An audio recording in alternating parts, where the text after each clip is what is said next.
Okay, it's 4:30. Welcome. All council members are present, and we're at the Murray City Municipal Council Committee of the Whole for December 7th, 2021. And again, welcome to all of you who have joined us, and all council members are present. So we'll get started with the approval of the minutes for the MCCD Design Guidelines Walking Tour of October 29th, 2021. Are there any changes or additions from the council? Seeing none, I would appreciate a motion. I'll make the motion to approve.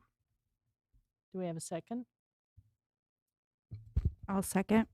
All in favor? Aye. Aye. Okay, there were none opposed, so we will continue on. Discussion items. The first discussion item is on the completion and receipt of the annual comprehensive financial statement, which is ACFR for short, for fiscal year 2021. Brenda Moore and Robert Wood. Welcome.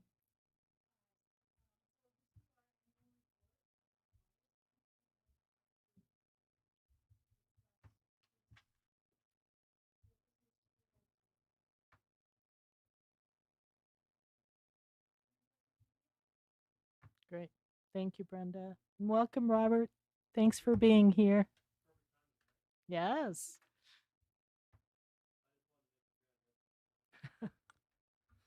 Okay, thank you. Pleasure being with you as council members, with your city management and so forth. It's been a lot of hard work trying to prep this document for you tonight. There's a lot of work that we do, a lot of communication we do with outside parties to verify what they're either holding for you in assets, what you've paid in debt, what your balances are, and so forth, and then confirming that those agree with the city's records. And if not, we do reconciliations and finding out why there might be discrepancies. But really, as part of the audit process, what you're looking for is the independent auditor's report. It's required by state, and then really from us as an independent standpoint, we give an opinion on whether the financials presented herein have any material misstatements and so forth. Happy to report to you on pages 9 through 13 is our independent auditor, actually 9 through 12 is our independent auditor's report. We have given you an unmodified opinion. The opinion is stated right up on the front. We lead out with that in accordance with new standards that have been adopted, but really we feel that the information presented herein for the governmental activities, the business activities, each major fund, the aggregate discreetly presented, or not discreetly presented, aggregate remaining fund information, because certain fund information, like in your proprietaries, don't have to be reported individually, like the golf course, solid waste fund, and telecom. So those are combined into one column up front in the statements. We feel that everything is properly stated. Now, obviously, we can't guarantee that there aren't any misstatements, but we feel we've covered the material basis. Obviously, if we had to audit every single transaction at the city, we'd still be here. But that's why we do stuff in samples and so forth. And we also, discussing at the back of the book, we issue a report on your internal control and on your compliance with laws and regulations. Happy to report that we don't have any issues with the way major processes are being done, such as cash disbursements, cash receipts, payroll, so forth. Even this year, we looked at your credit card transactions to make sure they seem to have proper business support and approvals in going through those, because I know that's been something of concern throughout the state for a couple of years because of other entities' findings on those. On pages 13 through, I believe it's about 25 or 28, the next section, 13 through 28, it's called Management's Discussion and Analysis. Now, this is actually prepared by management, but what I like about this document is the only spot in your financial statements where you will see a side-by-side comparison of what happened in fiscal year 2021 and what happened in fiscal year 2020, obviously in summary information. So maybe I could just point you to page 17 is the balance sheet comparison. Now, this is on the government as a whole. For your governmental activities, which is all your governmental funds, your business type activities is all your enterprise funds. And then you can see the government as a whole. If you look down at your assets, you can see, hey, we've grown significantly in our assets, but one of the themes that we talk about going through this through the financial statements is this year you issued out $36 million in bonds for the NBA and the construction of the new city hall. So that had a lot of impact between the comparison and what's going on, not only from assets, because the city hall's not done, so you're sitting on a bunch of cash, but then you also have a huge liability for those bond payments coming back. So that's a significant portion of the reason why assets and liabilities are up on the statements. And then obviously you can see your total net positions. On page 19, you can see it from an income statement perspective. Maybe looking just down at the bottom, your net increase in net position, which is the third line from the bottom in the table, your governmental activities grew by $17.2 million this year. And in the third column over, your business type activities grew by just over $3 million. So really, in essence, what does all of this mean? More of the stuff that you track is based on a fund basis. You approve budgets based on fund. You track budget versus actuals. You're reviewing reports probably every single month. So it's like, well, how are our funds doing? Let me just go quickly to the fund statements. Brenda, if you take us to page 32. On page 32, more information that you're identified with. You have your general fund, your capital project fund, your redevelopment agency fund, library, the municipal building authority, and then the cemetery. So those are all the governmental funds that the city has incorporated into their operations. One of the things usually that you guys are interested in, if you look at the general fund, they have an unassigned fund balance of $12.5 million. You don't have anything committed within the general fund, and you don't have anything assigned. So that $12.5 million for state code, the state requires that balance to be 5 to now 35%. It used to be 25%. Now they're going up to 35%. You as a city and council, from my understanding, have adopted, let's keep it closer to 25, because I don't know if that 35% is going to be, is that a temporary item and they're going to knock it back down to 25? We just don't know until the state legislature meets in their sessions and decides what to do. But really, if we were to calculate that against your total revenues on page 36, which is the bottom line revenues up top for $51 million. The stuff down below, other financing sources and uses, is not included. I believe you're calculated at just over 24%, 24.2 to 24.8, somewhere in there. That was close. I've got too many reports in my head to try and remember all the numbers. But if we go back to page 32, looking across the bottom on your total fund balances, each of your funds has a respective positive balance. So which indicates you're in a good position. You're not even close to any deficits. That's what you want to look at and say, are we close to any deficits? If we had some bad emergency repairs and other things that had to be done, do we have enough funds on hand, not only from what you're collecting, but possibly reserves to help pay for programs that you're trying to fund, projects you're trying to fund, such as if you talk to your city engineers, they can spend a lot of money. There's a lot of projects always to do around the city and so forth. But that's why you want to look at your fund balance, say, hey, do we have enough that if we need an emergency situation, we can cover it? Hence the reason for the general fund, minimum of 5, maximum of 35%.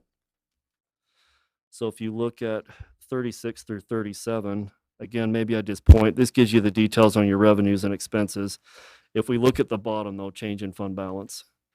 So you had a positive increase in each fund balance, some very minimal, like the cemetery fund was only just shy of 17,000. General fund had a net, what we'd say net income of 859,000 and so forth. So all your funds are in a healthy position, which is a good stance. Shows that the city's increasing and trying to be fiscally responsible with the funds that you have. The same can be said with your proprietary funds. I don't think I'll go into those details, but all of your proprietary funds have a positive balance.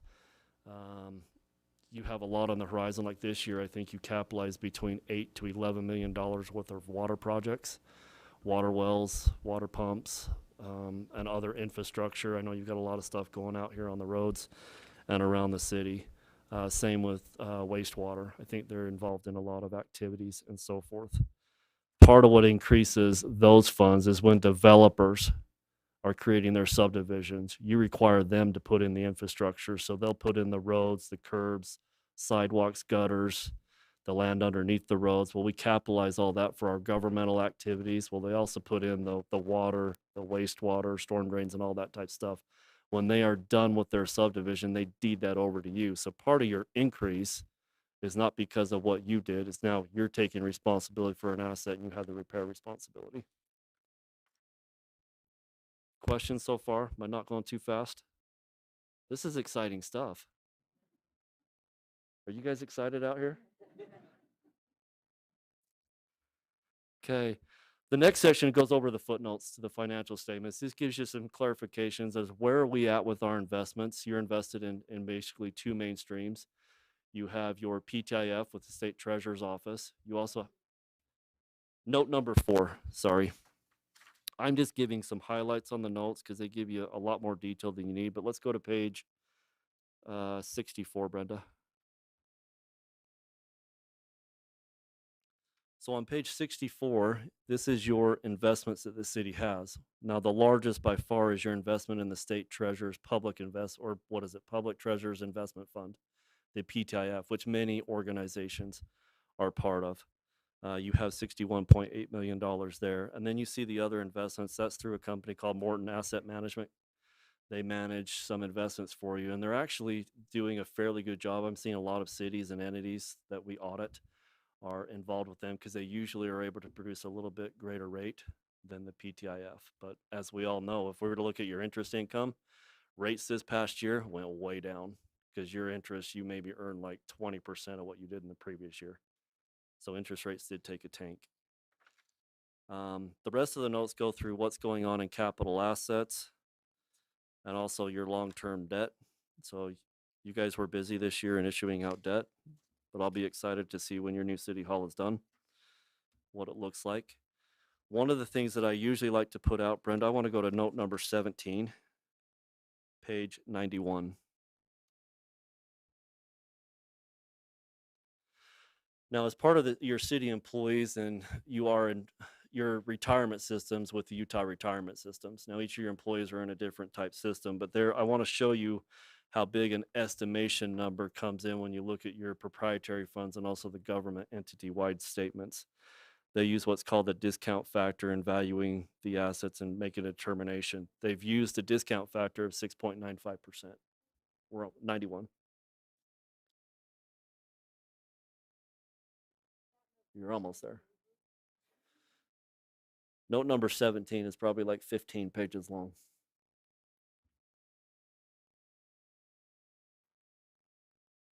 Right there. Okay. The rate that we're identifying in our financial statements and that we've recorded is the $185,000. You have a net pension liability for that. Now, I want to show you if they did change the discount rate by 1 percentage point on the bookend of each of those, so 5.9% or 7.95%, your liability could be as high as $21 million, or your proportionate share of the liability, or you could be sitting on an asset of $25 million. So that shows you within this, there is a lot of estimation that goes on, but I know URS works closely with their actuary company out of Texas, who's qualified for this, and then they also work with the auditors and making sure that that rate is still good, and that's where they want to stay. But rest assured, this is not a liability that you have to pay. You are paying everything in that you need to Utah Retirement Systems. This is just really, we call it a paper entry to say if funding for the plan stopped across the board along every entity and the market were to shut down, your liability would only be right now $185,000 for retirement. So that tells you state of Utah is doing very well in the funding, where you hear maybe other states, they might be 20%, 40%. State of Utah is well over 90% right now. Most of that's thankful. I think the market's done fairly well the last year or two. So these liabilities have continued to come down. Okay. Then you finish off with some budget and actual. Let me just go over the general fund budget before I wrap up here. Looking at the general fund, this is on page 95. So this is your main operating fund for the city, but you also adopt budgets and so forth. If we look down, the revenues came in at $6.2 million higher than you anticipated in your final budget adoption. We're noticing this because we do about 13 municipality audits during this time of year, so we're really busy, but we're noticing sales tax revenue is still crazy within the state. 2 years ago, when COVID came out, state tax commission said, hey, maybe expect a 10 to 15% reduction. We didn't see that. We ended up seeing a 10% like increase. Well, still over fiscal year 2021 went even higher. Now, I don't know if that's because we just have more people living abroad or whatnot, but we're not hurting in the economy here in Utah like other parts of the nation are, which is great. It allows you to provide more programs and do more services. Bottom line, when you look at expenditures in that one, you had a savings of $6 million in expenditures. So that's your departments being fiscally responsible, and or part of it is supply and demand. Sometimes the supply is not there, so we can't get what we need yet, and so forth. So there's been some delays in certain expenditures because we just can't get a hold of the products, and or services are backlogged, such as the construction of the city hall, which got delayed. It goes through each of the other funds in your budget to actual. I won't take time to cover that other than to say each of your funds, based on what you appropriated, they spent less than the appropriation. So each of your funds is in compliance. So Brenda, let's go to the back tables. I'm going to skip the statistical section that provides some information, a lot of information that bondholders and bond council representatives are very interested in. So this is good for you to have, and you need to have it if you want to get the certificate for excellence in financial reporting, which my understanding was at 41 years. This will be the 41st year. We fully anticipate you're going to get the award again. So your city's done a great job in reporting its financials. The last two reports I mentioned previously, internal controls over financial reporting and on your compliance with laws and regulations. It's really not an opinion, but it's a report stating we didn't find any material weaknesses or significant deficiencies here at the city. The second one, which is on page 139, this is required by the state auditor's office. They put out what is referred to as the state compliance audit guide. Now in this booklet, there's certain sections that we need to audit every single year, such as the top portions, budgetary compliance, fund balance, what's going on in the justice court, restricted taxes, your fraud risk assessment, and government fees. Those are part of the tests that we have to do right now every single year. There's a second section that we go through on a rotation basis. The last two items listed in that table in the middle of the page, enterprise fund transfers, reimbursements, loans and services, and then tax levy revenue recognition are stuff we do on a 3-year rotation basis. Also included, there would be cash management. You have to submit a report to the Division of Finance twice a year on what cash balances you're maintaining. That's done in January and July. We did not audit those this year. I believe we audited that last year. But really, when it comes down to it, on page 40 is our opinion. We feel that Murray City Corporation complied in all material respects with the state compliance requirements referred herein for the year ended June 30th, 2021. So I can't give you any better highlights than this. The reports are all positive. Your fund balances are strong. You guys are doing very well in managing what's going on in the city. Is there any questions that Brenda can answer?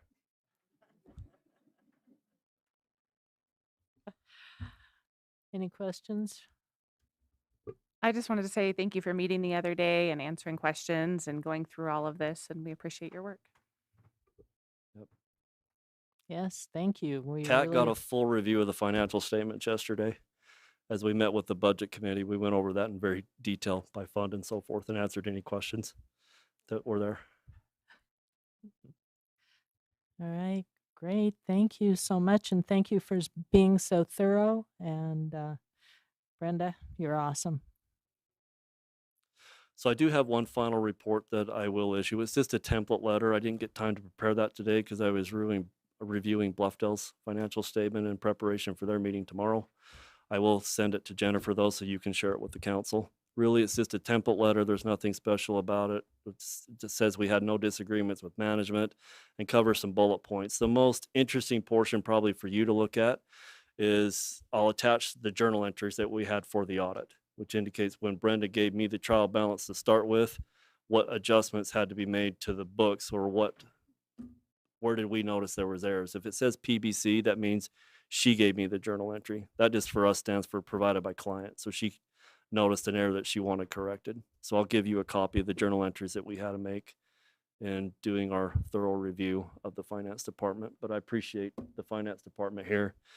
Emily and Joanne do a great job in managing the stuff that they do. And you've got a great finance director. They are very detailed oriented. So I appreciate that. It makes my job a little bit easier, even though these guys will say, man, I can't believe he finds this stuff. Okay. Yes. Thank Thank you for so having me. much. All right. Thanks, Robert. And thanks to all the finance department. Thanks, you guys. We really appreciate your being so detail oriented. Okay. We will continue on. And the next is quarterly power department update. Blaine Hackey.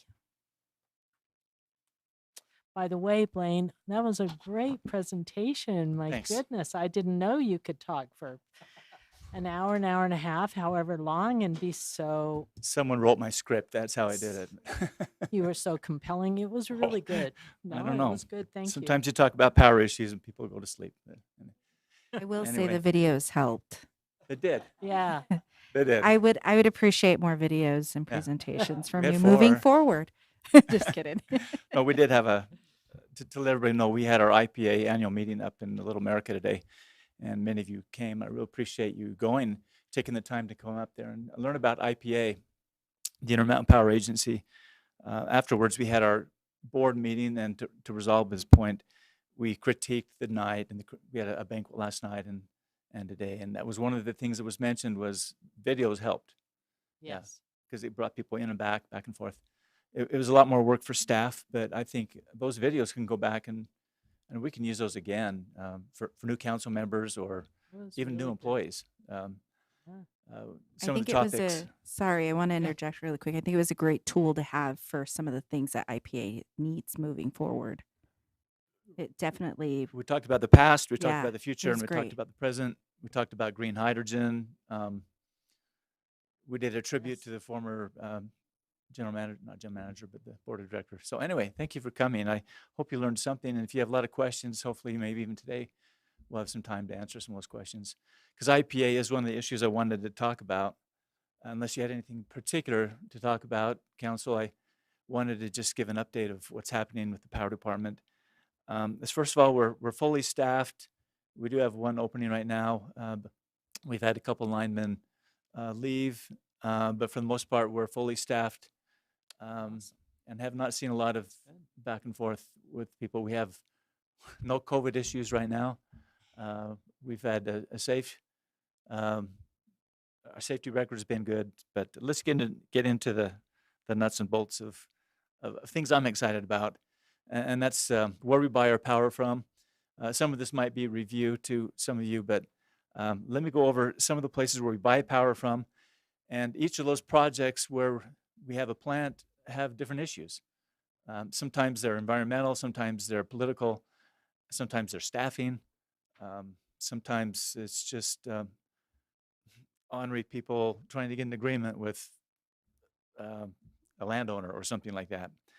But let's review a little bit about where the resources we buy from is the Colorado River Storage Project, which is on the Colorado River, the Hunter Power Plant out by Price, Utah, coal-fired, the San Juan coal-fired plant down in the Four Corners area, and I'll talk about each of these individually in a second. We have ownership or entitlement to 2 landfill methane plants here in the valley. One's at the Transjordan landfill and one is at the Salt Lake County landfill. We have our own gas turbines on 4800 South. We have our small hydro up by Little Cottonwood Canyon. We have access to the IPA callback, which is the coal plant in Delta. When I say callback, meaning we have rights to that plant, but we don't have to take it if the market dictates it's inexpensive power. And I'll detail that in a second. We also have access to the UAMPS pool. The UAMPS pool is that group of 48 cities and UAMPS that buy and sell power individually as power cities, but also when they have surplus or deficit, they can rely on the pool, rely on the other UAMPS members to buy and sell power from, and we can make those deals online. We can make phone calls to people. We can call Parowan or Blanding or Logan and say, hey, we're short hour ending 18, 19, and 20. What do you have out there? And then we can price it and we can, work back and forth. That's what the pool does. And then we can also do deals by signature with cities. And we've done that in the past. We've sold to Springville. We've sold to Kaysville. We've bought from Logan. And that's actually with the signature, not really a click online type of market, but an actual signature back and forth. And then the last resource that we will rely on is the Red Mesa, which is the solar plant down in the Four Corners area. And so those are where we buy our power from. Once again, each project has its own issues, but let's talk about issues. Let's talk about Colorado River Storage Project. As you know, Lake Powell is losing water, and we're getting very close to being pretty scary as far as being able to generate down there at Glen Canyon Dam. As a result, the federal government, because of the lowering elevation in the reservoir, has put on some stopgap methods to slow down the process or to lessen the generation of coming out of the dam. As a result, starting December 1st, which was this week, we're receiving less kilowatt hours out of the dam than was contracted to us. We're receiving about 40% less than what we had originally had thought and was contracted. And that is basically to save the water for summer or save the water for us to drink. So the lessened kilowatt hours makes us to go out on the market and to these other resources that I've told you about, and to either try to buy more power from that area or buy more natural gas so we can make more from our turbines on 48 South. But it's not a dire issue. We can find generation out there, but just know that we're not getting as much federal hydro as we have in the past. Now, this is hopefully a 2-year situation.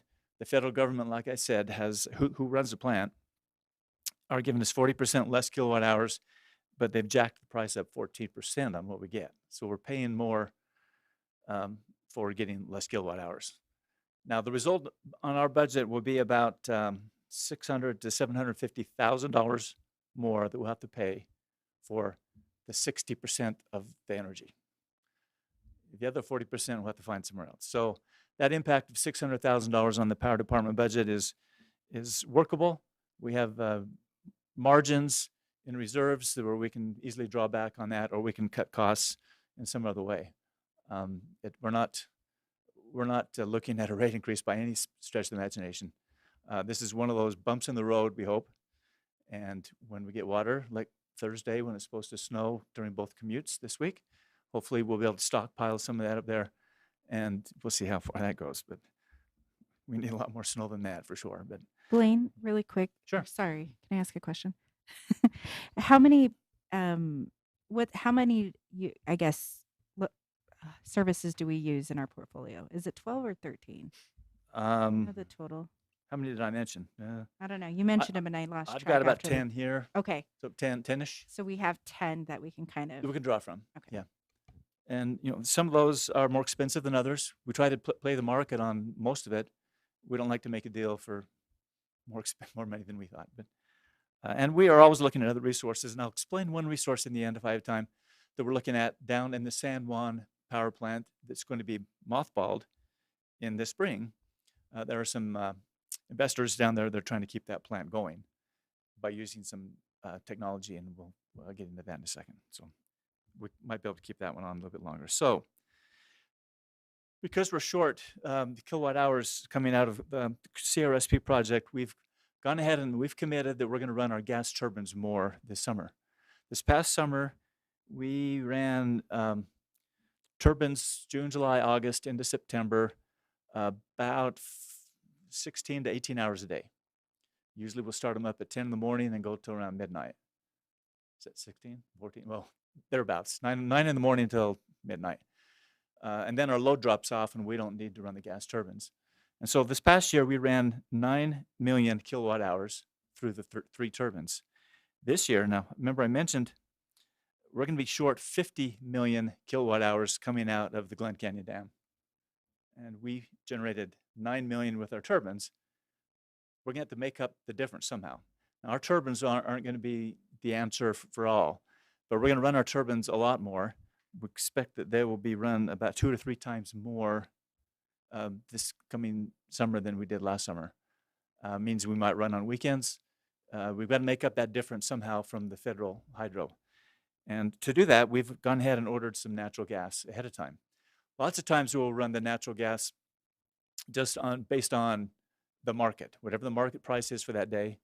And we've really never been burned in the years I've done it. But this year we decided, because we are committing to gas turbines and we know that that's going to be one of our cheaper resources, we've gone ahead and ordered 300,000 decatherms of gas, and at about $4. So that's what, 1.2 million? So let's round it to, we've ordered $1 million worth of gas for next summer that we will commit to run our turbines. And that'll be a partial way that we'll make up for the difference in the loss of energy from Lake Powell. We're also talking to other members of UAMPS and seeing what they might have out there. We're kind of all in the same market right now. The market prices this past summer for energy was extraordinarily high. A lot of the coal plants have been shut down, and because of the supply and demand, energy in July and August is really at a premium. We paid close to $300 a megawatt hour for some hours last summer. Usually it's around 30 or 40, and we paid close to 300 on some hours. And that's not dire, because you don't want to buy a resource where you cover your load 24 hours a day. You have to buy spikes of power from 4 in the afternoon to 8. Sometimes it costs a little more, but so we're ordering gas. Another thing we're looking at to fill the difference, to fill the void, is we're looking at the IPP project, where we can call back power from California. And we do that through a commitment that I will have the mayor sign here in about 2 weeks. Our commitment is mid-December, where we commit to what are we going to do next summer. Between April and September, we will have the access to energy from that coal-fired plant if we want it. And we will check the pricing versus what we think is going to go out there. And then I will go to Mayor Camp and say, Mayor, we want to call back 10,000 kilowatts or whatever that number will be. And that'll be one way we can fill the void of what we're missing from the Lake Powell issue. So right now we don't know what that number is, because there are some constraints on the IPP plant. It gets really complicated. And you probably sense that a little bit today, how complex the IPP plant is, or IPA plant is. So with that, let me go into the IPA group a little bit. Any questions on CRSP before I move on? I'm going to talk about IPA now. Okay. So the IPA group, it's owned by 23 cities in Utah. We are partners with LA, Burbank, Glendale, Riverside, Anaheim, and one other, Glendale. And there are some co-ops as well, Dixie, Garcane. Anyway, we have entitlement into this coal-fired plant. Right now, the plant is having issues with the coal supply. And the coal is being mined, but the coal right now is not being able to be transported down the canyon because of Union Pacific issues. Trains are not running as contracted to the IPP plant. There's a lot of reasons why, and a lot of fingers being pointed, but of 25 trains a month that we order, we're getting about 9 or 10 of coal delivered to the plant out in Delta, Utah. And so our coal pile is dwindling. It's dwindling to the point where we can't run that plant full load.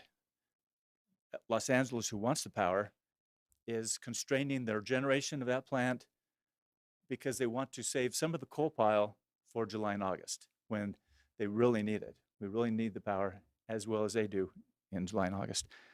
So because of that constraint, because they have artificially put the plant at 50% and not been able to run it at 100%, that makes a big difference to what we're going to do on callback. If I wanted to call back, I know these numbers might be foreign, but 10 megawatts, and the plant's only running at 50% because they don't have enough coal, I only get 5 megawatts, even though I ordered 10. Well, with the 10 megawatts comes a minimum amount you have to pay, but you might only get 5 megawatts of energy. So we're gonna have to weigh that number as it gets closer to next week, and I'll keep Mayor Camp on the hotline whether you answer your phone. But we will make that call and decide whether that's a good option to take. And, there'll be a push point there. I've got several cities in the UAMPS group that actually have called and want us to call back power for them because they don't have access to IPP or ownership in it. And we've done that in the past where we have called back energy for other cities, marked it up a little bit, made a little bit of money, and then sold it to them. Now they've shown some interest in me doing that too, but we're going to crunch the numbers because of the constraints of the coal. That really puts a big question mark on whether IPA is a good plan. Now this is temporary. If we start getting trains coming down the canyon, we'll be fine and dandy. But we've never had this issue before in the 33 years of IPA where we got coal at the coal mine mouth, but we can't get it down the canyon. We've had issues with coal getting to the mouth of the canyon with labor issues or bad coal, whatever the case may be. We've never had Union Pacific being a big issue to us. So there's a lot of finger pointing, but a lot of people are saying that the coal is going across the seas to China. And instead of going down out of Spanish Fork Canyon, instead of turning left to Delta, it's turning right and going to Oakland because they can sell the coal for 3 or 4 times the cost of what they can sell it to Delta. So a lot of issues there. It's really interesting. It makes it real complicated.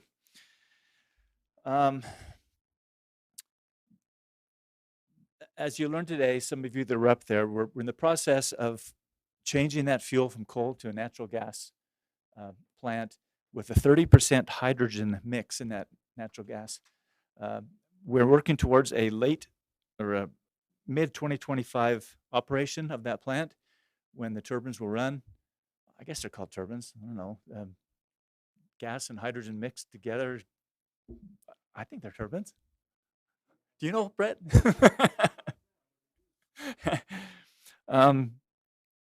So we're in the process of going to bonding on that, and you've learned about that today. I've been involved a lot as the board of director chair in $500 million worth of bonds that IPA is going to ask for this coming spring.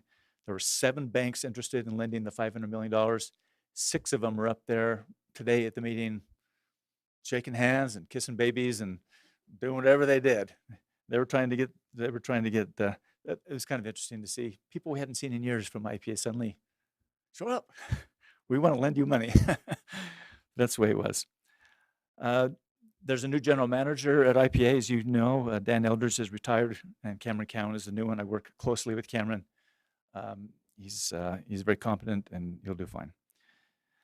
Let me talk a little bit about the IPA issue. The focus of IPA right now is to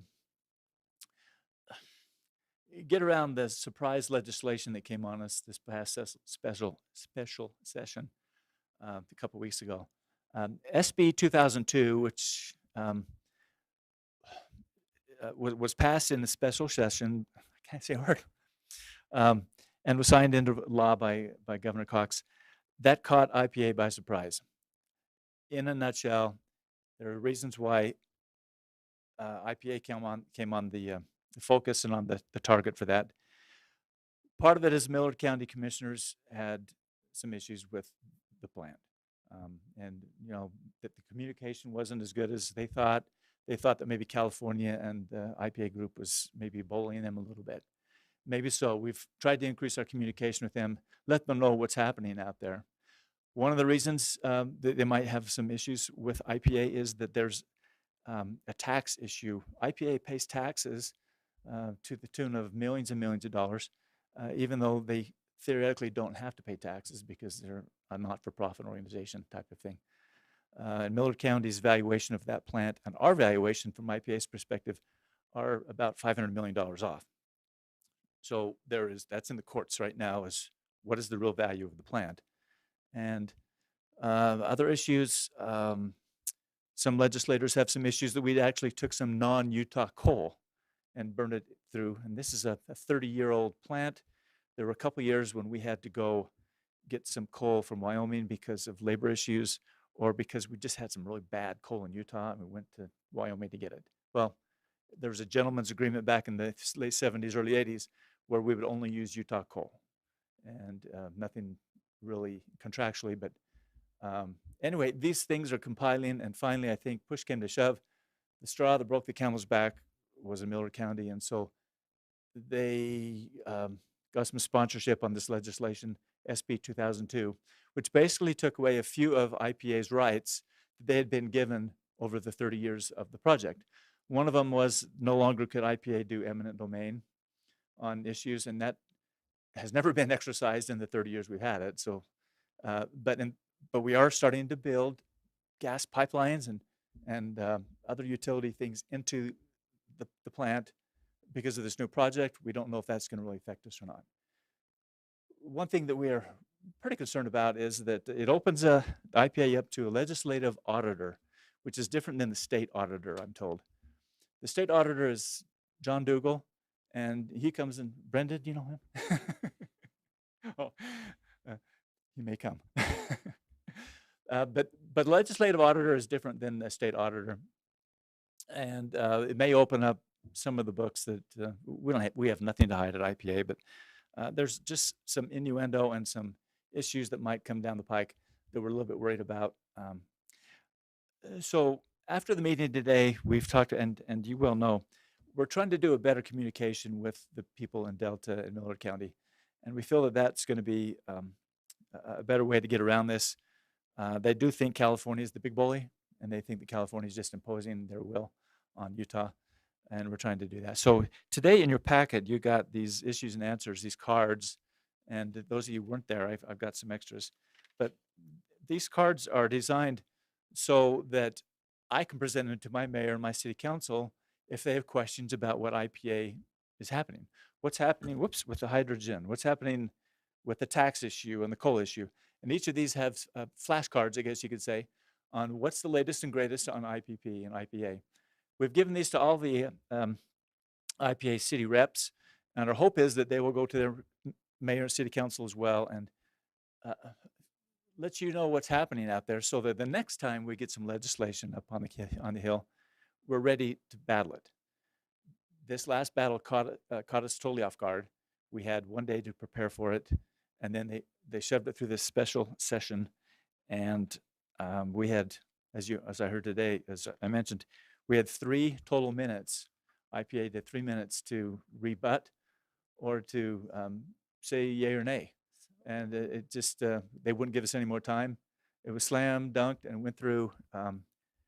It was frustrating because we didn't have our day in court, our day in the sun. So we're trying to avoid that by getting the word out to the councils and mayors that IPA is a value to every Utah city. It's a value to Murray, even though we haven't called it back since 2014. We haven't received any energy from IPA. But there's still a value there because, hey, we might call it back this summer, and it might save us $1 million by not going somewhere else. That's the value of IPA. It's always there, and with a little bit of notice, we can call it back. So I will continually hound you, and maybe hound is not a good word, but if you have access to the legislators that represent Murray, let them know that we support IPA, and we want legislation that will help IPA. In this last go-around, when SB 2002 was close to a vote, I contacted 6 Murray legislators, 2 senators and 4 reps. As you know, Murray City is slivered into all different kinds of districts, with Spackman Moss taking a little bit here and there. And of the 6, I had 4 responses, 2 non-responses, but I had 4 people that voted in support of IPA. And I really appreciated that. Our attempt this past time was not so much against the legislation, but give us time to debate. Let's go to a general session rather than shove it through a special session. That was so offensive that they and didn't that- even give you a heads yeah, up or no any heads. kind of respect. I just, Yeah. that was really wrong. So I really appreciated the Murray people that responded back to me and said, hey, yeah, we'll try to delay it. And we lost, but that's okay. We'll move on. All right.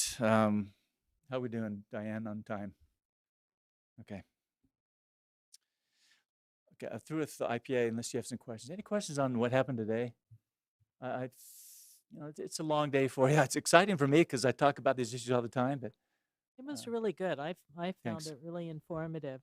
And I'm really glad Jennifer was able to make it because, this is new to her. Yeah. And I think you did a great job in explaining, a lot of the things that are complicated and, difficult for all of us. So it was Well, I really think good. everybody else up in that room is the same boat as you. They're council members and mayors that get bits and pieces of jargon and get some and acronyms. And one of these cards actually does have a Those acronyms drive definition. me crazy. IPP, IPSC, LADWP, IPA, blah, blah, blah, blah, blah, blah, blah. And one of the cards actually helps you define that. So I think Appreciate what's interesting about that plant is because California is tied to it, a lot of the stuff that's even in the media is led by California, where we're free. I can see why Millard is a little upset, but at the same time, knowing, yeah, I mean, it can Should've really known this. hurt Murray. yeah, the and, long and, and I run. think that's what we finally came to realize Yeah. well before today, but we've got to get the Utah word out there. This is a Utah plant owned by Utah. It's not owned by LA. It's owned by Utah. And if And I LA, think that was important in the history of the video and talking about that and how Utah played a big role yeah, in that plant. and when that was built in the late 70s, early 80s, we fully intended Murray's and the Bountifuls and Logans that we would grow into that plant. And it never came to fruition. We totally expected to be using IPA energy for the past 2 decades up to this point, but either loads dropped off or other loads came up, resources, and we've never used the plant like LA wanted us to. And the California entities, they expected us to be more of a partnership than we have been. But they have operated the plant as they wished, and they've paid for the mortgage. We paid $0 unless we called power back. And that's the beauty of the contract we have is come 2025, we would have been given the keys to the car, and that would have been our power plant, but there's no market for coal power. It's too big of a plant for Utah to take on. And so we had to work with California on another option, and that's the option we talked about with hydrogen. Yeah, the green hydrogen is so interesting. Yeah. I loved hearing about that. That green Yeah. hydrogen versus regular hydrogen. Yeah. Yeah, we're really interesting. So what I'm understanding even with that, and I guess I couldn't ask there, or I didn't, was even with the green hydrogen, it would use less of the plant, wouldn't it? And like it would use less water. Yes. There'd be less resources they would have to use to be able to produce the same output of power. So we can transition it to be used more in the Yes. state if we really wanted to. And not only We have capacity, I guess. and the value to Delta right now is maybe not so much the generation side, but of all the solar and the wind and that geothermal that's being done down there, that's more of an energy hub now. And because of the transmission systems that have been built into that area, we're going to be able to transport and transmit power throughout the Western grid, well above beyond what we can generate. It's 840 megawatts will be the new plant. 1,800 is the coal. So we're reducing that by 1,000 megawatts. When we go to the hydrogen. It's going to be interesting to see. So 30% hydrogen, 70% natural gas starting in 2025, and that'll escalate up to 100% hydrogen in the well, it depends who you talk to, but 2045 range. That technology is not here yet. The 100% hydrogen on that big scale is not here yet, but we will at least get the 30% hydrogen, 70% natural gas. That is a technology, but they haven't quite got But 100% yet. they're going to increase it, right? I mean, Incrementally. that's Mhm. right. Hopefully technology will catch up to, Yes. And even if I it really- doesn't, it's better than Yeah. what it was. I think it will. I hope they appreciate it in that area. Well, That yeah. the impact, the A- environment. and you saw the impact of jobs, 500 jobs and 1,000 people here, 1,000 people there. Yeah. The plant will still have 122 full-time employees. Right now, there's like 300. So there will be 200, maybe 180 people that will lose their jobs when they go from coal to the other plant. But we've already made arrangements or are making arrangements to have them educated with other jobs. Sure. And there'll be other jobs that will pop up around that area with the the salt caverns and other technologies. So Yeah, I mean, they could be quite a hub. I just Yeah. think it's such you, a s- a you see the positive you see the thing vision for that area. I hope they understand that. Yeah. You But know, it's better- that's something that I appreciate over the last 4 years while this has been taking place. The, the detail that IPP has gone to make sure that the men and women that are going to be displaced by that are either retiring with bonuses or there's training going on. Very seldom do you see that type of details to the employees because it's just okay, it's gone. Yeah, your Best job. of Yeah. luck, and that hasn't happened here. The IPA or LA actually has been caring. I think is the word. They've Yeah. cared about their employees. They've actually given financial incentives to the existing employees to stay until 2025, and it's pretty good financial incentive to stay. They can't promise jobs after that point, but at least they've given the heads up to people. Stick around. We don't want you to quit yet because we'll have a skeleton crew out there if everybody Yeah. starts quitting. So, and the education process too. So thanks for mentioning that. Well, and the other thing I know, and you mentioned it a couple of times, there's labor issues with the coal, and there's no labor issues with the coal. You hit it. Nothing is 100% sure, but there's been no labor strikes for 50 years in the Yeah. coal mines. Yeah. You hit it 100%. That coal's going to China. It's not going to where it's been sold. But they try to point fingers everywhere. I just want to point it right back at them. Right on. Yeah. Hey. Thank you. Do you want to mention COVID? COVID's to blame for everything, right? COVID doesn't affect that engine that Engine. turns right instead of left. But the train engineer might have COVID. Okay, let's talk about the hydro. As you know, our water season's over. October 15th, we ended our commitment to give water to Salt Lake Metro.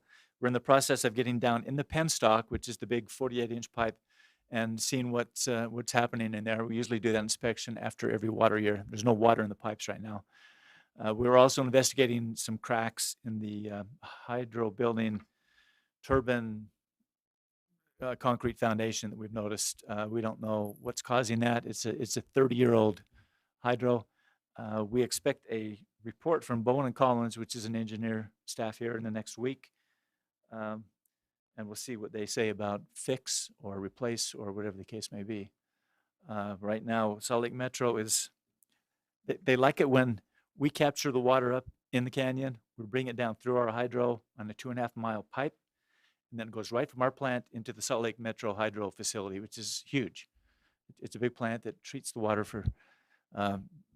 and when we stop giving them water, they have to siphon it out of the creek. And it's a little bit dirtier and not dustier, but dirtier and sandier.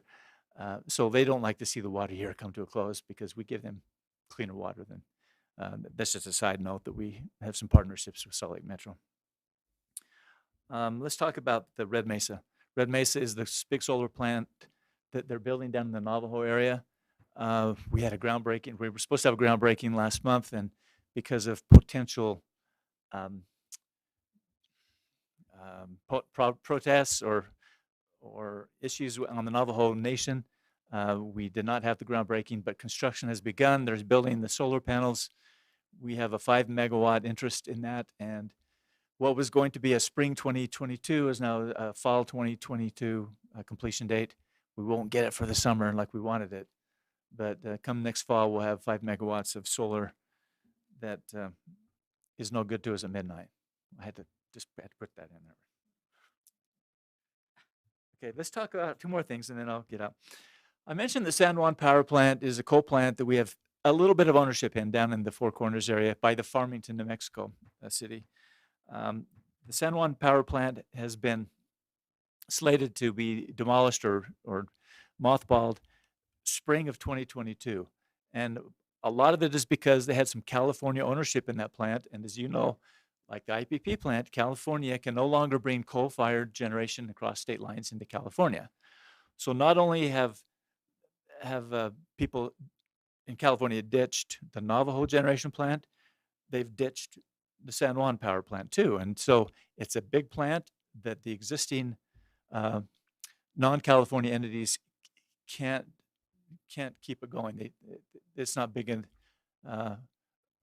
Murray itself can't keep the plant going, nor can some other of the UAMPS members. So the thought was that they were going to demolish it. Well, there's a firm called Enchant that has come on the scene, and this is a firm that is potentially going to buy the coal plant and continue the process of the coal plant, but capture the CO and the pollutants coming out of the pipe, and they're going to sequester that somehow in the ground, or they'll get rid of the pollutants. And they claim that they can do that, and they want to have us continue to be a member or a partner in that group. Right now, the technology is there, but they're not sure the economics are there. Right now, they're in the $30 range for that energy, and if it's a $30 resource, we'll nab it, we'll grab it. We have a little bit of interest. This is through the UAMPS group. We have a 3 megawatt interest, and we will have opportunity to buy more, but it was about $2,500 commitment to get involved with the study, and it's not a lot of money for something like that. But that is ongoing. It's we'll know probably by the end of January whether this Enchant group is able to do that. It's a technology that sounds pretty neat. They can clean up a coal plant and reproduce power back to you at $30 because basically the debt's paid off on the plant. It's basically just the cost of the coal, cost to sequester or put the pollutants in the ground or wherever they do with it, and then sell the power back in the transmission system. So it's kind of exciting for us. We're looking at ways to go out there and do other things. 4 minutes. Good. I'm on my last note. Salt Lake County landfill. As I mentioned, we have 2 landfills that have methane options. One's at the Transjordan out by the copper mine. The other one's on 21st South, way west. The Salt Lake County landfill, we've had an agreement with them for about 13, 14 years. And we just entered into a new 9.5-year agreement a couple years ago. And they have changed their ownership. This is with a firm back in Michigan who owns the plant, owns the plant and sells us the power. We don't own the plant. We just buy the power from it, which is pretty sweet, I think. I'll have to send mechanics down there and figure out what to do.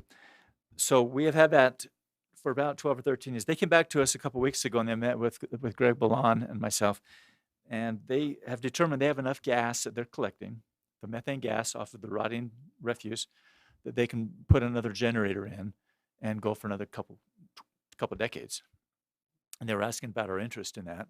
Right now we have 3 megawatts of interest, and they thought they could put another megawatt in there. We have the right of first refusal. We can do that. I'll admit to you, this is the most expensive resource we have. It's in the $65, $70 a megawatt hour range versus the numbers I've talked to you about are in the 30 to 40 range. IPP callback will be in the $70 range. So it's a comparable resource to IPP callback. So we're looking at that. Now, part of the problem is that they can't, people in the Midwest can't get a commitment out of Salt Lake County landfill because they buy the gas. The landfill collects the gas, sells it to these people, they make power with it. They can only go out 9.5 years on a contract, Salt Lake County can, to this group. And I don't know why there's that stipulation.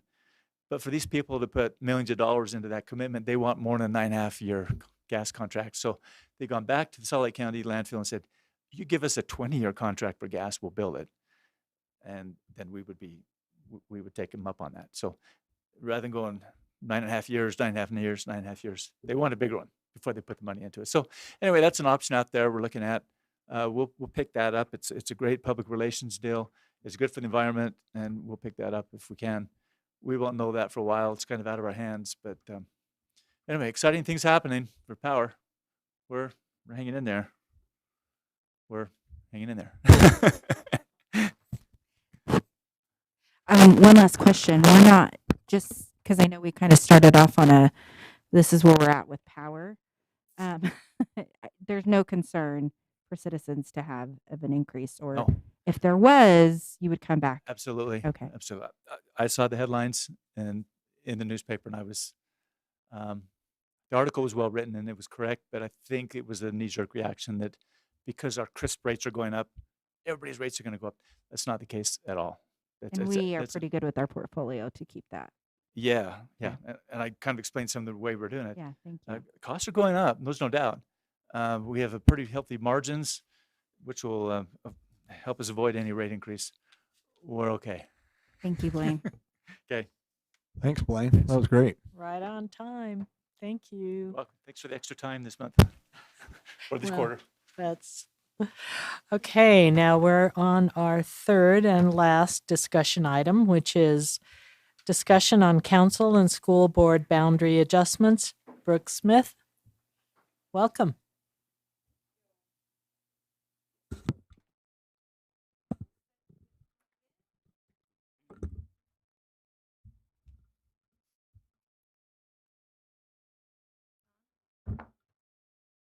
And Brooke is our recorder.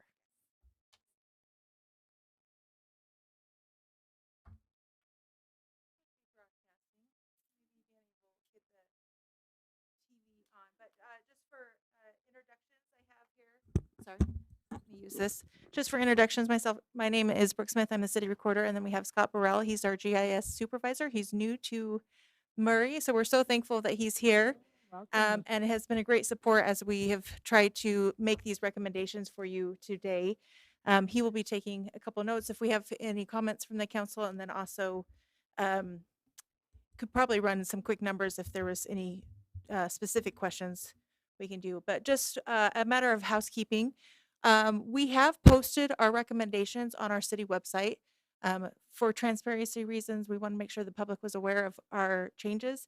If anyone is interested, they can go to murray.utah.gov and click on the search engine and search redistricting, or click on the What's Happening app, and it will all be right there. So we're excited that that was able to be published to our citizens.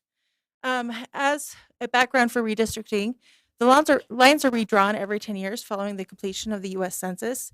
Federal, state, and city codes stipulate that the districts have to be substantially equal in population. So as people move in and out of Murray, and as of projects are completed, the districts do change in population. So the goal here is to get that equal population for Murray City. Murray City is divided into 5 council districts, and there's 1 council member for each elected district. And then redistricting is done using the U.S. Census data, which is usually released around March 2022 or 21.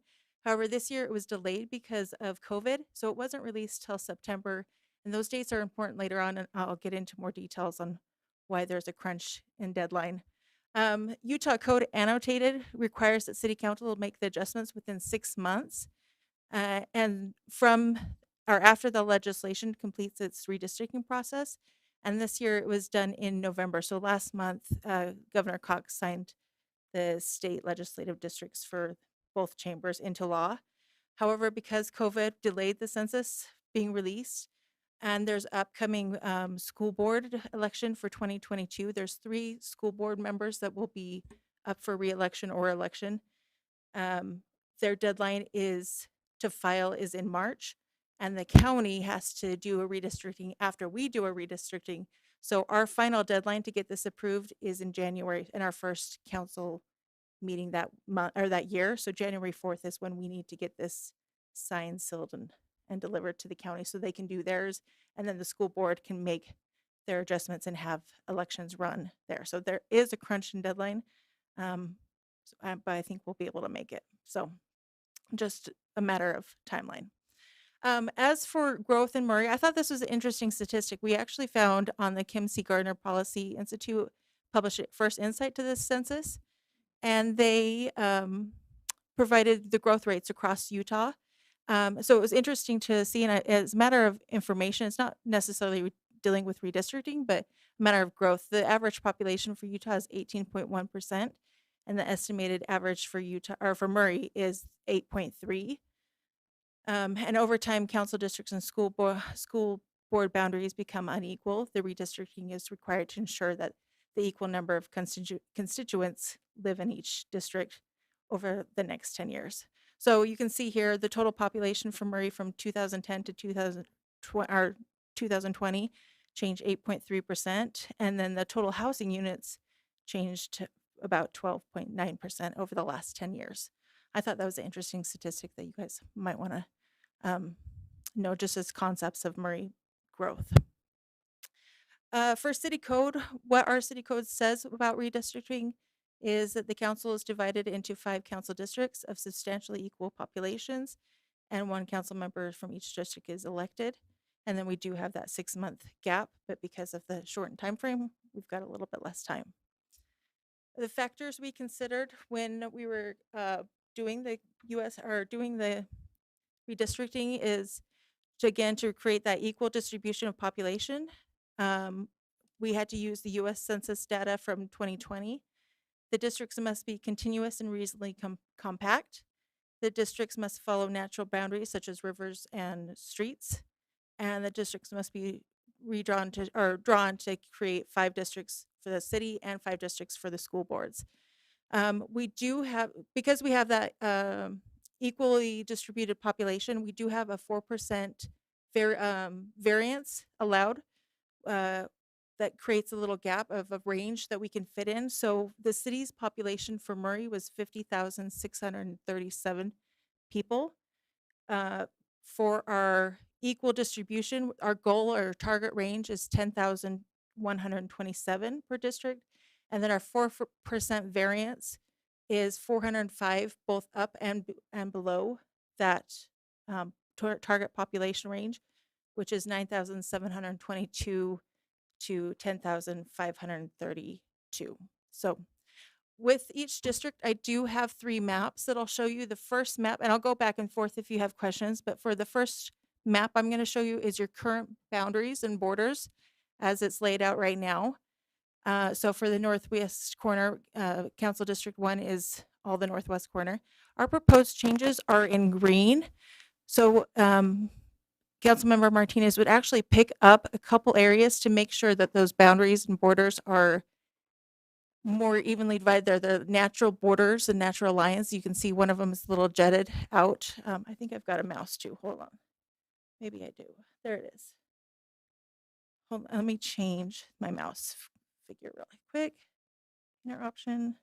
We'll do laser. So you see right here, she's gained that little area to make sure that the line's straight, and then this gap to cover because we needed a couple more people in her district when we moved the areas to the north and then also the bottom section to the south. So this, and the third map is going to be the cleaned up version, just showing what it would look like if it was approved by the council and moving forward. The next slide shows the population. Yeah. Go back to that real quick Sure. and just tell me, so the Winchester part down there is Katz district area right now, Right now. but that's the proposed, okay. Yeah. So the Wanna make proposed, sure. we would remove that and it would go to a Okay. different council, and the same with the upper portion as Gotcha, well. right. So that's what she loses, but she also gains this area in Right. green and then this area in green right here. Thank you. Good question. Okay, so then the next slide, I show the total population, and up in the upper right-hand corner, we see here the total population for the city, number of districts, the equal distribution number. So we have our target goal of 10,127, and then our range for the maximum variance is right here. So what we did with the population is remove it, and Council District 1 had the most population growth for the entire city. So we had to reduce hers and then have everyone else gain. But we show where it is within the range that's allowed for the equal distribution and where she falls within that range. And then at the very bottom corner, you can see the difference of negative 2,533 people. Any questions with the first first district? Okay, we'll keep going. Council District 2 is Del Cox's area right now. It will go to Pam Cotter when she is put into office. But right now, this is the current view of their council. Our proposed suggestion is to have that bottom portion of Council District 1 go into their district. And then because of the population totals, we had to remove some areas as well. So we removed the section to the east of that area. So when if it is approved, it would look like this at the tail end. Again, with the population totals, we get into the range, they would actually gain about a little over 1,000 people, and they're really close to that target goal of equal distribution here within our range as well. Will you go back to that for me? Thank Yeah. you. So I'm just looking real quick. I'll So, go back to the previous one. District 2 goes up to what east then is that there? Maybe Scott. Okay. The east. So right to state. This is state, yeah. Look at Dale. He's nodding his head, yeah. It's going to become mine, isn't it? Okay. Thank you, Brooke. Yeah, you're welcome. Yeah. So here's our northeast and central area for District 3. We wanted to try to clean up some of the areas because they had the little peninsula. There's a couple jutted out. So what our recommended changes are here in blue, where we have cleaned up this area. So now this all would belong to Council District 3. She would have to gain a couple more people for the population totals because this was actually put into Council District 1 for CAT. And then right here, this was also put into Council District 1 to clean up that boundary. And then right here, we've also took a little bit of people out right there so we could contain that continuous and concise district area. But when it's cleaned up, it does look a little bit more boxy, if that's a word. But from the previous current view to what we propose, it's just a cleaned up version of that council district, and it stays within that northeast and central area. Council district for this, with all of those changes, there would be a gain of 107 people, and we're really close to that target goal of equal distribution and within that range as well. For Council District 4, again, we wanted to clean up that little peninsula area and try to make it concise. So what we did here is we swapped one for the other. So this would actually go to the Council District 3, and then to gain that population totals, this had to go to Council District 4, this area to the east, right? East. Yeah. So when we clean that up, it would look like this in the future. And then for your total population, we actually hit your target goal of equal distribution right on the money. So we don't want to move yours at all. You gain 430 people, but we've got that down pretty tight right there with those two changes. And then with Council District 5, because Brett will be moving to, or Mr. Hales will be moving to mayor, that area will be up for not election, but for applications for his district. So we want to make sure his boundaries didn't change significantly and he didn't lose any current boundaries. So anyone that would be interested in running could still run.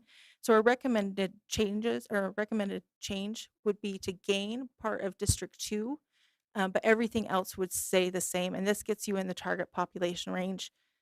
So you're at the end of if it's approved, it would look like this. And within the target range, we're about 20 people away from our target goal. You would gain 736 people, and we're in with that target goal. Yeah. I think so too. Yeah. So here is the current district boundaries right now as they stand. This is what it would look like if the recommended changes do get passed through. And that is what we are proposing to you tonight. Does anyone have any questions or concerns or want me to go back to a slide or two or explain some more details? Any I- questions? I just want to say, I think they look like they make sense. The boundaries Yes. look really nice. Before it did definitely feel strange looking at a few of trying to explain to people like, well, your neighbor's here and you're here. But I knew I was going to lose a lot of people with it being the most populated. But it kind of surprised me in seeing it. I'm like, but that's Courtney's house, but that's Sarah's house. Those are all my people. But it looks great. And I think you guys did an awesome job. Thank you. Scott's team has worked and like tirelessly trying to get this put together for you guys. So we appreciate all their support. Yeah, I agree 100%. It makes the districts look a lot cleaner. Yeah. And they make more sense. They're all, as you see, there are no peninsulas. Everything looks good. You've done a great job. Agreed. I agree. Hold on. My only concern is the portion north of 4800 South, and just to kind of see if there's maybe another map that we can look into that. That neighborhood is also a part of like the downtown area and is very much affected with everything going downtown. And so, yeah. So right is there where right here. she's highlighting, Oh, yeah, sure. oh yeah. Then I can be able to say it. Thank you. I mean, I love that Atwood is now more within Encompass my district, but that's all the same neighborhood and the same concerns. So that's my only concern about that. Yeah. Yeah. So with that, we could potentially look at making a change. However, it may change every district. And that would be great to see what it could, Probably you know what would. I mean? Just to see the variance Uh-huh. of that change a little bit, whether it's, cause that's, I'm not, I don't know how citizens specifically in that area are going to feel. Yeah. Because we barely got this packet on Right. an understanding on Friday. So I know this is pretty fast. Yeah. And that's the only part because it's still a part of the conversations to be had. Yeah. And just a quick thought off the top of my head, but it might be beneficial to have that area split up in two because you're making decisions for both sides of the Right. of Yeah. the side as well. So they could potentially have two council members to talk to, but we can certainly have Scott crunch some numbers. What would you recommend us doing moving forward? Do you want us to crunch some numbers, get them to Jennifer? Do you want to create a committee? How do you want us to move forward since we have that shortened time frame? I would like to see a committee if possible. Maybe, I don't know. I don't want to change it drastically for everybody. I think overall, like, especially, down 5400 South, that looks great because that encompasses that whole area. It just kind of, I guess there's a lot. That's just the only thing. It's like right across the street for me too. So, which is fine. I just want to see what other options there are, if there's any. Would you prefer us maybe when we come back to council next week to have two different options? And then you guys could vote on, do you think that's enough time to I think vote we on could two even different changes? do it off site. I mean, if we work it out and then maybe finalize it that way. I don't know how that would work. Or I don't know. It's a new process. We were voting on it on January 4th, right? Right. I think we're required to vote. Yeah. Then. So even if we see something in the interim, Okay. inching or something, I don't know. I want to say yes. This looks great. But I also, if there's another option, that would be great to see too. Okay. Does anybody else have any changes that they want to see? No, I don't. I don't.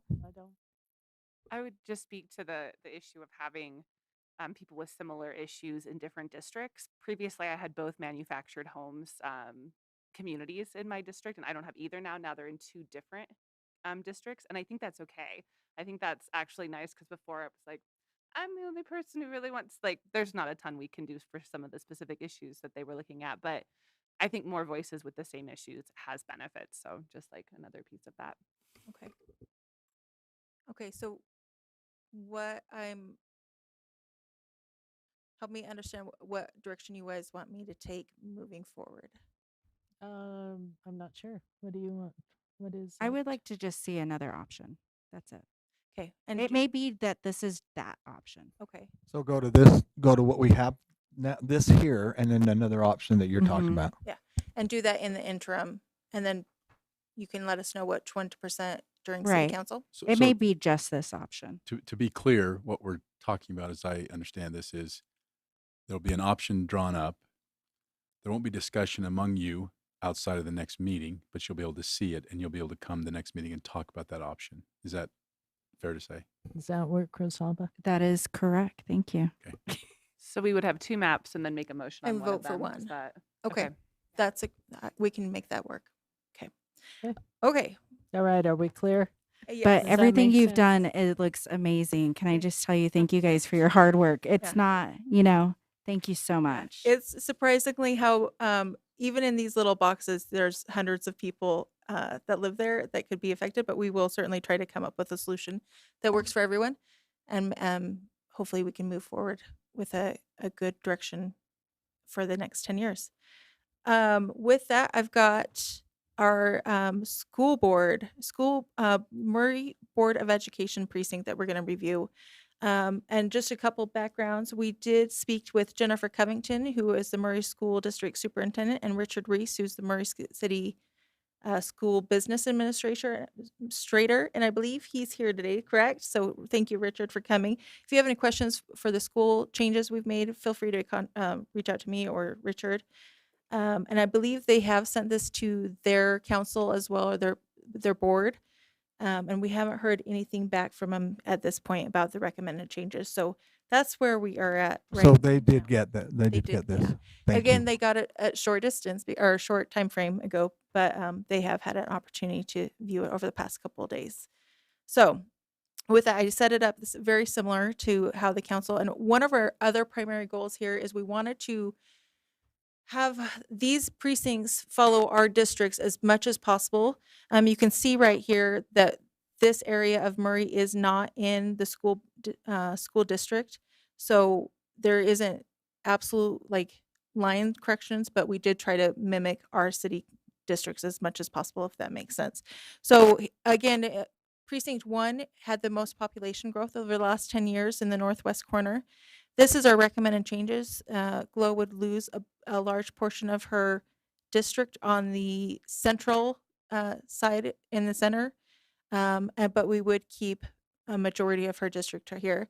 We did have to do this little jetty right here because Glo lives in this area. We didn't want to inadvertently kick her out. So that's why that is there.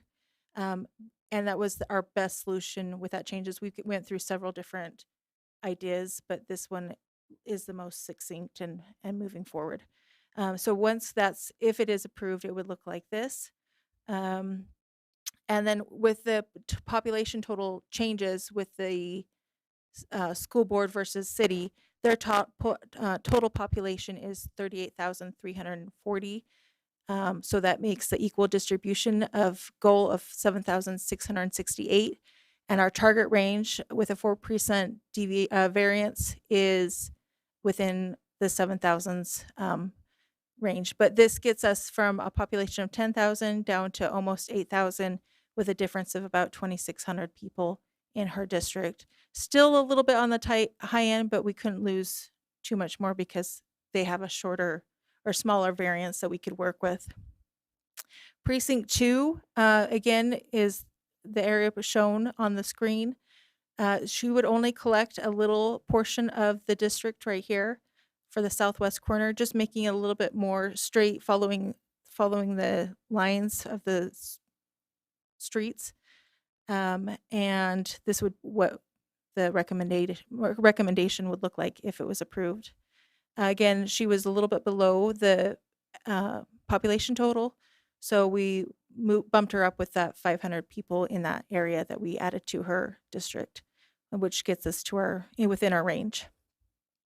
Precinct 3 is a little bit boxy. For some reason, precinct 3 is always a little bit jetty, so we wanted to clean that up a little bit. This is our proposed changes. She would gain a large portion of district or precinct 1, and then to keep that population total, we would have to lose that area and go to a different district right there. And this is what it would look like if approved. And it gets us within our target range and with a difference of 530 people added to her district. Precinct 4 looks like this currently. We're going to add on the bottom portion or the tail of the city in the south. And that's what it would look like at the tail end. And that gets us within the range. I will say the District 4 or Precinct 4 and Precinct 5 are on the lower population totals for both of their precincts. However, both Precinct 4 and Precinct 5 will probably have the most difference in gain in population over the next 10 years with some of the projects that are coming down the pipeline. So we're not too concerned that they're on the lower end right now, because that will adjust and probably be better moving forward with the next census that we do. And then Area 5 with Jaron Cooper, to clean this up and make it a little bit more boxy again, we would lose this bottom portion and he would gain a little bit to the north right here, creating a better looking map a little bit right there. And then again, he is on the border of being within the range, but we are still within the law. So we're excited about that. He would gain 602 people with this. And then again, his population or his area will just continue to grow, over the next 10 years. So this is what the precinct looks like right now. And then with our recommend changes, it would look like this. Does anyone have any questions about the school district? No questions? It looks good. There's, so everyone was okay with that? Richard? Okay.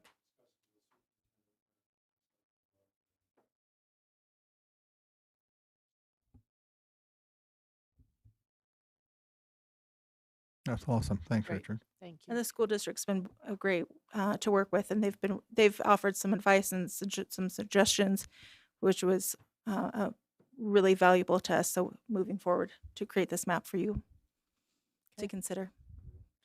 All right. Thank you very much. Thank Thanks for you. your effort. And Yes. Yeah, boy, Scott we did a great really- job. We appreciate it. Yeah, this has been long in coming. I mean, it feels like it's been a while. Yeah. You know, not because of you guys, but because of all the other stuff. So anyway, thank you so much. You're welcome. Thank you.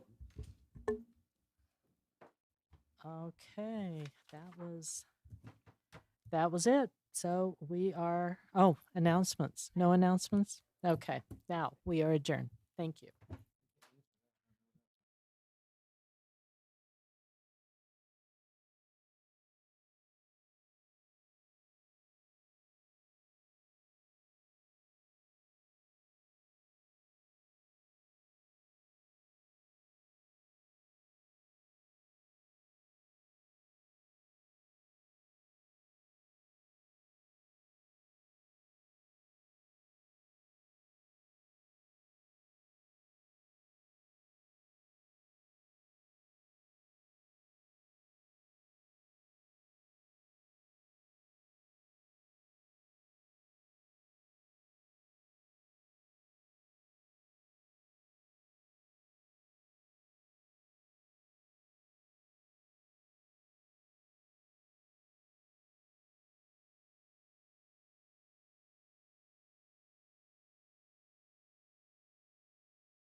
Should I use the gavel? All right, we have one more minute and then we will go ahead and get started. So please find a seat, cozy up.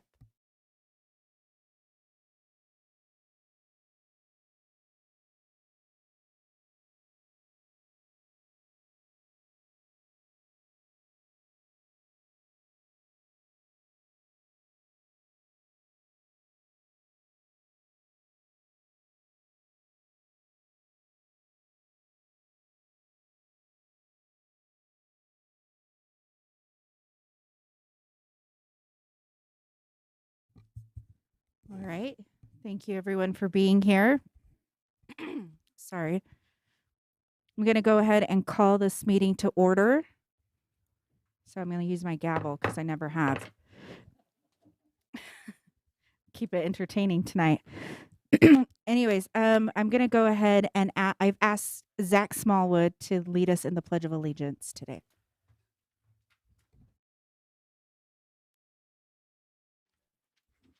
Okay. I pledge allegiance to the flag of the United States of America and to the republic for which it stands, one nation, under God, indivisible, with liberty and justice for all. All right. Thank you, Zach. Okay, we're going to go ahead and continue on with our first item of approval of minutes for council meeting on November 16th, 2021. If I can get a motion. I will move approval of the minutes, Thank I'll you, s- Diane. Oh. November 16th, 2021. I'll second that. Thank you. I have a first and a second. Brooke? Aye. Aye. Aye. Aye. Aye. Thank you. All right, we're going to go ahead and start off with special recognition. First item on the agenda is the Murray City Council Employee of the Month. And I will have Brett Hills present with Blaine.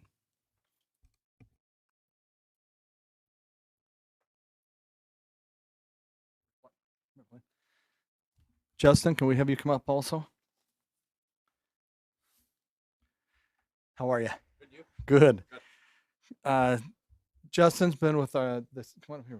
This is your night, not mine or Blaine. So, 17 years with the power department, and we started this program about 8 years ago, and we just want to recognize you, Justin, and show our appreciation for your service to the city. And so I always kid around and say, here's the most important part is that $50 gift certificate. And then that's your certificate, and your name will go back there on there. But from the council, we just wanted to show appreciation and thanks for your 17 years of service. That's a good long time to be working with Blaine. So we know that. So that's long. And so you're going to get a chance to say something, but we're going to let Blaine go first, and then. But anyway, let's give Justin a big hand right now. Thanks, Brett. Thanks, council. Justin, like Brett mentioned, started his journey with Murray Power in 2004. He came from Sanpete County. Well, you can. Yeah. Sanpete County, and he has roots back there. He goes back there often. He still raises cattle and farming and everything else, and steering and everything else. Yeah. Justin was made a foreman in 2011, and so he's been a line crew foreman. And with that adds a responsibility of safety to your guys. And that's a key part of that. And Justin has been involved. I want to say Huggy so bad. Just do it. Okay, his nickname is Huggy. Just do it. And your brother's name is funny too. Just Jason. No, it isn't. Lumpy. Well, he had that when he's on the football team. Okay. Justin has been involved not only with Murray City linemen, but he's also been involved with line school. He judges some of the hotline school. He's been involved with hotline training as well as instructing. You presently teach at UVCC, right? Salt Lake Community College, a lineman school. So we have a seasoned guy right here who not only knows how to do it, but teaches. Many of you are interested in the Navajo, Light Up Navajo. Justin's one of the gentlemen that went down there and spent days. I've talked to others and said that's kind of a life-changing experience to go down there and to provide power to those people. His wife Ashley's here, and he has 3 children. I'll let him maybe talk a little bit about his family. I know he's into motorcycles, only because you got injured once and you were on light duty for quite a while. Right as I started. That's right. His daughter's also involved with softball, and so he's involved with his family. He's involved with all types of things, but I think his roots are still in Sanpete County. But as long as he'll stay in Murray, we'll keep him. He's a good employee. He's one of the leaders. We have 3 line foremen. He's one of the 3. And I'm really pleased that he would go and teach other linemen, because that means a lot, that he knows the stuff, and he wants to move the trade along, the lineman trade. So, Justin, I'm glad you're part of Murray City. Can't believe it's 17 years, though. I'll mention one other thing. In 2011, when we offered Justin the position, I'm going to embarrass him, we called him into the office, and Bruce Turner and I offered him the position of being a foreman. Many people would, I could say, hey, thanks, give me a high five. Justin started to cry. You know, that meant a lot to him. He did. Tell him, yeah. He did. Ashley, you haven't seen that side of him, have you? But he did. He did. He was touched that he was that. So, and that's not a lie. That's Still true. touched. Okay, Justin, thanks. You're welcome. You get whoops. Thanks. Thank you. It's been a pleasure. Working at Murray's, it's a big deal. It's the largest utility in the valley. It's the only one, but the guys that you work with is where it's at. You know, it's the kids you teach, and you get to see them go on and get a job and move on, and it's awesome. Thank you. Thanks for letting me work here. You're here forever. Okay.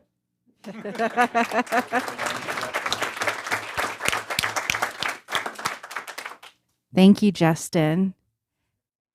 Yeah, and if you have family here, I think it's just your wife. Hi, Ashley. And you don't have to stay, but you're welcome to stay. You don't have to stay. You guys can go and use your $50 gift card for a fun meal, a nice meal. All right. Well, thank you so much. We appreciate you. We appreciate you. It's so fun to watch you do that, and it's going to be fun moving forward and how we can continue to work together on that, because it's always fun to highlight the employees. So thank you, Brett, for that.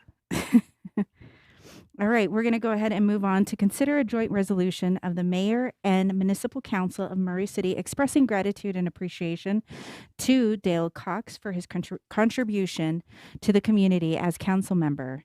Diane Turner will be presenting. Diane.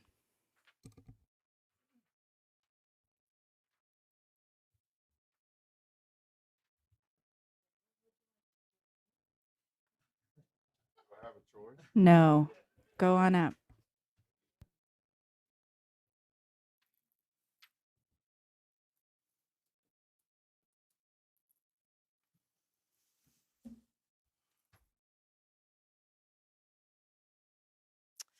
Whereas Dale Cox represented District 2 as a Murray City Council member from January 1, 2018 through December 31st, 2021.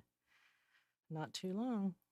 And whereas Murray City wishes to express its admiration and appreciation for these years of dedicated work and community service performed by Mr. Cox as an elected city council member, and whereas during Dale's term as a council member, he served in various key positions, including city council chair and vice chair, redevelopment agency chair and vice chair, and municipal building authority president, as well as committee member on the capital improvement program committee, serving in each capacity with a genuine commitment on behalf of Murray City. And whereas Dale stepped forward to serve on several interlocal agency boards, including the Utah League of Cities and Towns Legislative Policy Committee and the Murray Area Chamber of Commerce. And whereas in each capacity, Dale served with dignity, integrity, and genuine dedication on behalf of Murray City residents. He demonstrated exceptional judgment on every issue, ensuring an improved quality of life for the community he loves. And whereas Dale's dedication to advocating for fair pay and benefits for all city employees has not gone unnoticed.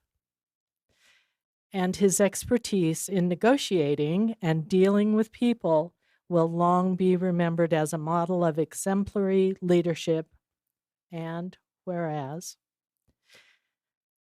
thank heavens for Jan, Dale's wife, who has stood by his side and been a sounding board for him whenever necessary.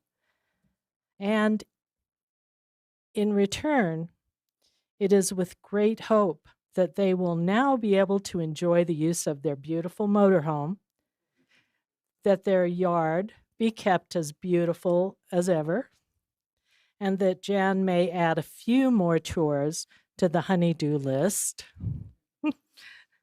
And whereas Dale's quirky jokes and sense of humor will be greatly missed. And now, therefore, be it resolved by the Mayor and Municipal Council of Murray City that the city express its most sincere appreciation and gratitude to Dale Cox for his 4 years of unparalleled service and contributions that are recognized now and into the future.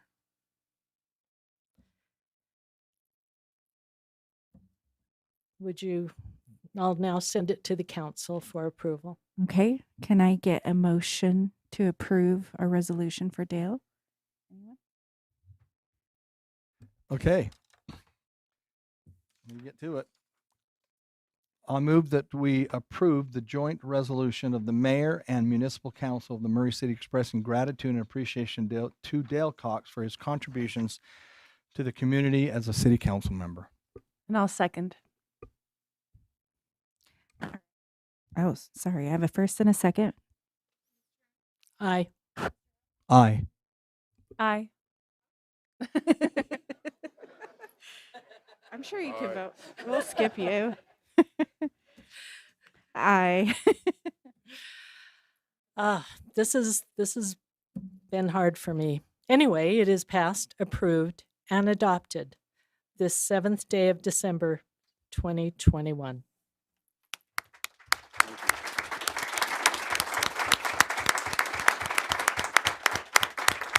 Thank you. Would you? Dale, please say something. I welcome you. First of all, they aren't quirky jokes, by the way. I've been very proud to work with the councils I've worked with, the current council and the 2 members that were here prior to what we have now. Everybody on this council has always worked hard for the best of Murray. They've always put Murray first. There's been, we don't disagree or agree on everything, but we always work to put Murray first. And I'm very proud of what we've been able to do for Murray City and what we've been able to do for the employees of Murray City. So with that, I'll sit down and let Brett have a shot.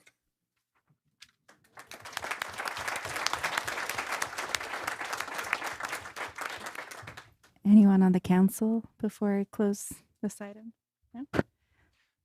It's been an honor working with you, Dale. It's been fun, and I'm afraid we'll still see you after this, but oh well.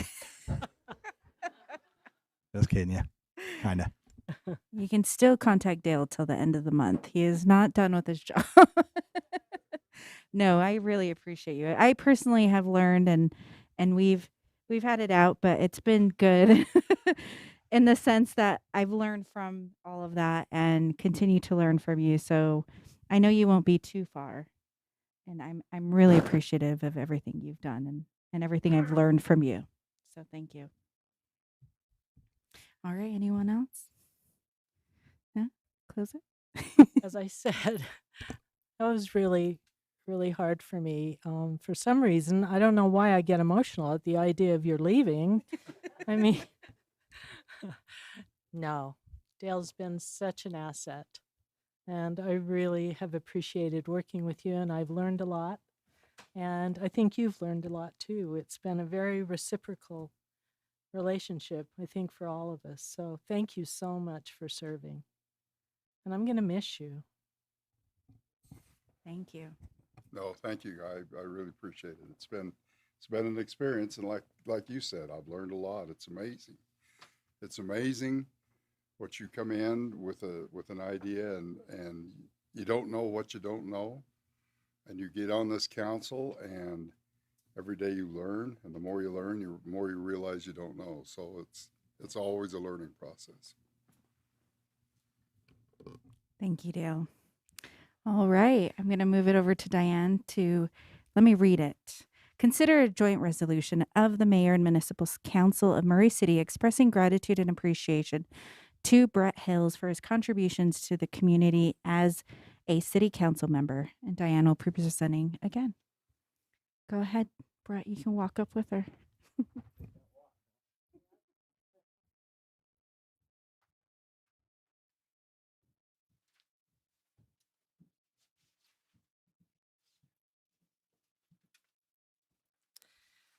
I know Brett usually takes this walk to honor other people, so now we get to honor you. Whereas Brett Hales represented District 5 as a Murray City Council member from January 1st, 2012 through December 31st, 2021. And whereas Murray City wishes to express its admiration for those years of steadfast work and community-oriented service performed by Mr. Hales, and whereas during Brett's term as a council member, he served in various key positions, including City Council Chair and Vice Chair, Redevelopment Agency Chair and Vice Chair, Budget and Finance Committee Vice Chair, Municipal Building Authority Vice President, Treasurer, Secretary, and Trustee of the Municipal Building Authority, as well as a committee member on the Capital Improvement Program Committee. And whereas Brett represented Murray City by serving on several interlocal agency boards, including the Association of Municipal Councils, Business Enhancement Committee, the Mayor's Electrical Board, Utility Board, and the Murray Area Chamber of Commerce. And whereas he has served in each capacity with dignity, integrity, and genuine dedication on behalf of Murray City, ensuring the decisions he made would leave our community a better place to work and live. And whereas Brett has always put his residents first and has worked hard to ensure that everyone in Murray City has equal access to the wonderful city services and community activities that the city offers. And whereas Brett's positivity and ability to be kind and inclusive comes naturally and without judgment. Whereas his wife Cindy has been a dedicated partner and offered him an abundance of support, encouragement, and wise advice during his council service. Thank heavens we all love Cindy. And whereas Brett enjoys traveling, attending concerts, and spending time with his family. And whereas Brett's friendliness, stories, and personality will be greatly missed. And now, therefore, it be resolved by the Mayor and Municipal Council of Murray City that the city express its most sincere appreciation and gratitude to Brett Hales for his 10 years of unparalleled service and contributions that are recognized now and into the future. Rosalba. Thank you. If I can take a motion to consider the resolution. I'll make a motion that we approve the resolution of the Mayor and Municipal City Council expressing gratitude and appreciation to Brett Hales. And I'll second. Thank you, Brooke. Aye. Aye. Aye. Aye.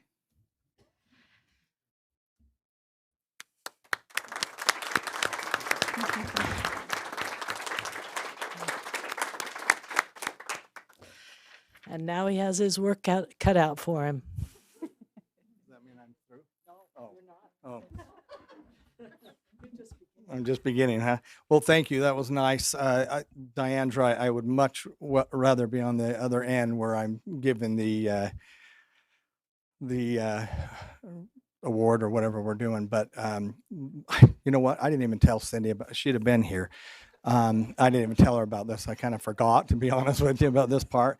But we do have I lost a brother last week, and so we will. Excuse me. We'll be sorry. Isn't that interesting? I don't think I've hardly shed a tear knowing, because we knew this was coming. But anyway, so we're going to be heading out to out of state in about when this is over. So if you keep your comments, I'm kidding you. I'm totally kidding you. I'm totally kidding. We can stay as long as we need to stay. Anyway, so we will be heading out. So I won't have the opportunity to talk afterwards. I would love to do that, but I have to head out immediately. But I am really appreciative.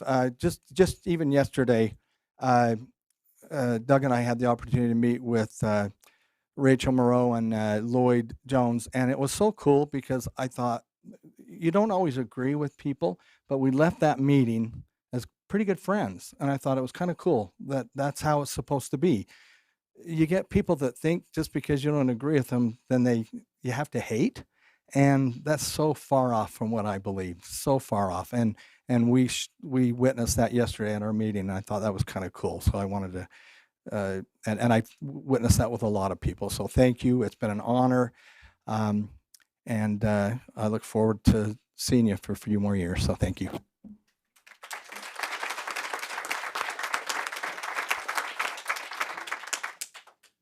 While Brett walks back, does anyone on the council have anything to add?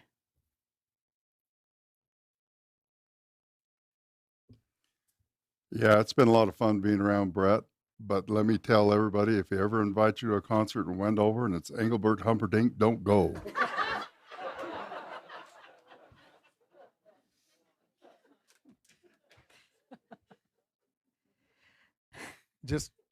I have to tell you, just because he was 106 does not mean he still can't sing. So Yeah, it does.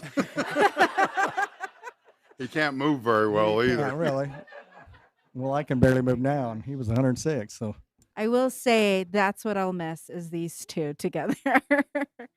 Just in wherever we were, you guys were always such great gentlemen. And so I really appreciate that. My husband has a lot to learn. So please, I'm glad you're still going to be around. Not that he's not, but he can learn, he can smooth out the edges. So thank you. Perfect. Diane? I'm going to miss you on the council, but I'm going to get to see you in other capacities. So it's not quite as emotional, and I wish you luck in whatever you want to do. well, thank you. I'm looking forward to working together with the council. So thank you. Exciting times to come. And we'll still see Dale. I hope, anyways. All right, we're going to go ahead on and move on to citizen comments. I'm going to kind of give a brief just explanation. Citizen comments are open to anyone, of course, but we do have 4 public hearings. The last item was the RC Willie has been postponed. So if you are here to make a public comment on any of the items on the agenda, please know that we will have since they are public hearings, you'll have time to make public comments on that specific hearing as well. I just wanted to let you guys know. And also please sign in. I know there's a sign up sheet going around. This helps us too. And if you are planning on making a comment, Jennifer has boards up here. She'll show you. Everybody will have 3 minutes to speak, and Jennifer will time you. And I will, since there are a lot of people, I'll just help maintain that time frame as well. So if you're cutting to the end, please wrap it up.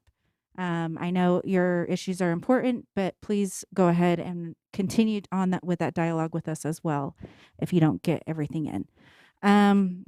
So let's go ahead and open the citizen comments section of the portion of the evening. So please, again, please make sure to fill out your paperwork. You go ahead, state your name and at least your district so we are aware. Thank you. My name is Dylan Barney. I live at 4902 South Box Elder Street in District Number 3. I'd like to open by giving my appreciation on this 80th anniversary of the bombing of Pearl Harbor to those who served and died there and those that served at home. Like my mother that is now deceased, that served as a overhead crane operator at Geneva Steel. So I'm grateful for their service and what they did to protect this country. I'd like to also thank the mayor and his staff for having Deputy Chief give me a call about the parking problem on Box Elder Street between Vine Street and 4th Avenue. Since the basketball place went in, people are parking on both sides of the street and on 4th Avenue, making it only possible for one lane of traffic to go through, creating a serious safety concern. There are some no parking signs, but people still park there. And as far as I know, nobody has gotten any tickets. And I heard rumors that even if they did get tickets, the judge would dismiss them. Other parking problems within the city are at Murray Crossing. In front of that, where they have a 2-hour parking, there's people that park there where people that would want to go to a business could park. Or in Fireclay, there's parking problems there. As I drove by both of those facilities tonight, I noticed that there was the businesses that were on the lower floors that were supposed to be multi-use. There's very few businesses there. It's very, very seldom used. Which brings me to my concern about the development number 4 on the agenda tonight, as far as the development and people parking and where they're going to park and how many will overflow into the Murray City Park and cause a congestion there, and the added traffic that they may be starting to use the roads through the park as a traffic lane thoroughfare rather than people to go there and enjoy the park and be able to walk across the street in safety. I recognize that there needs to be some economic development in Murray, but also needs to be balanced against the safety of the citizens. Thank you very much for your time. Thank you so much for your comments. Anyone else? Please come on up. State your name and at least your district, please. My name is Kate Sturgeon. I'm in District 5. I just want to voice my concern about how the development in general has been going in Murray and what concern there is for the residents who have been here rather than the 300, 500. The zoning process has just been incredible to watch. I watch the planning and zoning meetings. I watch the decisions that you all have to make. But I don't see that there's a lot of concern about the people who have been here for decades. It's bring more people in, bring more people in, bring more people in. We are going through a drought that the governor of the state requested everyone to cut back their water. Now, is this just this year? Is this going forward? We don't know. But having 300 or 500 or more unit apartment buildings, even though they're very efficient in their water use, what about the water for the people who have lived here? And now on the agenda is radiopharmaceutical. And how are you going to take care of that waste? Where is that going? That has a long half-life. And I don't want to see Murray become glowing in the valley for different reasons. I just want to see some concern for the citizens who have lived here, paid taxes here, had their families here. I know that growth is inevitable, but I'd like to see a little more emphasis on smart growth. Thank you. Thank you, everyone. All right. Anyone else wanting to make a public comment? Please come on up. We'll collect your paperwork here shortly after. Please state your name and your district, please. Good evening, Beverly Krangle. I'm in District 5 also. And I appreciate the comments that were made previously. A bigger, as big a concern is the increase in traffic and the lack of attention to any of the safety guidelines that continue to be put out by different agencies, the federal government, Granite School District. We have Vision Zero, which has been advocating that we have to change our way of thinking about traffic. I want to quote from Jeremy Harris of KUTV. Recent crosswalk crashes highlight need for drivers to pay attention, victim's mother says.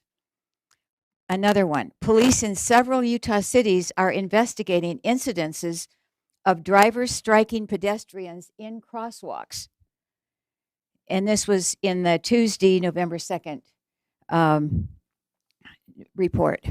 Another federal study concludes U.S. must change policies to curb epidemic of deaths caused by excessive motorist speeds. And then the subtitle was urge states and regulators to act quickly on the National Transportation Safety Board recommendations to save thousands of lives annually. My understanding is that engineers have been taught to get people from the suburbs to the cities as fast as they can. And the answer has been in the past, more asphalt, more pavement, more asphalt, more pavement. Chop down trees, whatever it takes to let cars go faster and more cars. With the later numbers coming in of all of our population growth, we have to think differently. We have to think about more transportation issues that will allow people to get where they need to go, because change is inevitable.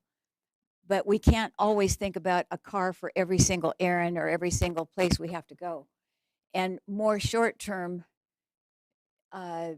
answers, like even smaller vans and buses is combined with bigger buses.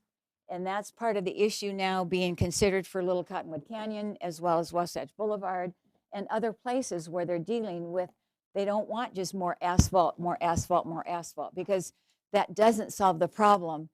And with our winter inversion, think what our air is going to be like if all they do is widen the roads and add more and more cars. So there are many things that should be considered prior to making all these changes in zoning and high density growth. Thank you very much. Thank you. All right. Thank you so much. Jennifer, do you have her paperwork too? Oh, okay, perfect. Thank you. My name is Richard Krangle. I reside at 1628 East Vine Street, and I've been a resident there for many decades. I affirm everything my wife just said. We've talked about it multiple times at our kitchen table. And I want to simply enlarge on a single issue involved with the widening of Vine Street. And that is the speed, the hazard, and the danger caused by speeding traffic. Even though it's posted at 35 miles an hour, they typically drive at least 50 miles an hour.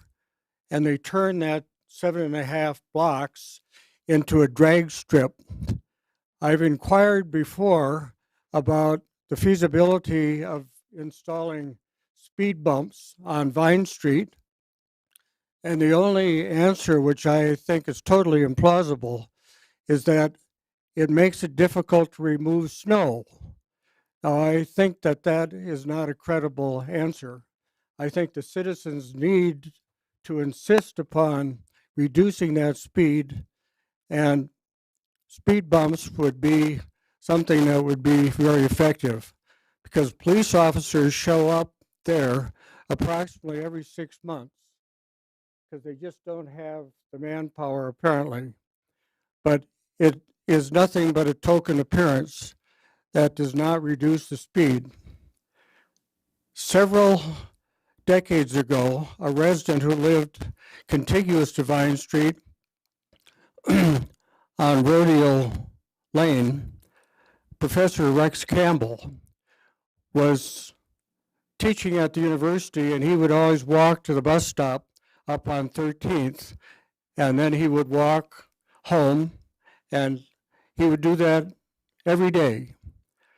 And he was walking along the north side of Vine Street when he was hit by a speeding driver, a hit and run. Professor Campbell was knocked into the open irrigation ditch at that time and languished there for many hours in the freezing weather. He never recovered from his broken bones and his internal injuries. I did not want to see another person riding a bicycle protected only by a white strip painted on the asphalt to become another casualty. I think we must insist that the speed is reduced on Vine Street in the interest of protecting the citizens and their children. Thank you. Thank you so much.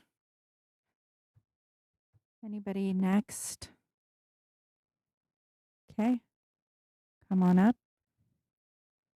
State your name and your district. Sure. My name is Mike Cajano. I'm in District 3. So my specific concerns around some of the rezoning, some of the projects that are proposed for housing. I understand there's a lot of emotion going around. I've watched some of these live streams prior, so I'm going to try to stick to facts, right? So we, unlike a lot of folks here, haven't lived in Murray all that long, about 5 years. Education has now become towards the forefront. We've got a young family that we're starting. And frankly, we've tried to leave Murray because of the downturn in the school system. We got caught in, just on the other side of the housing boom. It's no longer feasible for us. So trying to keep the emotion out of it. Some of the things we've looked at, Parkside, some of the schools that this would affect, just numbers. So right off of U.S. News World Reports, there's 607 elementary schools in the state of Murray. Parkside ranks 580th. 1 in 4 students are proficient in English. 1 in 4 is proficient in math. Right, so you've got to take a look at the type of student that's going to be coming in when you're looking at the larger plans and rezoning. So it's not the specific demographics. I saw some comments online about, folks took offense that, renters are this versus homeowners, things like that. Emotion aside, you take a look at the sort of the downturn, what's done in Murray versus some of the other areas. You take a look at, I've reached out to some of the folks on the council before, and they've cited the pandemic, things like that. You don't see the downturn in some of the other school districts. So that's my primary concern. Some of the folks that have kids coming up, taking a look at the school systems. What's the influx of folks going to do to those systems? What's that going to do to the families that we'd like to move in? We're in Murray now to stay, so we'd like to do our best to help with that. So we want to be cognizant of that. So that's, my primary concern. I just wanted to get that out there. Thank you very much. Thank you, Mike. All right. Anyone else? And Mike, I think Patty is going to go around and have you fill out a form. All right. Go ahead. Name and district. It's Renee Fassbender. I'm in Council District number 4. And I'm here to speak in regards to, I believe it's number 4, with a change from the area with Best Buy and other retail being changed to possibly, the proposal to have it be high density, which my main concern before this last election was about revenue for Murray and what brings the better revenue. And just one of my concerns with this change is that them with Best Buy or retail in there that brings better revenue for Murray.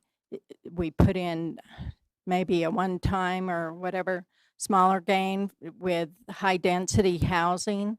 And I think Murray needs to be real careful about losing prime retail property to housing, and in particular high density. And I am concerned about how that might impact the schools and other things. And the comment about the parks, I think that we've got a lot of concerns, and the parking. I know, I forget what it's called, but over there on the other side of 4500 South, where no emergency vehicles can even get through. I was struggling to get through in my little car, and I think that that's some pathetic planning. I was anxious for a change in some of the council because I have concerns I don't believe we're getting addressed, and my family's had business property. We've been very unhappy about some of the council decisions, but I think these things right here, the prime retail property, I just don't think that that's the place to put high density. So I hope you consider my concern. Thank you. I keep turning us off. Sorry. Thank you, Renee. Anyone else?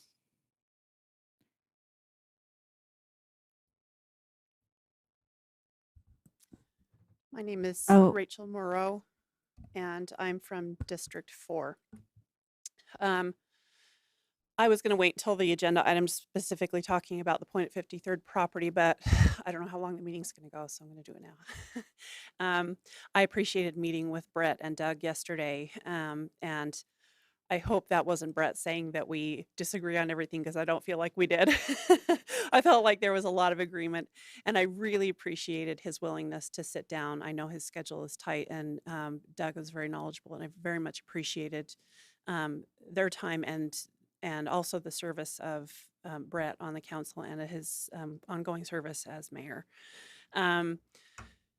So I have gotten more involved with city planning conversations than I ever had anticipated that I would, but because of some very involved and robust conversations on the Murray Citizens Facebook page, I ended up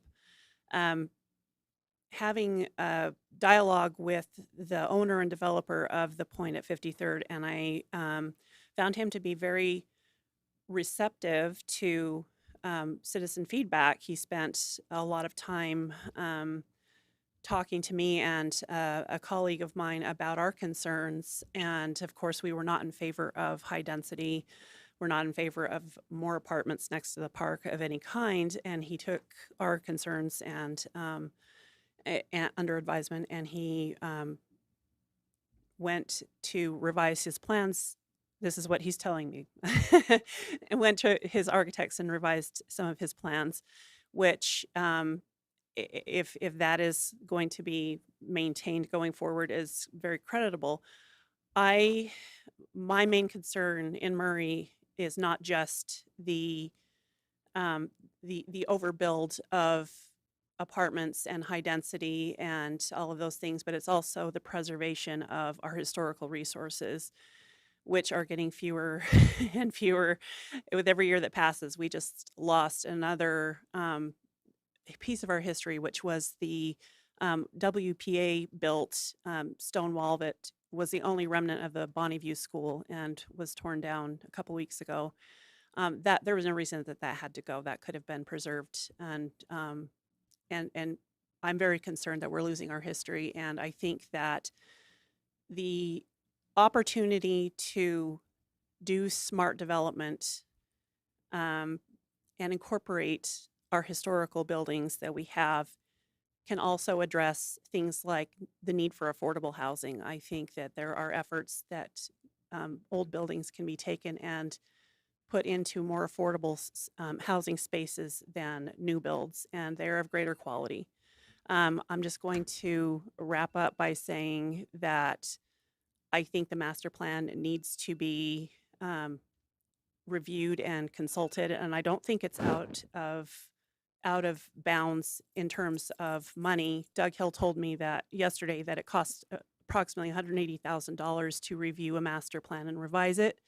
I think that the cost in Let's terms of wrap it up. Sorry.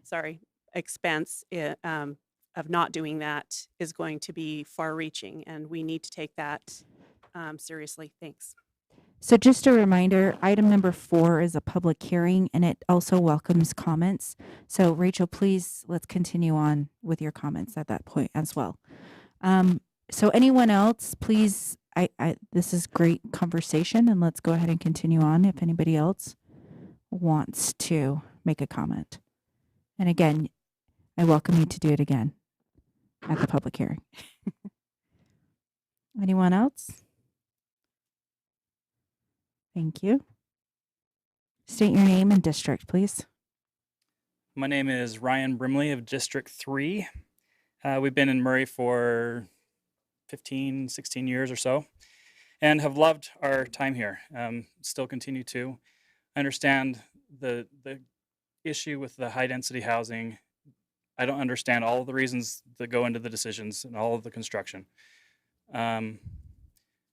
But I am quite aware of the impact of it. And one of the biggest things is on the schools. So primarily Parkside Elementary has the majority of the high density housing in Murray, bar none. It's a major impact on that school. That also flows into Hillcrest Junior High and then ultimately into the high school. The issue is, that hasn't been addressed that I've seen, is the culture can't be established. When you have a constant churn of students coming in and out of those schools, you can't establish a good, solid culture. And that, I think, is one of the biggest downfalls of those schools, is challenges along those lines. I don't think it has anything to do with the socioeconomics or the solid backgrounds of the homeowner versus an apartment dweller. I don't think that's the issue, but the culture is a major thing that has to be considered. How can we spread that load across all of our schools? And I don't know the answers to these things, but I hope that these concerns are taken into effect or into account. And just another side comment that has just been in the back of my head. I go into the park from Vine Street nearly every day to pick up kids up from swim and whatnot. Those stone pillars are a major hazard. People trying to get in and out of the park onto Vine Street. They're an obstruction of view.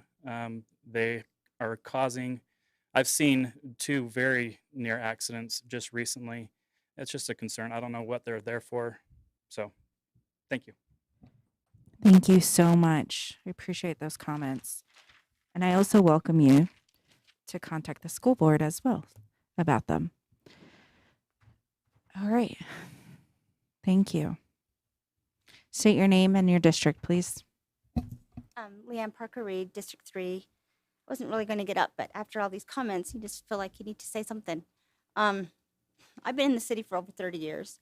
We have seen a lot of changes, some good, some a little bit challenging. I appreciate all of you serving in the community and continue to serve. Some of the issues that I see with the schools is we're lower on staff. We're taking an influx of people from all over the place in Murray, and like the one gentleman said, Parkside School is quite.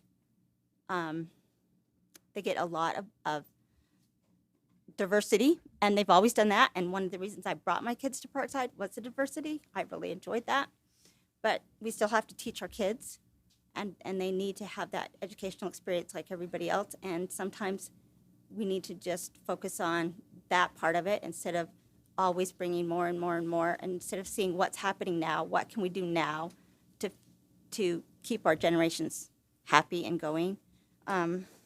There's obviously a lot of zoning issues that are going on now, more and more, because our city is growing, and we are, even though we are a landlocked community, there's still places that we are growing, including the little spot by my house now. The Mash Farms is now being developed, and that's been empty for many years, and I am filling those growing pains right now.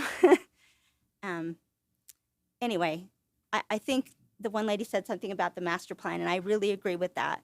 That is something, many years ago, they put plans in place, the master plans, and things that we need to look at. And I don't know, I haven't been in the councils for a while. I don't know how much we've looked at that, where we're at on that, but I think it's important that we probably take a look at it now. Thank you. Thank you so much, Parker. All right, anyone else? I'm going to count to 3. 1. I do this with my little one all the time. 2. 2.5. Okay, 3. All right, we're going to go ahead and move on to our public hearing portion of the evening. And thank you, everyone. Again, I acknowledge that we're hearing you. So, and thank you for all your comments. We're going to start off with public hearing number 1. Consider an ordinance amending the Murray City Standard Land Use Code related to adding a land use category for radiopharmaceutical manufacturing and products and amending section 17.144, 020, 17.148, 0.020, 17.160, 0.020, and 17.174, 020 of the Murray City Municipal Code, identifying radiopharmaceutical manufacturing and products as permitted uses in specific zoning districts. Presented by Susan Nixon. Sorry. Go ahead. Thank you. Thank you, Council, for this opportunity. And for those who are present, thank you and welcome. This application was submitted from IHC Health Services, a joint venture between IHC and PharmaLogic, for a new land use category and text amendment, and also to include that land use category in 4 of our existing zoning districts. The use that has been proposed is radiopharmaceutical manufacturing and products. We're proposing to add it to the general office, the hospital, CD, and our PO professional office zoning districts. So what are radiopharmaceuticals? Wow. This has been a learning experience for us over the last year. And like Dale Cox said, you don't know what you don't know. Wow, this was one we definitely didn't know, but was really interesting and has been a great opportunity to learn a little more about, which I think is going to be very helpful and very positive contribution to Murray. So radiopharmaceuticals, or medicinal radiocompounds, are a group of pharmaceutical drugs containing radioactive isotopes. Radiopharmaceuticals can be used as diagnostic and therapeutic agents. The proposal for the land use number and definition is number 2834, which the definition is highlighted up there in the red as radiopharmaceutical manufacturing, preparations, meaning an entity that is engaged in manufacturing, preparing, propagating, compounding, practice of pharmacy, processing, packaging, repackaging, or labeling of pharmaceutical drugs containing radioactive isotopes. For those of you who aren't familiar with our zoning code and our land use code, we have the land use code is a numeric system where we assign certain uses to a number, a numeric value. And that value is then used in our zoning or land use ordinance for uses that are permitted or conditionally permitted in each zoning district. So the number that we've proposed of 2834 would be a subcategory under the broader category of 2800, which is chemical and allied products. You can see the list there. So some of the uses are broad categories, some are very specialized and a lot more limited as far as the possibilities. Just a little bit of more information on that. The applicants originally, when they submitted their application, wanted to modify, I'm going to go back to this one, the definition for pharmaceutical, just regular pharmaceutical preparations, which is number 2833 at the bottom, which is just a more generic pharmacy, which we have several of in the valley and in the city. But it just includes analgesics, antiseptics, antacids, just the basic pharmacy where the rest of us, all of us go to get our pharmacies. Well, after talking with them for a while, we decided that we needed to have this more of to assign a more specific number, the 2834, because it is much more specialized and much more limited as far as any possibility of other pharmacies going into the valley or Murray City. So the regulation and oversight on these is highly regulated on a federal, state, and local level. It is regulated by the FDA, the Department of Transportation, our Nuclear Regulatory Commission, and on a state level by the Board of Pharmacy and Utah Department of Environmental Quality, plus the zoning, Murray City zoning. So the manufacturing of positron emission tomography, or PET they call it, is radiopharmaceuticals and are performed within a cyclotron radiochemistry lab or a vault. PET is a diagnostic technique which is used with computer-assisted X-rays, used to track radioactive substances inside a patient's body. The radiopharmacy is staffed by trained nuclear pharmacists, so it is not your typical pharmacist in this use. So again, it's very specialized, very limited. Possibility of other ones in the valley or in the city is very highly unlikely. Radiopharmaceuticals are compounded specifically for patients in hospitals and clinics in the Intermountain region. So why did they request this specific use? So access to radiopharmaceuticals is necessary to diagnose several different types of cancer, such as prostate, I think ovarian, numerous different types of cancer, and also it can help in detection for Alzheimer's disease. Currently, there are 3 pharmacies, radiopharmaceutical centers in Utah. One of them is, you all know, the Huntsman Cancer Institute. They have a pharmaceutical radio lab there, but it is not pharma-enabled and capable of producing these newer drugs. So none of these existing 3 locations are capable of producing the non-invasive cardiac imaging drugs, which have a very short shelf life. So the location for a radiopharmaceutical pharmacy is critical to be close to a hospital or clinic where the patients are treated with these particular drugs. Because of that, because of the short shelf life that they have, anywhere from minutes to hours. And after I'm done with this presentation, I have the representatives from PharmaLogic are here, and they will give you all the real nitty-gritty technical information for you. So I'll turn the time over to them when we're done. But so if this text amendment is approved by the City Council and adopted, the applicants, IHC and PharmaLogic, intend to eventually have a facility here in Murray. I need to back up just a little bit. When there is a text amendment, it is applied to any property that is within that particular zoning district. So it is citywide. It's normally we don't refer to a specific site when it's a text amendment because it would apply to citywide to any property in that zone. The proposal is for the new land use category 2834 to be a permitted use in the following zones: the GO, H, CD, and PO, and I'll get to the reasoning behind that in just a minute. And the sections that correspond to that are 17-144, 020, 17-148, 020, 17-160, 020, and 17-174, 020. As I kind of indicated before, there is a broad category of 2800. I can go back to that, which is chemical and allied products. That broader category is currently allowed under our business park zone and as a conditional use, and also in our manufacturing zone. So if this is adopted, if this new land use is adopted, it would also be allowed outright, well, would be allowed in those other zones, which is the AMG and the BP, because it's already there under the broader category. But since it's already allowed, we don't have to include it as part of this application, if that makes sense.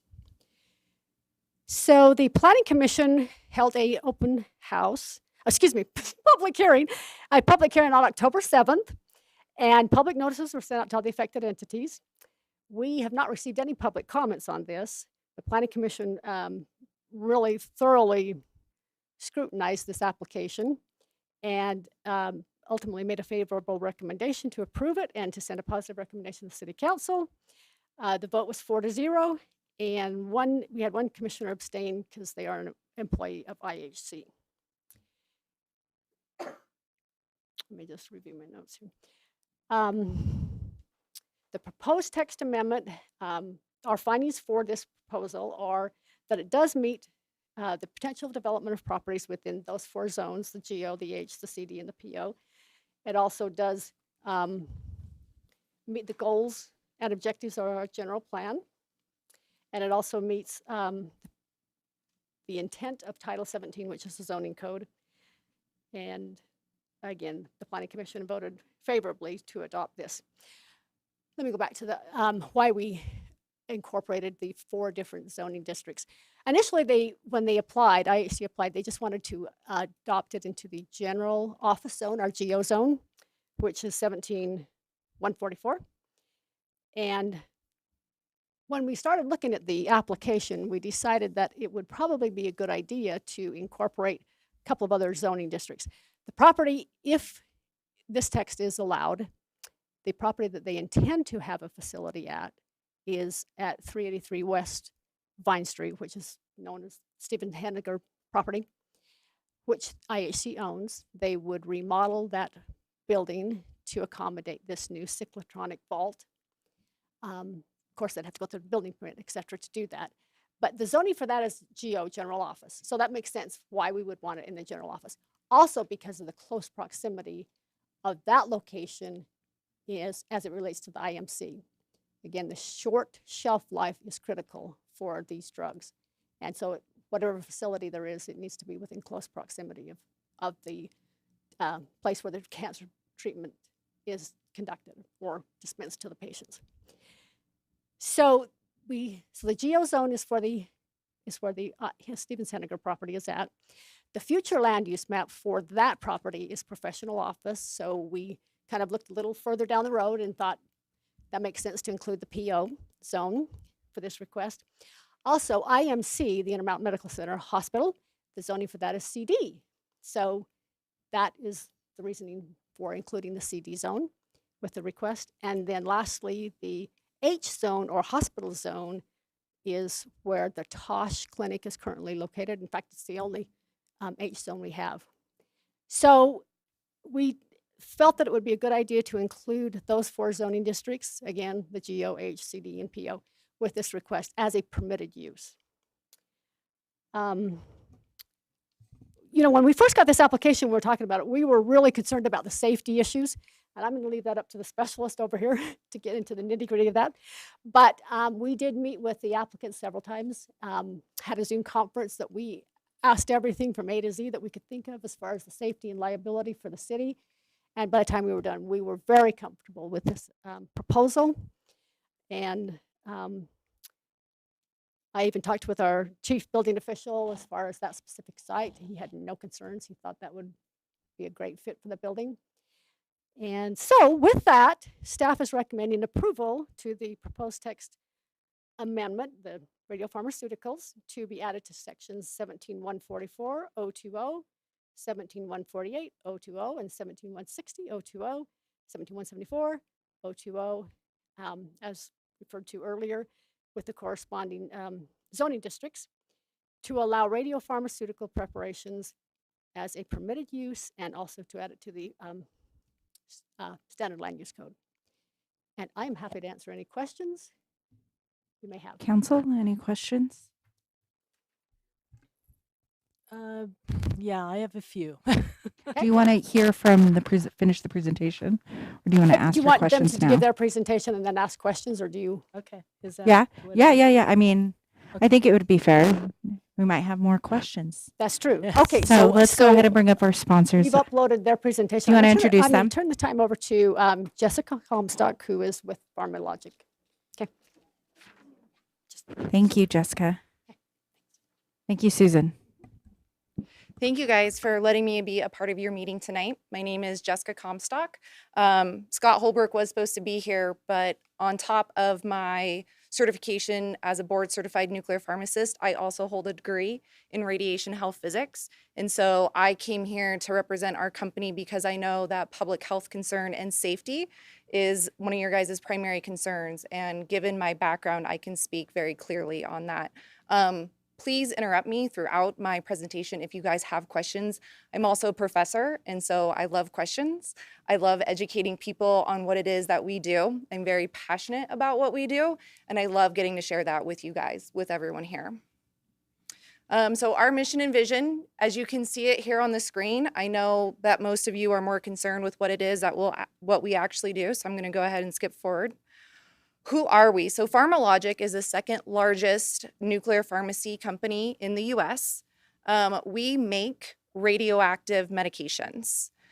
These medications are used to diagnose and treat diseases, diagnose cardiac disease, Alzheimer's, gallbladder issues. We treat a lot of different cancers. Right now, some of the bigger cancers that we're moving forward on and working with our medications is for prostate cancer, neuroendocrine cancer. Those are two large disease states right now. So primarily oncology and cardiology, as well as branching into mental illnesses and Alzheimer's disease. So all of our products are FDA approved, with some exception with the clinical trials that we are doing, which most clinical trials are also FDA overseen by the FDA. Our products do have a short half-life. So I know when a lot of people say radioactivity or nuclear anything, what we think about is nuclear power and nuclear weapons.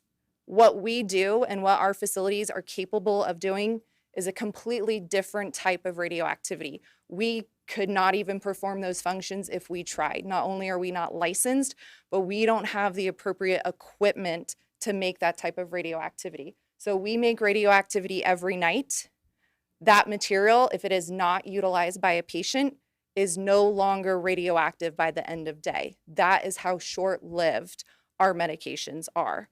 And as Susan mentioned, there's a lot of oversight.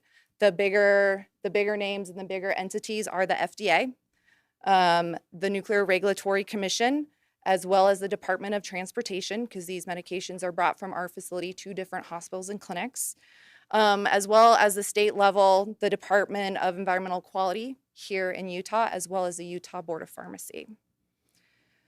Can I ask you a question? Oh, yes, absolutely. You say if that radioactive whatever isn't used, it loses its radioactivity in the Yes. day. What type of waste does that then become? So our products actually start as water, different types of water than your drinking water, and they will decay down to water again. So our waste is minimal. Again, we do not put that out into the environment. It does go through a waste company that gets rid of all of the waste in the United States, and so that is not handled here. But again, it comes down to a completely inert particle that is oxygen-based.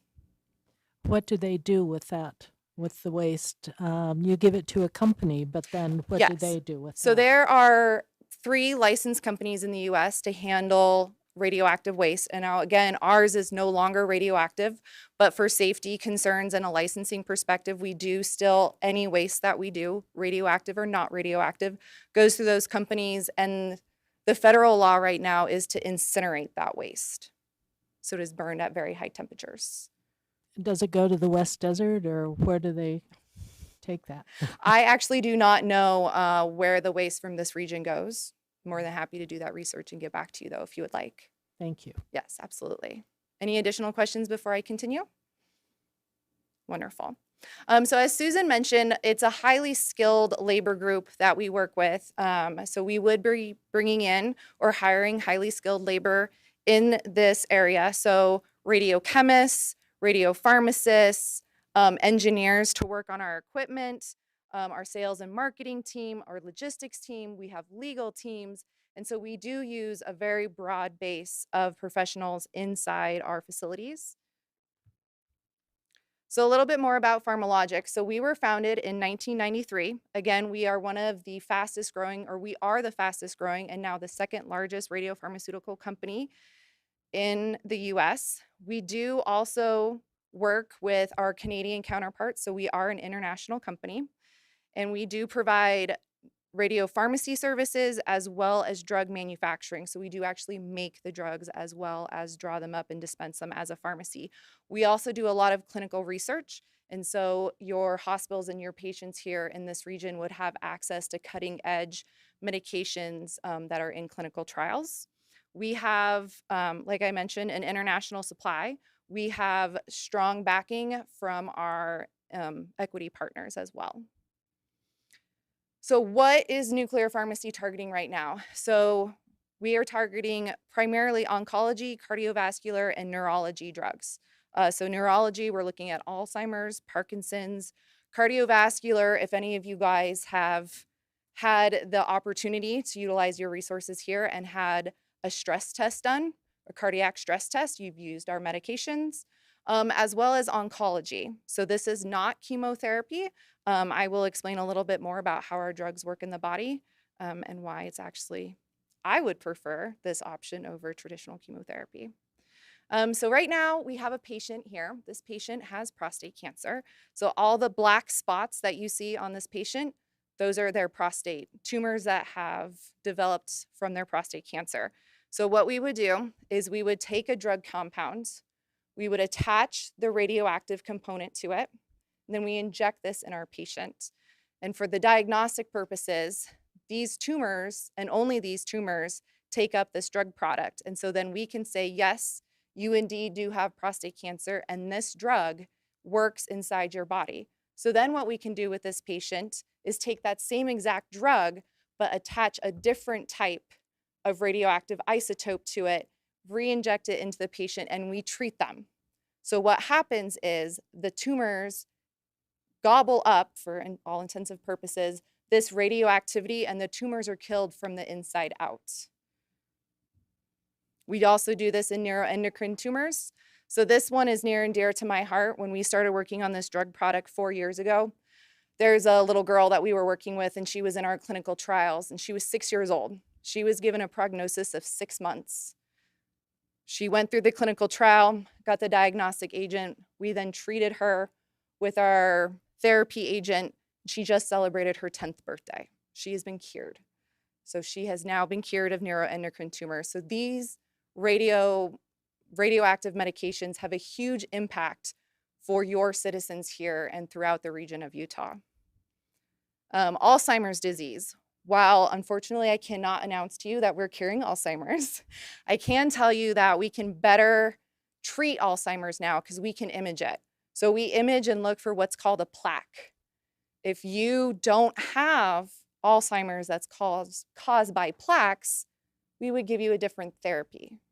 But the most commonly prescribed therapy treats a plaque-based Alzheimer. So we want to make sure our patients are on the right medications. Otherwise, we're not treating their true disease. So what I'm trying to say is our medications have a very impactful benefit to your citizens and to all the community members of Utah. Also, cardiac imaging agents. If you've had a heart attack, you have bad heart disease, more often than not, you will end up having one of our stress tests. This is one of our shortest lived isotopes. So when I talk about a short-lived isotope, we're talking 10 minutes. When we look at a nuclear reactor, so a power plant,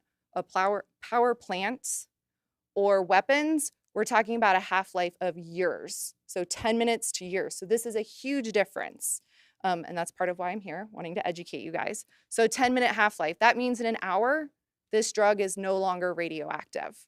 So it wouldn't even be useful to inject into a patient. And that's primarily why we are looking at the location in the site, because with the identified location, we would have the greatest benefit to your citizens here and be able to treat the largest amount of patients based on this drug product's very short lifespan. So radiation safety, this is what we're all concerned about, right? Which is 100% understandable. So our facilities are specifically designed for worst case scenarios. So Susan talked to us about a vault, a cyclotron vault. So our cyclotron is what actually makes the radioactive component.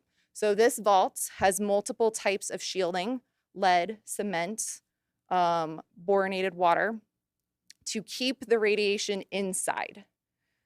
When we design our facility, we design our facilities so that any public edge is no longer radioactive. So whether that's the outside of our building and there's a sidewalk or a parking lot, whether it's a shared hallway or whether it's a shared wall with another entity, if you were to stand at that location, you would have no greater radiation exposure than you would if you were in a grocery store. So we design our facilities and our shielding to bring down the risk and the exposure to the radiation. And the facilities are designed, again, for worst case scenario. A lot of times people think when we make medications that we're talking about large volumes of drug products. We're talking about teaspoons of drug products. So again, if we had a catastrophe and we had a spill, we're talking about spilling about 3 teaspoons of liquid on the floor. And we are very trained to clean this up. And it's as easy as shielding it. So you can put lead bricks on top of it, walk away. About 10 hours later, it's no longer radioactive. So the way our facilities and our operations are designed is even if we do have a catastrophic event inside our facility, it cannot get outside of it. And if we do, which we have never had to this point, by the way, we can contain that internally and the danger is gone within the day. So now I talked about how we transport these medications. So what happens is we make it, and then our pharmacy that is in the same building will draw this medication into a patient-specific dose. So we draw it into a syringe, which is a spill-proof container. We put that inside lead shielding, and that lead shielding is then put inside a very specific box that also comes with some shielding, but it's also classified by the Department of Transportation to carry hazardous and radioactive materials. These boxes are put through a lot of performance testing. You can drop them from a 10-foot building. You can throw them in the lake, deluge of water. They do not break down. So spill-proof container in lead inside one of these boxes that is also shielded. Then these boxes get strapped in our delivery vehicles. The idea, right, if we want them strapped in our vehicles is they do not come out of the vehicles. Now, accidents do happen. Our company has a very high safety records, but again, car accidents do happen. If worst case scenario, right? So we'll talk worst case scenario. If we were in a car accident and somehow the package gets ejected from the car and somehow the medication comes outside of that package, outside of its shielding, outside of its spill-proof container, we can handle that. We don't have to close down the city. We do not have to bring in hazmat. We don't have to bring in, we bring in the police for a car accident. We can clean that up. We can survey for any radioactivity in the environment, and we can clean it up in the spot on the minutes. Now, again, worst case scenario, if somehow this medication didn't just spill on the pavement, but somehow jumped onto a member of the public, God forbid the member of the public ingested it, that is literally worst case scenario, right, guys? The amount of radiation that this person would experience is equivalent to the amount of radiation that you would get from a flight from LA to New York City. So again, we're not talking about large amounts of radioactivity. We're talking about very small patient-specific doses. Our vehicles do not carry hundreds of patient doses. More often than not, they carry roughly 2 to 3 patient doses, so very small volumes, very small amounts of radioactivity. So all in all, it is very safe. Like I mentioned, our company does have a very good safety record. Also, everything is lifetime monitored. So in case, again, there was a catastrophic event, we do have lifetime monitoring. We would get notified of that. We shut down our operations, investigate the problem, fix it before we would ever bring something back online. So moving forward, So you do, as again, Susan mentioned, you do have some radioactive pharmaceutical companies in the area. They unfortunately are just not capable of making and producing the same type of radioactive medications that we are capable of. But I want you guys to be aware that this is happening in your valley. This is here. Your patients are already being treated. What we want to do is bring newer radioactive medications in that have a larger impact to your citizens. So this does happen all over the US. So again, I know that we're always thinking about safety. What we're doing is it's not life altering as far as like breaking the mold. This is already occurring all throughout the US and all over the world without any incidents that aren't handled at the site. So why have we targeted here? Why does PharmaLogic want to partner with IHC and bring it here? As you can tell, the Midwest and the East Coast is very covered with these facilities that can handle these medications. And if you were to take away that green blob around Utah, that's what you currently have access to. You don't have access. And so if we brought our facility in here, you would not only be servicing your city, but also the whole region throughout northern Utah and even out a little bit into the other states. So we have done this before. Our most recent facility is just outside in one of the suburbs of Denver, Colorado. It is very similar to the facility that we would like to build here. It is a drug development center. We do make research as well as commercially available drug products. We work with the University of Colorado School of Medicine with their PET MR and PET CT departments. We brought in a lot of increased recruitment opportunities. So when you bring in more advanced medications, you will also bring in more developed physicians and also the equipment that can handle these medications, ultimately providing better healthcare to your citizens. And we also have seen improvement of research and grants being awarded in that area. And this is what the community where our facility looks like. We are right smack dab in the middle of that picture on the upper left. We are surrounded by apartments. There's a church literally across the sidewalk from us. There are restaurants, kids play in that pool, and there is no danger to those citizens because there is no exposure to radiation outside of our walls. So that concludes my presentation. I am more than happy to take any questions. I know this is a serious thing to consider, and radioactivity again does have a very bad name behind it, but I'm here to let you know that it is safe. I'm more than happy to answer any questions. Anyone? Diane? A comment. When you talk about radioactive, nuclear, those kinds of, they're scary. I mean, and I'm scares me, and I'm sure it does our citizens as well. I think your presentation has been very helpful in allaying, some of those concerns. So I appreciate that, and I just want to make sure that it will be safe. And because that still remains. I have some other issues, but as far as your presentation, thank you. I appreciate that. And, Absolutely. There are concerns. So yes, it was good. Thank you. And what I failed to mention is this is our first step. So not only does the property have to be zoned correctly for us to build there, we have to secure all the correct permits. But once we move forward with licensing, our design of our facility goes to the Nuclear Regulatory Commission as well as the Utah DEQ for approval to get a license to handle and to hold radioactive materials. So we are inspected by those entities before we even start, so before we ever possess any radioactive material. And we are audited and inspected frequently, so at least annually. And so there is that oversight that they are there on site watching our operations continuously throughout our lifespan here in your community. And you are requesting for one area. Correct. I believe. Well, they're requesting for zone changes in Yes, multiple areas. yeah, Not we're- just one.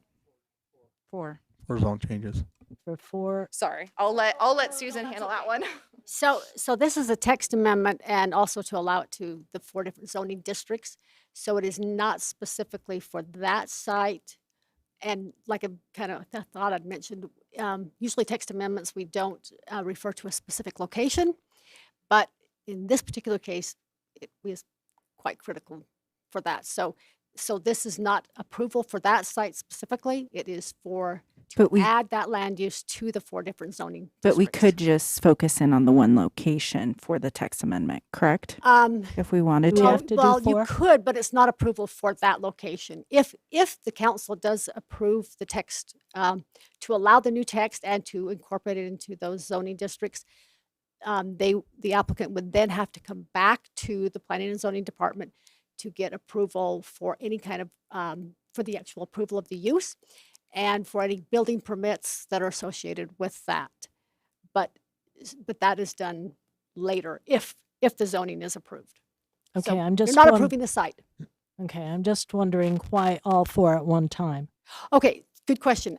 So the current property at Stevens Henniger is zone GO General Office, which was originally, the original request was just for the general office to allow this use. The future land use map, or the future for the property, is in our professional office zone. So if somewhere down the road we change or the applicant proposes a PO zone, the professional office in our general plan, it would already be an allowed use. It would not then become what we call legal nonconforming. The Tosh property, also owned by AHC, is in our H hospital zone. We as staff just thought it makes sense to look, long-term down the road, to incorporate, if they do decide to move locations or whatever, to the Tosh site or IMC, it would make sense to include those zoning districts. So IMC is in the CD zone. Tosh is in the H hospital zone. This location at Stevens Henniger is in our GO zone, but the future land use is for the professional office zone. Susan, let me ask you. So, going off what Diane has said, what if the council wasn't comfortable with approving all those zones and just wanted to approve the one, and then have you come back when they decide if they say they were going to move or if they're going to do this or that, rather than not look down the road right now, from what you said, and just to say, well, we're just going to approve this right now and have them come back for approval on anything else that would move it around. That is absolutely within the authority of the city council. Yeah, if you would just need prefer to make a do that. motion. And that was Accept any actually originally motions. their request. That's what we thought. Yeah, I yeah, remember that being Staff, your request. we just kind of Sure. actually Um, suggested Oh, that. So here comes. I'm going to allow you guys 5 more minutes. We do need to take public comments on this. So if you guys. I'll be really brief. Uh-huh. So Jason Argyle with Intermountain Healthcare. I just want to reiterate a couple of points. The reason we've asked PharmaLogic to come here is so we can offer these new therapies that we don't have access to our patients today. As we're socializing this idea with some of our oncologists, I'm getting calls and emails, weekly saying, hey, is this happening? Can we get these drugs here? They're really excited about it. And so, we really do think it's something that will be helpful for our patients to have more sounds accurate like it. diagnosis and better treatments to therapies we don't have today. To the last point about the zoning, we'll defer to your expertise and Susan and the team's expertise. We have plans to build, we'd like to build, one center at that Stevens Henniger building. From a safety perspective, my office is there in that building. This cyclotron that we talked about would be adjacent to it. Really no concerns for me or my colleagues. It really is safe. So again, we feel it's the best thing for our patients. We'd love to partner with PharmaLogic, and we don't have future plans to expand. It's just the one location to bring the service here. Jason, tell me your title again. Sorry. Yeah, so I'm the AVP of Imaging Services. The what? Assistant Vice President I of didn't hear you. Imaging Okay. Services. ABP. Okay, thank you. I thought it was some medical term I wasn't familiar with. Yeah, I'm not questioning, the integrity of what you're trying to do. I think it's wonderful. Yeah. I mean, and I really do appreciate it, and I want you to continue that. I think my concern also with what Brett said, is approving, 4 different areas rather than just, starting with the one and then having you come back to us. I would be more comfortable having that happen. It would. If I mind, I can see GL thinking here. Can we, Yes. do we have to kick it back to planning and zoning, or can No, we you make don't. the amendment here for one? You can just make it for one. I was just going to mention that in Susan's presentation, you may recall, she brought up, I think it's the business park and manufacturing zone that already allow the overarching medical, whatever it's called. So you'd want to go back, in addition to just approving for the general office zone, you'd want to make a notation in both of those that the 2800 did not include this 2834. So it's not included in the 2 zones that you haven't discussed yet. Thank you. Last question I have before we move on, because I envision, of course, us being the leading in medical. IHC is here, and I think you guys are doing an amazing things, and this is an amazing opportunity, not just for yourselves, but even for us as a city. And I want to acknowledge that in moving forward and really being conscious, even in these discussions that we're having today. How long does it take to produce an actual facility? Is it 2 years, 3 years? By the time everybody approves everything, what are we looking at the timeline? So our building is in different stages. So construction roughly takes 7 to 9 months. And then licensing. So first would be a pharmacy license and then FDA approval. So those can take anywhere from 2 to 6 months. So again, our building will be active and up in less than a year. And then you wait for licensing from those governing bodies. Okay. I've never heard anybody say 2 to 6 months on that. I thought it was 2 to 6 years. That's why I FDA. asked. I know, Realistically, it was I thought the same thing. good to know. So it's not a new building, from what I'm understanding.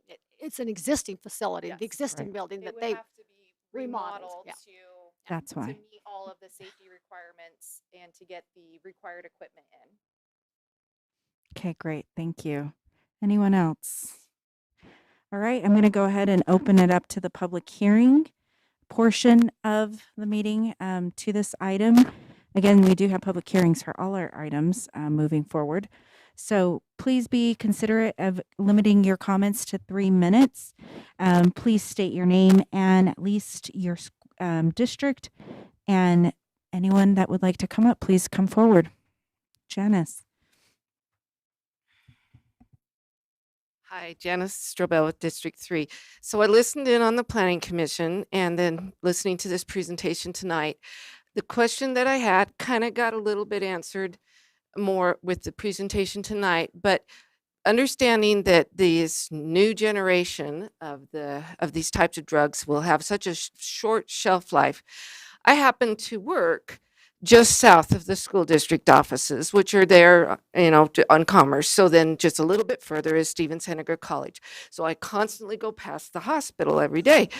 And what we deal with between Vine Street going across to the hospital is tracks, front runner, train.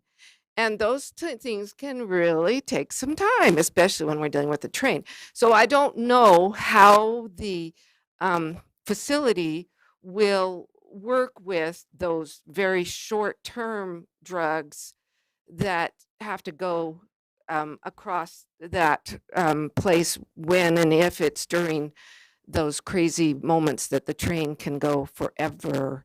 And if it stops and goes backwards and forwards when you're just sitting there.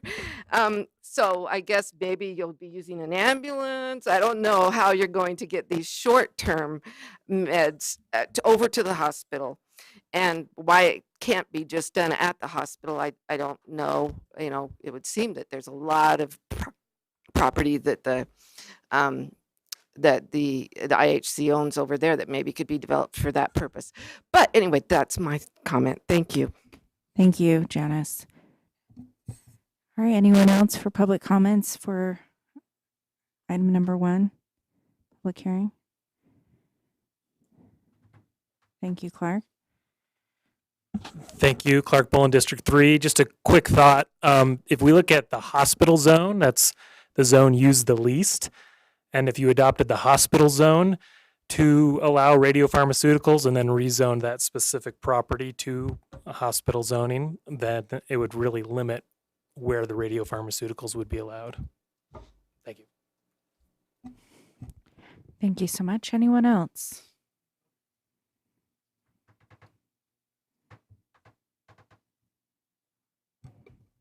Since we are on a fault line, there's always a concern about radiation leakage from an earthquake. And my question would be if there are adequate safeguards in place to prevent leakage of the radiation and the radioactive isotopes in the event of an earthquake. I think that in the past, we've had some wake-up calls in Chernobyl in Russia and also Fukushima in Japan.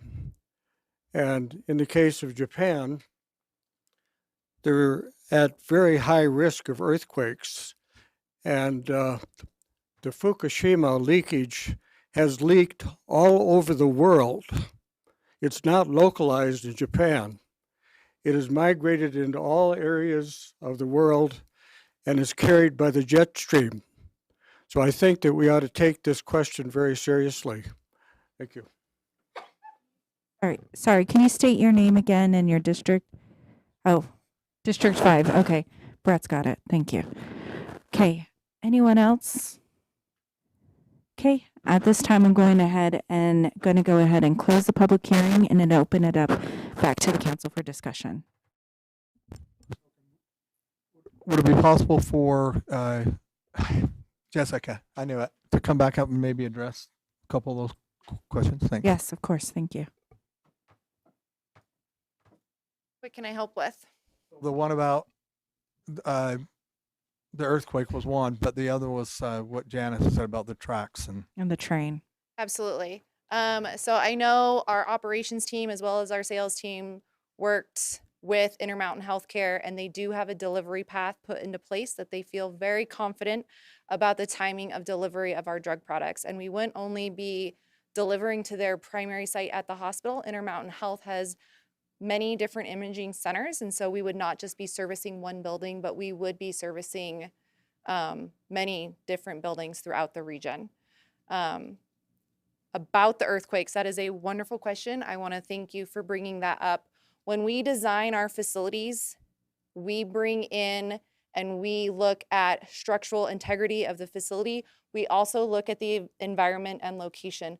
We look at airflows, we look at your water tables, we look at your fault lines. So when we design and we build a facility, this facility that then is approved by the NRC and your state's Department of Environmental Quality, this is all considered before they give us our license to operate. So we have to design a facility, so each one is a little bit different based on its location and the factors that come into play, such as fault lines, such as high water tables, you know, potentially low airstreams that come through. That's all part of our design process.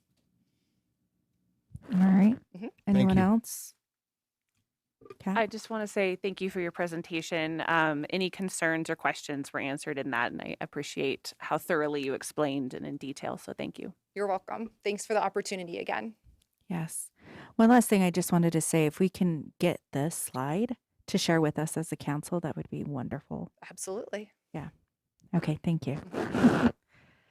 Anyone else? I'll entertain motion, all of the above.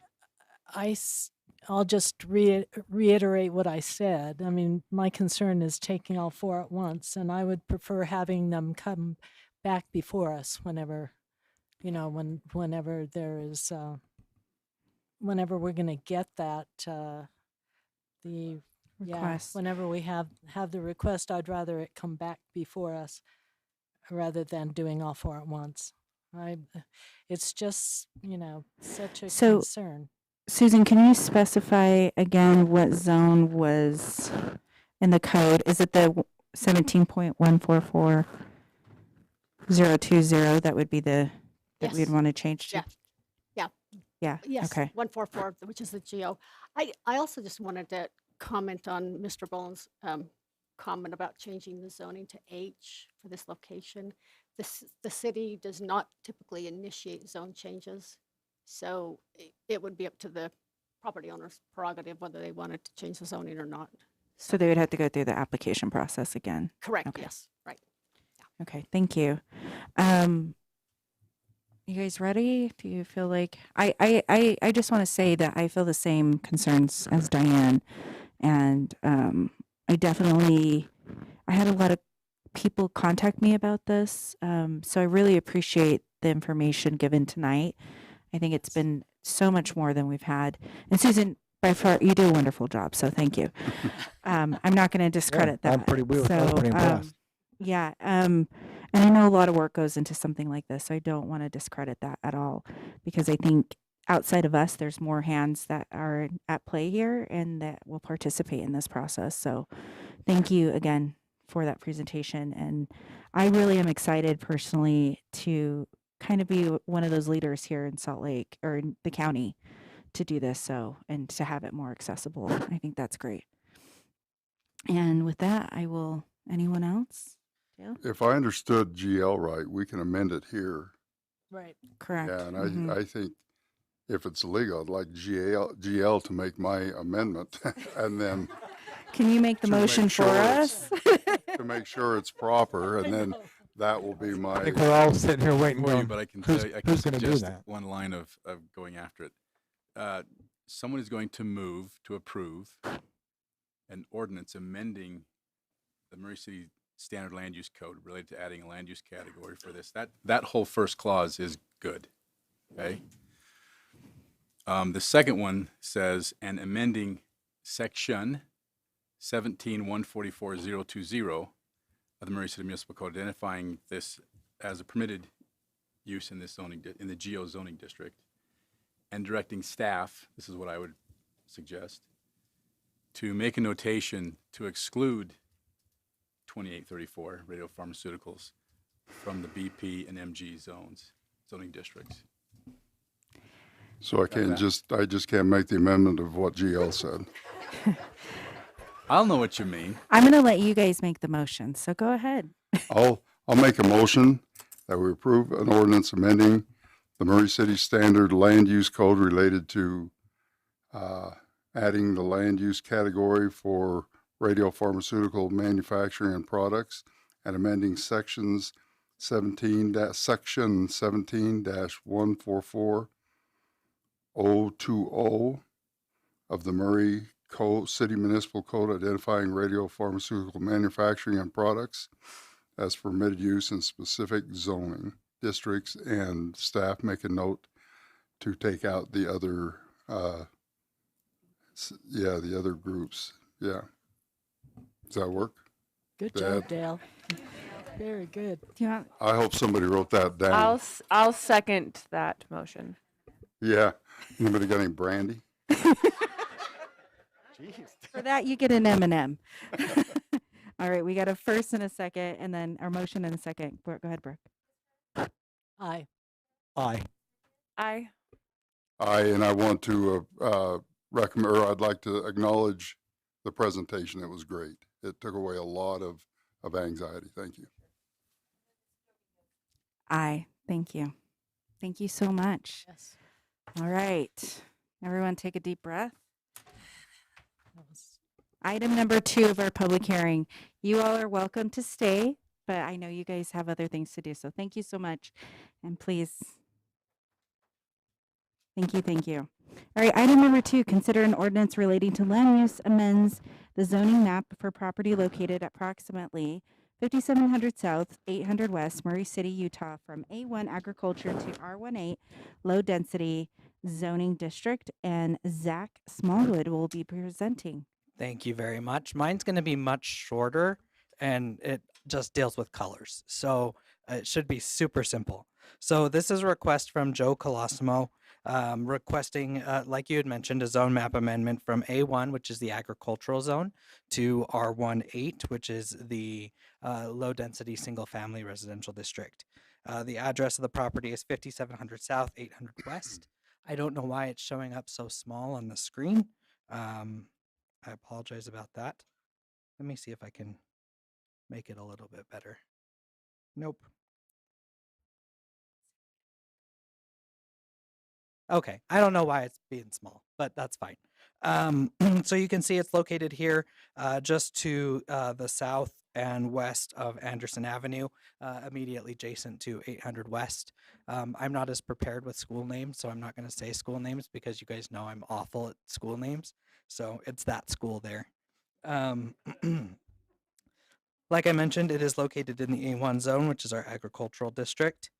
The 2017 Murray City General Plan does call for this to be low density residential. That includes the A1 zone. It includes the R18, R16, et cetera.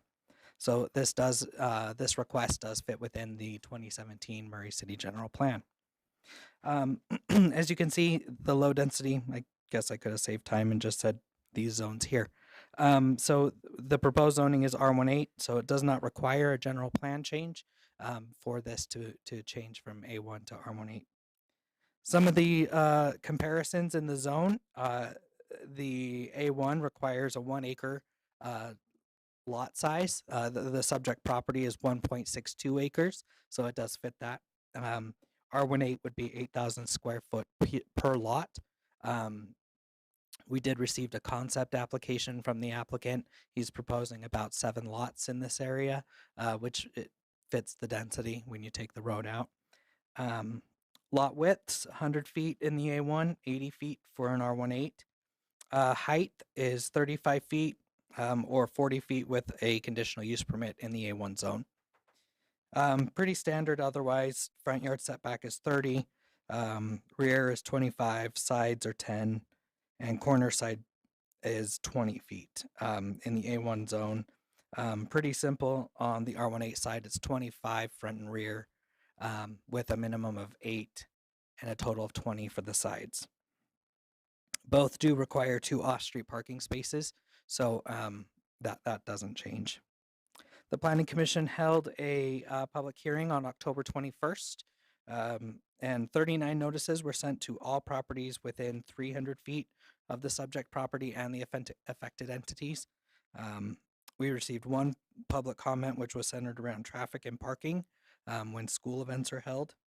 The Planning Commission did vote 7-0 to 4 to a recommendation of approval to you guys as the City Council. So findings, the general plan provides flexibility in implementation and execution of the goals and policies. We believe that changing this over to an R18 zone will allow for a great additional housing in the area and is pretty consistent with the neighboring zones as well. So we are recommending, well, we and the Planning Commission are recommending that the City Council approve the requested amendment to the zone map designation from A1 agricultural to R18 low density single family. Any questions I can answer? Anyone? Is the applicant here by chance? Do they want to say anything? Yes, we do have a representative. Okay. Thank you.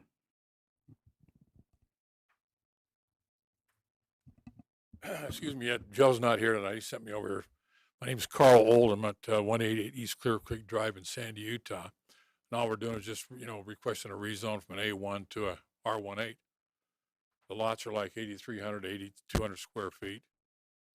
So. All right. Thank you. Any questions, council, or discussion? Okay, I'm going to go ahead and open it up for the public hearing portion. Thank you so much, sir.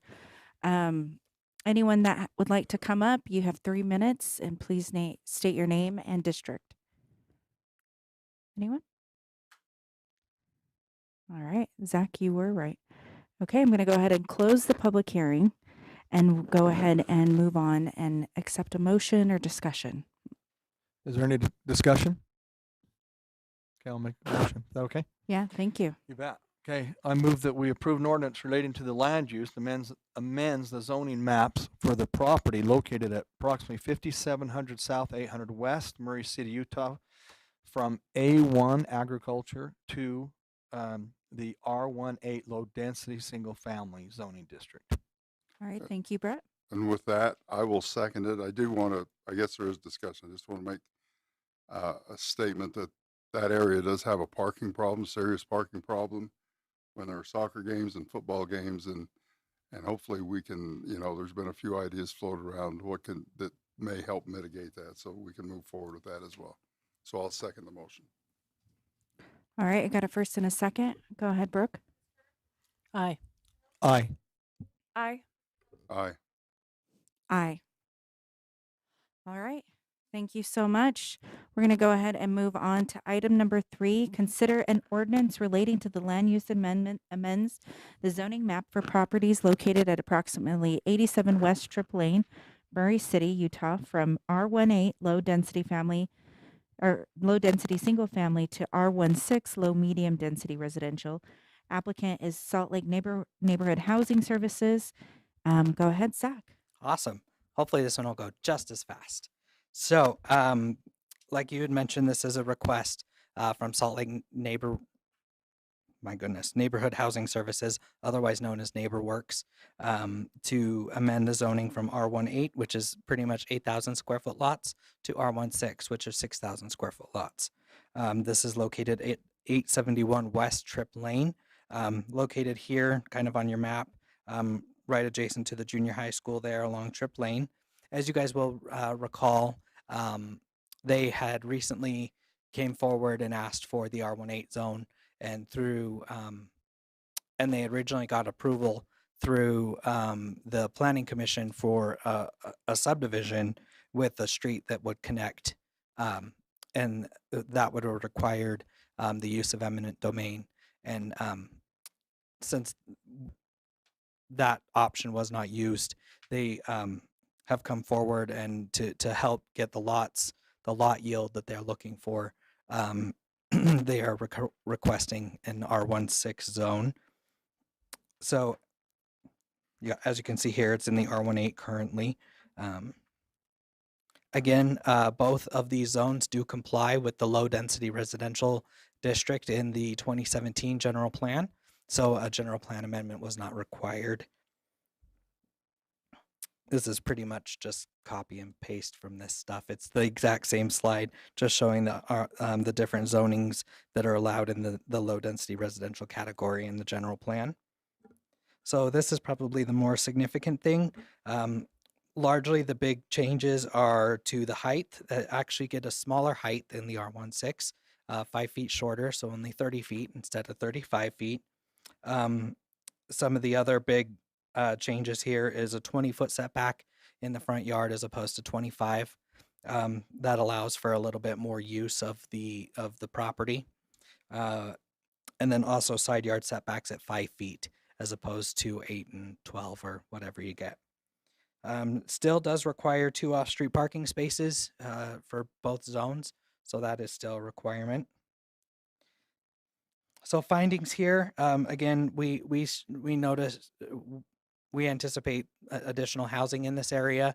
These smaller lots can help to increase affordability.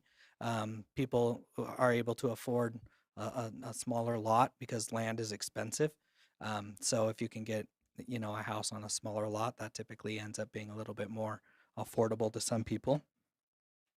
The Planning Commission voted 6-1 to forward a recommendation of approval to the City Council.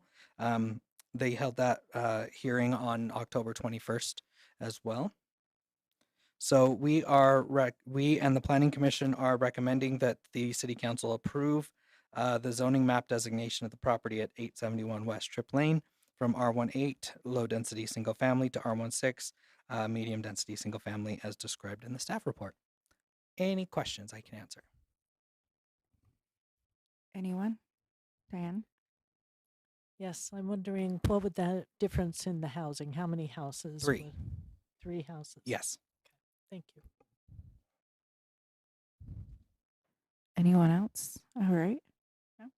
All right. I'm going to go ahead and welcome NeighborWorks to come up and present or speak a little bit about their application.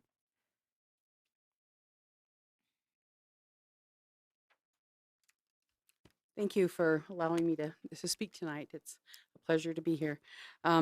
NeighborWorks Salt Lake, for those of you who don't know who we are, we're a nonprofit organization that was established in 1977 to revitalize neighborhoods experiencing blight and decline. We work to revitalize neighborhoods house by house and block by block.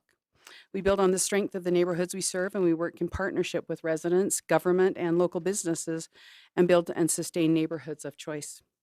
Because of our successful track record for over 44 years, in 2010, we were invited by Murray City as a result of a housing study to respond to an increased need to provide housing for median to low income families and revitalize some struggling neighborhoods. Over the last 11 years, we've rehabilitated or developed over 25 properties worth just under $9 million and helped numerous low median income families achieve the American dream of home ownership. Trip Lane was identified as a problem property when the original owners of the property passed away and it was left to the heirs. The heirs were occupied by other demands and had little time to maintain the property, which resulted in some enforcement issues that they responded to and complied with. NeighborWorks was able to negotiate with the family to acquire the property with the intent to build out this agricultural property to single-family homes.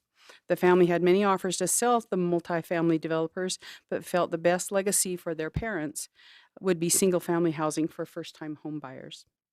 In working with Murray City departments to develop the plans for the property, we discovered that Murray City's original plan was to connect Trip Lane with Willow Grove Lane. When the homes on Willow Grove Lane were originally developed, the street was left as a dead end in anticipation of the road going through. Therefore, as requested by Murray City Engineering, we developed our plans with the road going through, which would accommodate 10 homes on R18 lots. Since that time, it's been determined that the road will not go through and must be a cul-de-sac, so we redid our plans to include a cul-de-sac. Well, in this last year or more, the cost of housing has drastically increased, as I'm sure everyone is aware of the issues in the housing market in Utah, making the homes in the area too high priced for most first-time home buyers. I know that Murray City's plan is to support affordable housing, as evidenced over the last 6 months by the approval of other rezonings to R16 on Bullion Street, Jefferson Street, and 5600 South. So in our efforts to support Murray City's vision, we have reconsidered our plans for the size of the lots on Trip Lane. If the lots are rezoned to R16, we could build up to 3 additional homes, building 13 homes instead of 10. This will help build housing for 3 more families. 3 more people get to live the American dream. 3 more families get to live the American dream.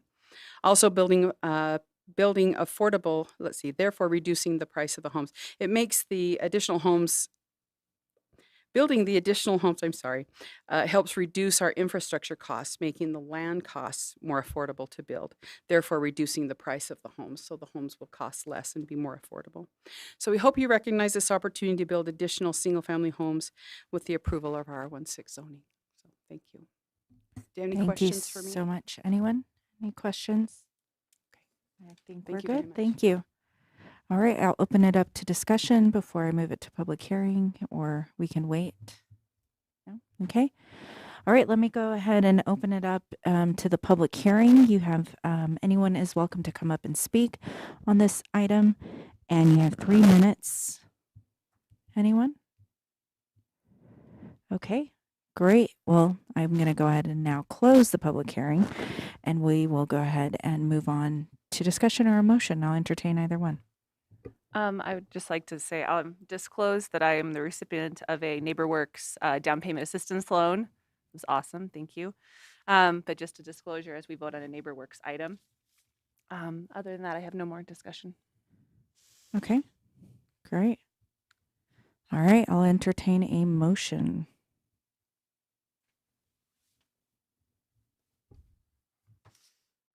All right. I will move to adopt the ordinance relating to land use, which amends the zoning map for the properties located at approximately 871 West Trip Lane, Murray, Utah, from R18, low density single family, to R16, low/medium density residential. I'll second that. All right, I got a first and a second. Brooke? Aye. Aye. Aye. Aye. Aye. All right, thank you so much. Thank you, neighbor. Thank you, NeighborWorks. You guys do wonderful work for us. And, if you don't know about NeighborWorks, Google them, look them up. They have some amazing programs for teachers, first responders, anyone in public service, or just anyone who qualifies, really. And they can go through that process. So thank you so much. I appreciate it. You're welcome. All right. Do we need a 5-minute break, a drink break, or anything? 5 minutes? Is 5 minutes okay, Brett? 5 or 10? I mean, 5 good? Okay, so we'll come back. We're going to take a quick 5-minute break, and then we'll come back to item number 4 of our public hearing.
All right. We are going to go ahead and get started back up. So if I can have everybody take your seats, get your forms ready.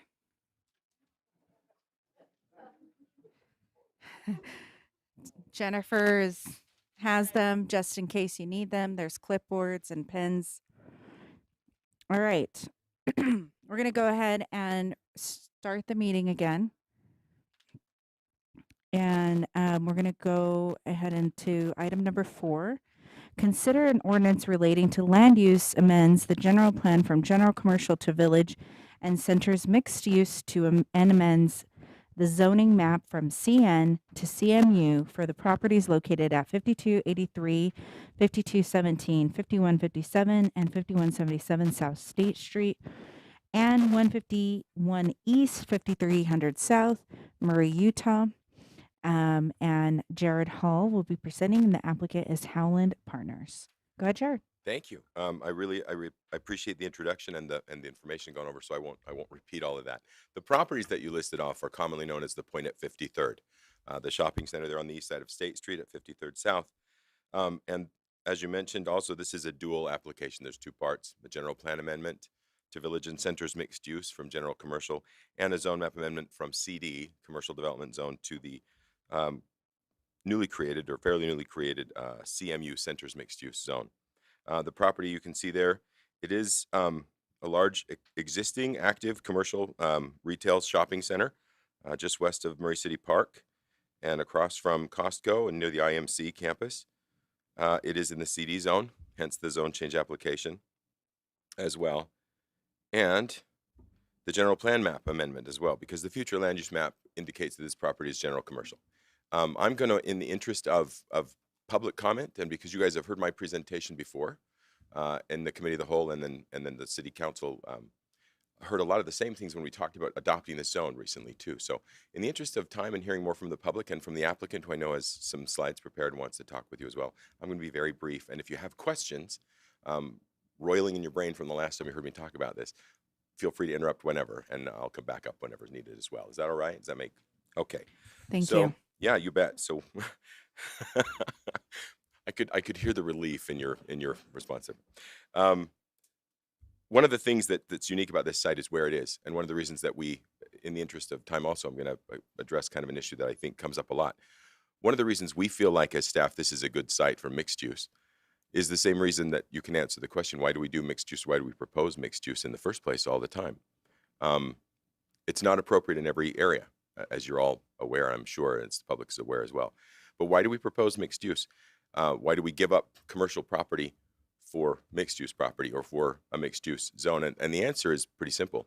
We don't see it as giving up retail property or commercial property. We see it as modifying commercial property, allowing commercial property to have the ability to modify itself going forward under the dictates of the market, as opposed to what we look at as traditional exclusionary zoning. So it's adding residential components to existing commercial sites, not to just give up commercial sites, but to make them viable going forward, to save them in essence. That's how we view that. And not just us, but other planning professionals and economic development professionals as well. It's not always appropriate, but we feel like this is a good site, and that's illustrated by this area.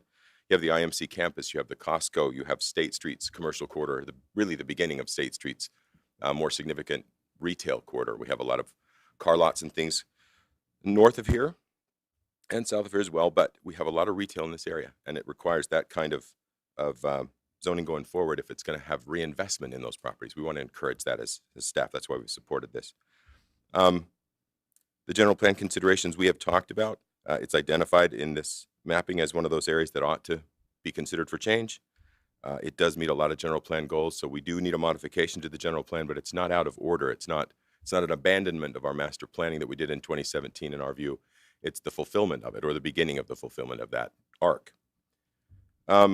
The CMU zone, it does meet our requirements that are written into the zone to be considered for the application of that new centers mixed use zone. It's not appropriate, like we said, for every property, but it hits all the right marks. It's bigger than 3 acres. It's not been residential in the past. It's been commercial or non-residential. It's along a major transportation corridor. It'll meet those goals, at least 5 of the 9. I think it meets 7, if I remember correctly, of those goals that we have established for consideration. And we are, 7 of the 9. The CMU zone does allow the introduction of higher density housing to an existing commercial site, up to 35 units per acre, or sorry, from 35 to 45 units per acre in this case, depending on the things that you would do to achieve that higher density. But the base density is 35 units per acre. And these are just some reasons from the master site planning process. Again, there's a whole process after zoning that is established for you to consider as a city, for the planning commission, and then you as a council with a development agreement called the master site plan agreement, to consider all of those questions, the traffic, the parking that's necessary, the density that should be allowed, and to memorialize those in that agreement. And we do, with these 5 findings, we are recommending that the city council approve that zone change and general plan amendment. The planning commission voted to approve that as well, unanimously 7-0, to recommend that, to forward that recommendation of approval to you. So we are recommending approval on both of those. And I did want to leave plenty of time for the applicant to go over his information and for the public as well to talk. So any questions for staff at this point? So if I understand you correctly, if this is approved tonight and the developer doesn't meet certain obligations, we can unapprove it down the road. Well, it still, I guess, in a manner of speaking, yes. If you approve the zoning tonight, there's a lot of process still to go. If the CMU zone were applied, then they come back into the city and ask for, they make an application called a master site plan application. And that master site plan application cannot be made until they've performed a traffic study, which I think they've already done. And I've seen that. I haven't been able to go through it all completely yet, but they've done a traffic study. They can't make that application until they've done a traffic study, a parking evaluation. I'm forgetting all the things because, whisper it again. Let me ask you what you're thinking, Sorry. Jared. That's Thanks. okay. Go ahead. What you're thinking, and so I'm going to be more specific than Dale was. So we're so used to the other zones that once it leaves here, it never returns back to the city council. So I just want to make sure that what Dale is saying is correct, that say it's allowed for so many apartments, and we say, well, we don't really want to, say the citizens say they don't want apartments, or they don't want this or whatever, and we agree with saying a certain specific amount of residential. Does that have to be, in the past they could still do their 560 or whatever was allowed? What's the difference now with this new mix? The only difference really is that this process is more defined and more involved. And we can base that density on not just what the code says. The code says you can have 35 as a base, and if you do these 16 things, you can get up to 45. And in most cases, we don't have a range of density. We just have an allowance. It's 15 units per acre, period. Or it's, houses on 6,000 square foot lots, period. Where there's that range, there are things that contribute to that. So let's say that the parking study comes back and recommends that because of the commercial area that they're going to keep this many square feet of commercial and retail, and it's going to generate so much of a parking need. And they're going to do this many units, and that's going to create more of a parking need than they can accommodate on the site. That's going to push their number down. And so we can control that somewhat, at least as long as we're analyzing things at the planning commission level, and then again with the city council when it comes back for that development agreement, the master site plan agreement that memorializes the work the planning commission did. So you're going to need to rely on the planning commission to do that work, but you always have in the past as well. And then your shot at it again is to look at it at that development agreement as a council and say, did we get all this stuff right?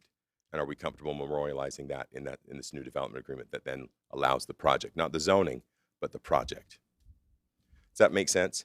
So there's a lot of factors that go into that. We need that traffic study. We need that parking evaluation. We have to have that development agreement. And they don't get to make the application until they've done that pre-work. So when they come to the planning commission, they'll have a really good idea when they're proposing that 30 units to the acre or 31 to the acre or whatever it is, that's supportable and workable. And we will too as a staff and commission.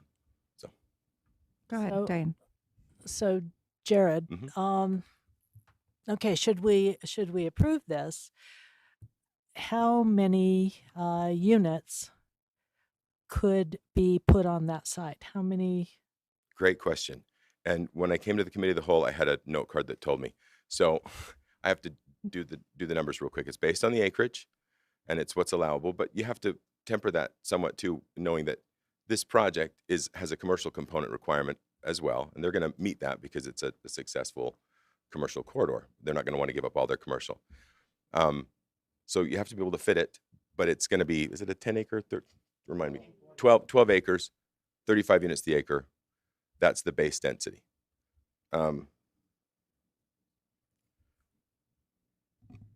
Now, to go higher than 35, not only would they have to show that their parking can be handled, that the traffic study can support that kind of thing, that those components can be met. They'd have to do that for their initial application.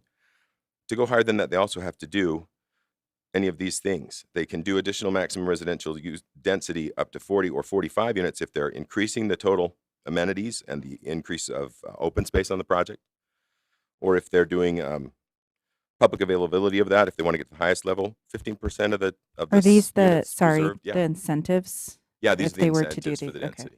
So you don't just automatically get 40 or 45. You provide affordable housing in the project and guarantee that to get to the next levels, or you provide additional landscaping and amenities in the project to get to those levels.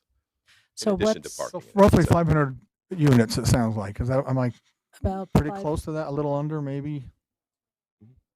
Okay, 425, yeah. But Okay. that's if they demolish everything there and just Well, build homes. Yeah, that allowance doesn't take into account that they have property they want to use commercially, a significant amount of it as well. And I think Mr. Howland would speak to that better than me. But this zone was designed.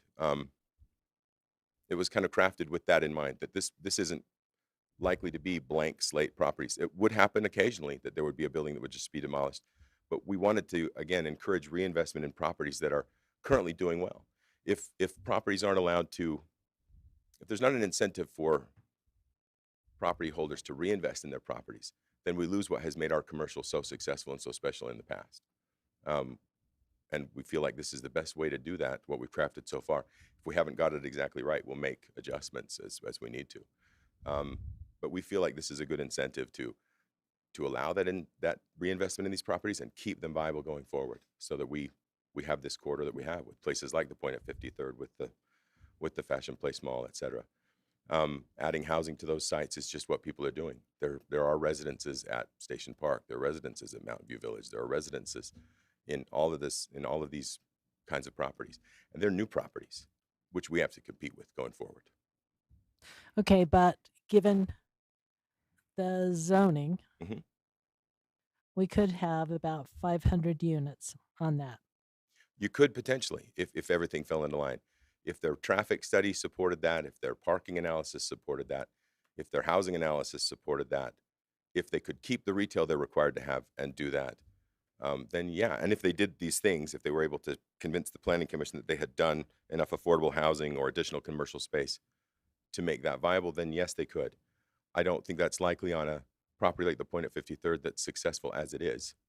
But we can't vote on what could be. I mean, we have to vote on what is allowed. Yeah, Right. that's true. And just quick question, how much commercial property or space is there now? Currently on that site, Yes. Gary? And how much would that decrease to with this project? With the allowed zone? Yeah. I guess let's just have Helen come up and then, sorry, probably speak to and that he better. can speak to that Those a are little bit and exactly the give. kind of things that Okay. he would- Yeah. Are you guys okay with that? And then moving forward? All right. Well, perfect. We welcome you to come up and present to us. Okay, so I go that way. Well, I am grateful for the opportunity to be here. I'm going to start off by saying that it was just a little over 20 years ago that I stood in this very spot for approval of the Point at 53rd. The number of people that were here were about 5 times the number of people that are here now. They went all the way out into the hallway. I know Doug was with Murray City at the time. It was when Dan Snar was mayor, and there was tremendous opposition towards the Point at 53rd. We ended up having to take out 5 homes along 53rd South to increase the parking area where the ice skating rink currently is, because the National Guard Armory was sharing parking with the National Guard with the Salt Lake County on the ice skating rink.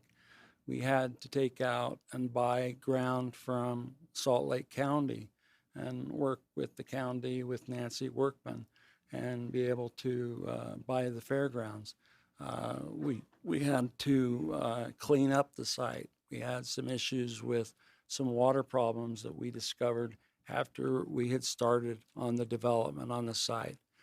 But I don't, for fear that, that not many will raise their hands, I don't know many people that I have talked to since, we've completed and built the point at 53rd 20 years ago, that do not believe that it was a great addition to the city and made a huge difference and an impact to that area. It was a blighted area. It had a trailer park on it.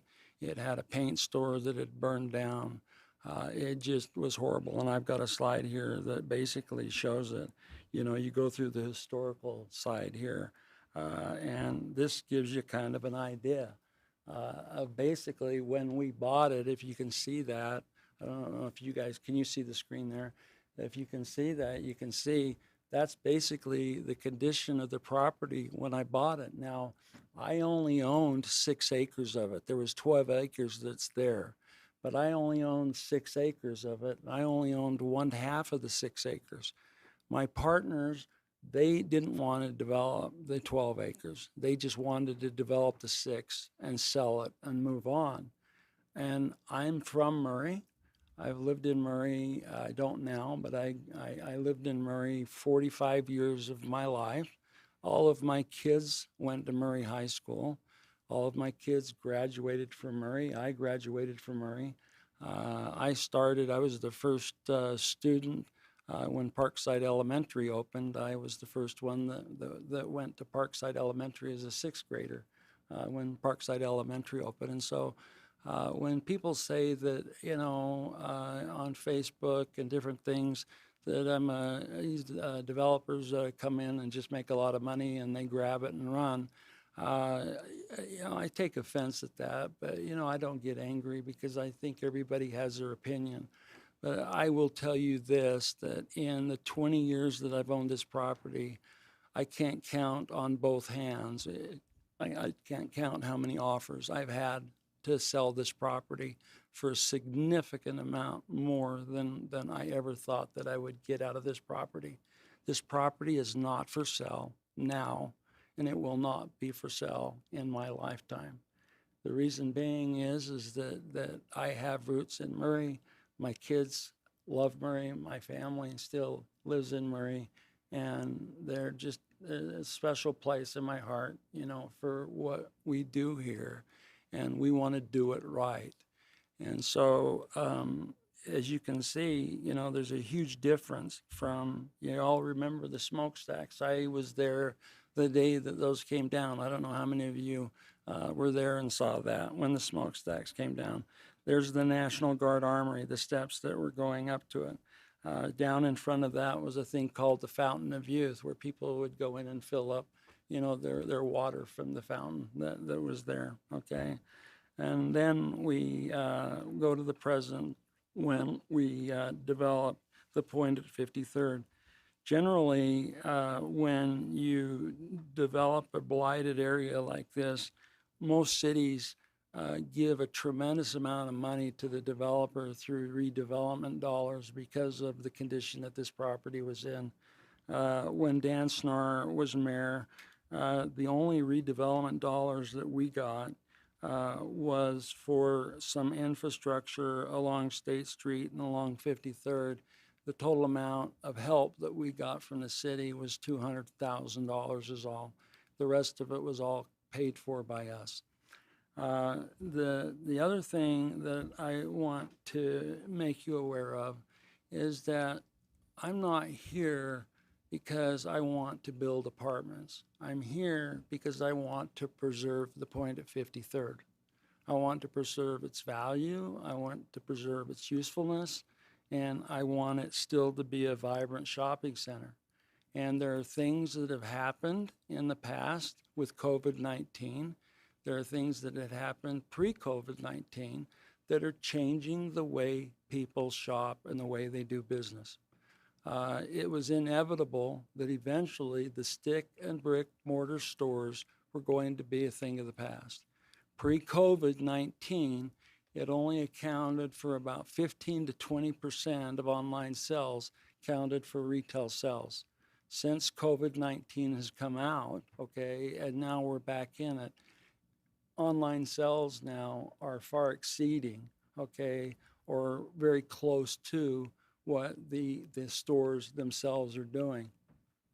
Most of the big boxes are shuttering their doors, or they're cutting back significantly the number of stores they have. Walmart, over the next 10 years, is going to close a third of their stores. A third of their stores. Wall Street valued these stores when I was doing Best Buy and Barnes and Noble, and I had Ross Dress for Less in Layton that we did, and we did another development there. Wall Street valued these stores based upon the number of stores that they opened every year. It had nothing to do with how many sales or whether they were making money. And so it's just a matter of time. And we knew with Best Buy that we were competing with 21st South. So it was going to be just a matter of time before Best Buy either closed 21st or it closed Murray. And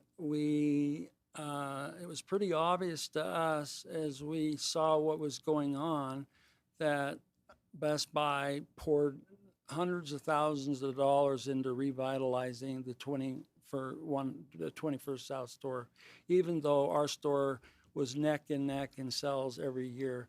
But it was pretty obvious to us that Best Buy, based upon how we were working with them, that when their lease came up, that they were going to either try to cram down their lease or they were going to close the store altogether.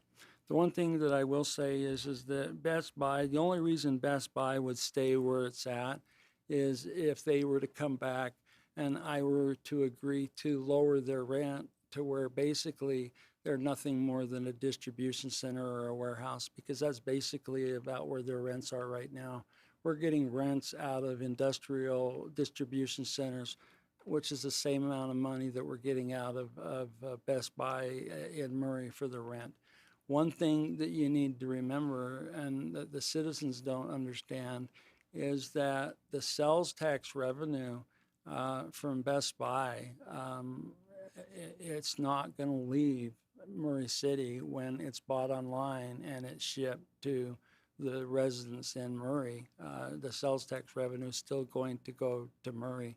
We're working very diligently already with Barnes & Noble.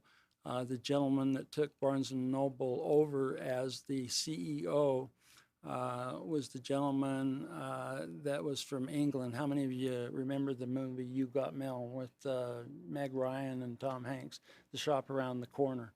Well, that's basically what he's doing, is he's doing the reverse of what happened in that store, and he's taking all of the stores and then making them more boutique. And that's what we're going to try and do at 53rd.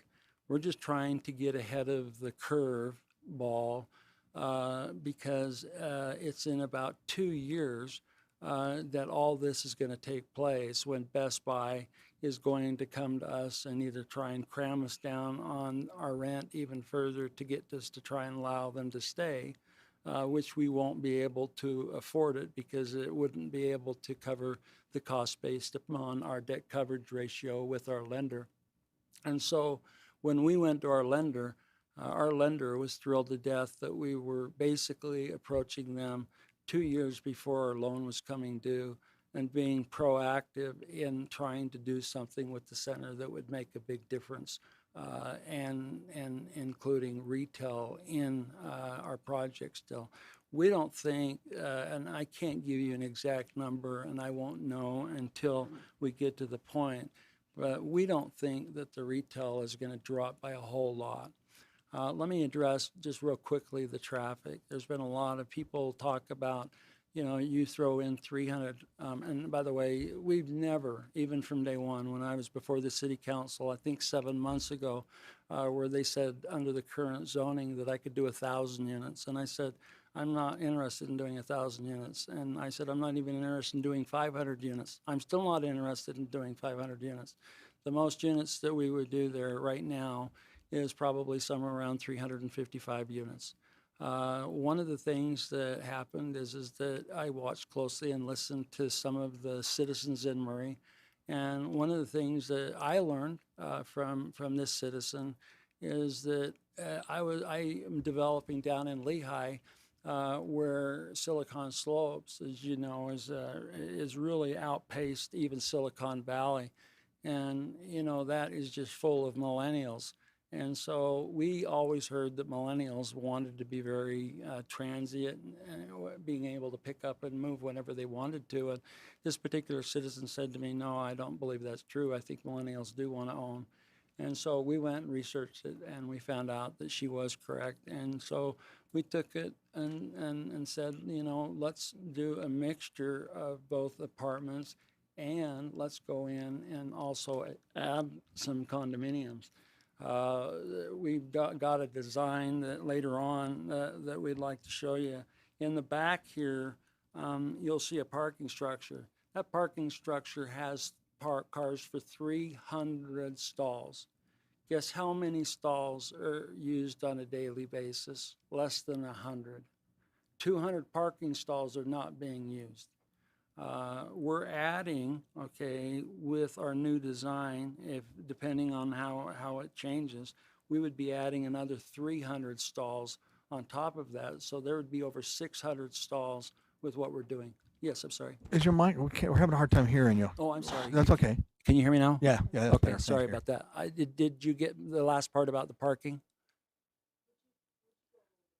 Yeah, so we have 300 car parking structure in the rear, and on an average day, there's only about 100 cars over the last 15 years that use that parking structure. So there's 200 parking structure stalls that go unused almost every day at the point of 53rd, because we encourage the employees of the tenants to have their employees park back there. The second level is a complete secured area that we can get cards for the employees, but they're just not used.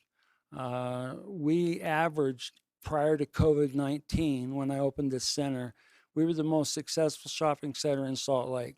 Our average occupancy was 98%. We never had vacancy higher than 2% for all the way up until COVID-19. And now in our office tower, we're 85 to almost 90% vacant. And so it has just absolutely devastated the office market. Is really taken a hit. And so we don't believe that we'll tear the office down, but we will most likely be giving the entire shopping center a complete new face look, where it'll look completely different than it does now. But most every store that you see there now will stay. There are a couple that are probably going to leave. Mimi's Mimi's in Murray is their last store that they have in Utah. They've closed every other store, and that's always been their best store.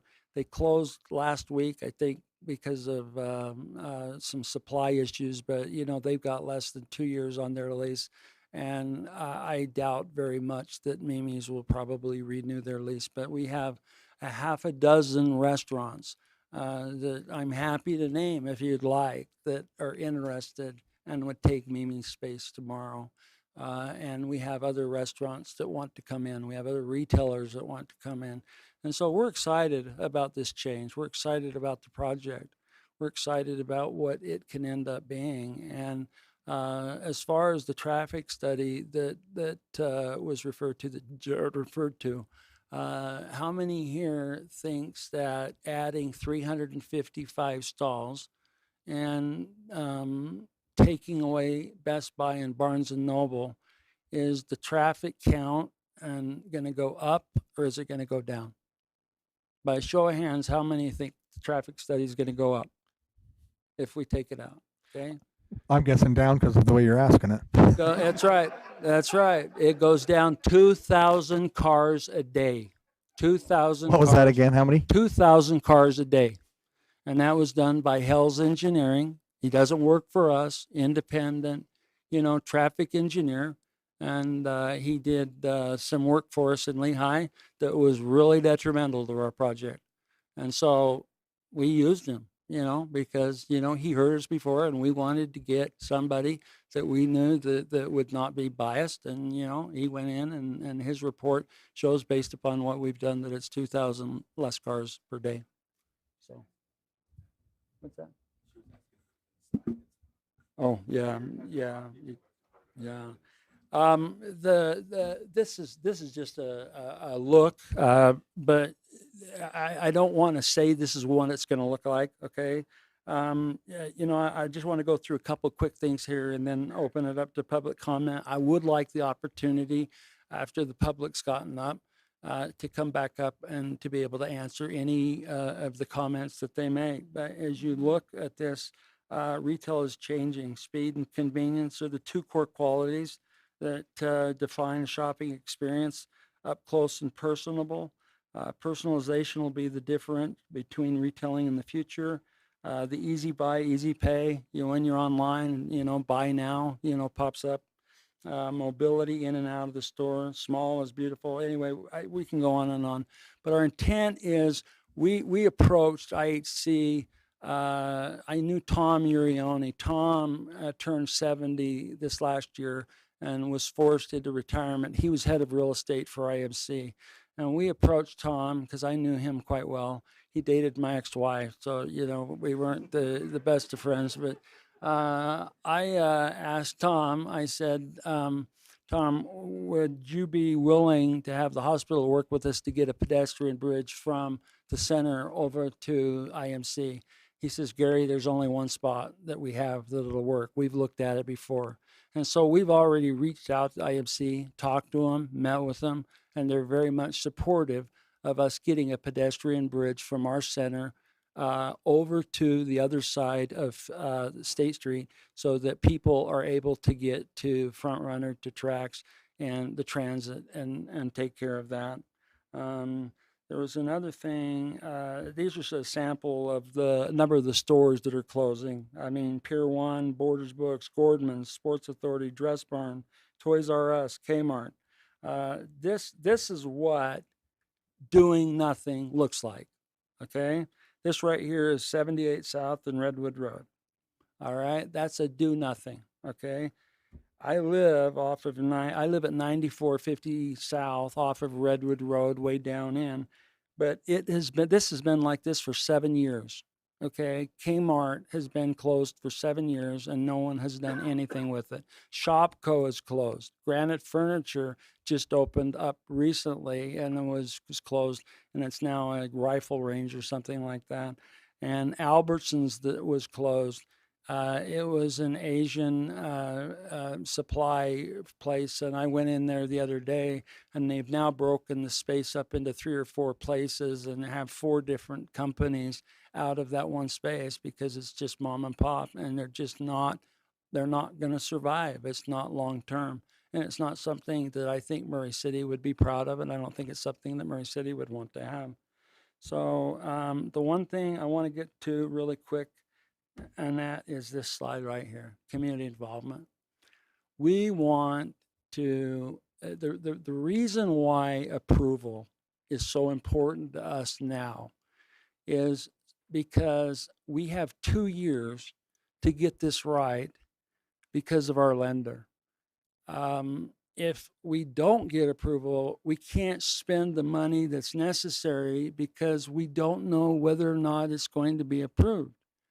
But if we know that we're going to be able to get our density that we need and our multi-use that we need, we can spend the dollars that are necessary, and we can hold the meetings with the community, whether it's numerous or whether it's a selected group of community members that the council wants to choose, to help design a shopping center and a livable, walkable area that they're proud of to be a part of. And we want their input. We want them to tell us what they want. We want to hear from them what they want to see. We don't want to just come in here and say, hey, this is what we want to do. We want to hear from the city council and the neighbors, but we can't do that if we don't know that we're going to be able to get the density that we're looking for.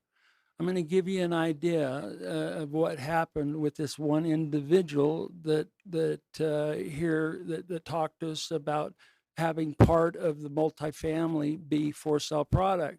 So we went to our architect. Our architect came up with what I thought was a brilliant idea, and I hadn't seen it before. My brother said he'd seen it in another place.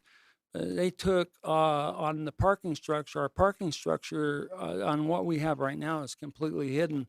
But what he did is he took the parking structure and he wrapped it with townhomes in front of it, so you couldn't even see the parking structure. And so people would drive in the parking structure. They would go up to the second level, pull into their 2-car garage, and into their townhome from the 2-car garage from the parking structure. And then those that were in the apartment, they had parking, open parking, but it was still covered and secured parking that they had to have keys to get in the gate to get through to the parking area. We're going to have amenities. We're going to have conference rooms where people can work from home, but they're not in their apartments or they're not in their condos. But we'll take one of the floors in the office tower and we'll make that available for our tenants where they are able to go in there for free and be able to use it where they're able to do Zoom meetings, hold calls, and everything else that they need to do. And we want them, again, to make this a walkable, livable community. Do you have any questions that I can answer for you? Council, should we open it up, or do you guys have any questions at this time? Okay. I've just got one, if I could. You said that your office tower is almost vacant. 15, but we had about 15 You're to not going to 20%. tear it down. What are you going to do with it? What we would do with that is we talked to the it was just it was fate. The architect that did the point at 53rd was ASWN. They lost all the CAD drawings through either it was a computer crash or something like that, and so we didn't have any CAD drawings. So we went and met with an architect by the name of Guillaume Belgique. And it just so happened that we didn't know it, but Guillaume Belgique was the architect that worked with ASWN and had started his own firm, and he had the CAD drawings for the office tower. The reason I tell you that is because he's the one that says that we can take those office buildings and change the facade on the front and easily convert those into studio and 1-bedroom condos or apartments. So that would be part of the housing component that we do. So with Barnes and Noble, again, they would be down below that and we would be building above that as well. So they wouldn't be going out. We would just be building on top of them. So any other questions? No, I think we're good. Okay. Thank you. Thank you. All right, I'm going to go ahead and open it up to the public comment portion of the evening of this presentation. And again, you have 3 minutes to speak. We will be asking for your information here. So please make sure to get that in. And one last thing. Oh, please state your name and the district at the very least, please. Okay, anyone that's willing to come up first?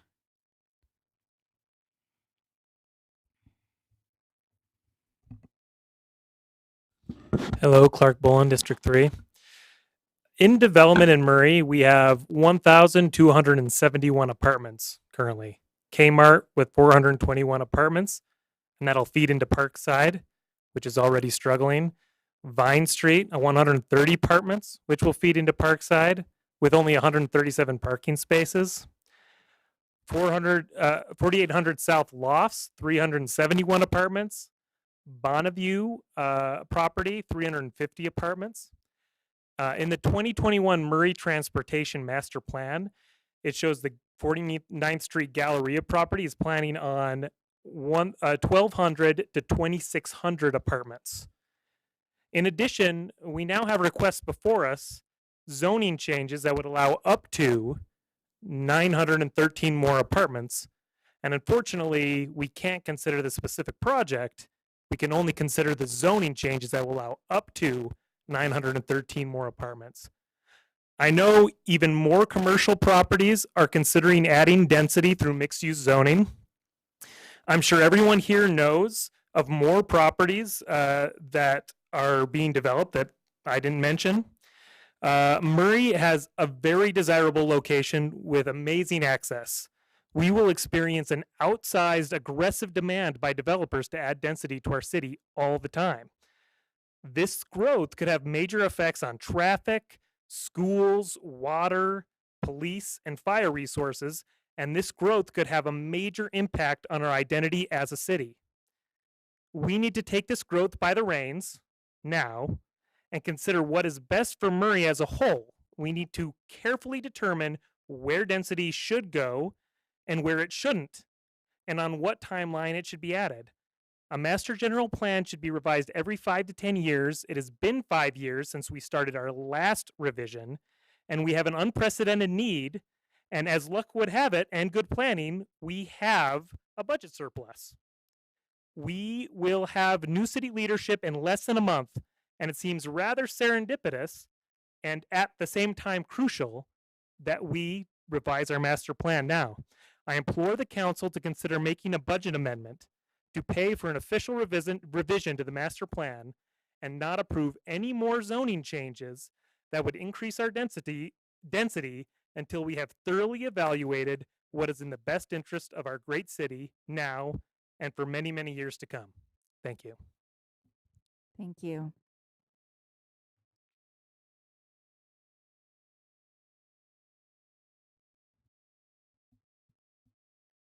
Rachel Moreau, District 4. I'm going to build on what Clark said because I agree with it, but I also think that the nuance needs to be added that when someone is invested in the community the way that Gary has with the point at 53rd, and I had to learn this because I'm from Holiday and I didn't spend a whole lot of time down here on State Street in this area, but I do remember that it was a blighted sector of the city, and it has been drastically improved, and it is a place that people like to go and spend time and shop. And I think, in fact, I know because my husband's in tech that the future of shopping is changing.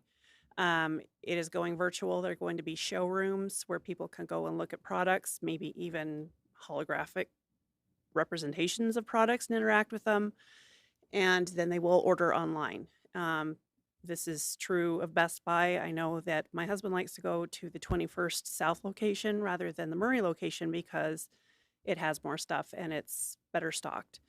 So I don't think it's right that someone who's invested in the community and has built business that serves us all is now being told that they have to take a loss on their business. Conversely, I don't think it's right that the citizens have to accept any amount of density that is proposed. And I would call on the city council to not approve the maximum density that can technically be allowed by the acreage and the number of apartments that can fit per square whatever in the proposal. I think that there has to be a middle ground, and it has to be a compromise on the side of developer. It has to be a compromise on the side of the citizens, and it has to be voiced by our representatives, you on the city council.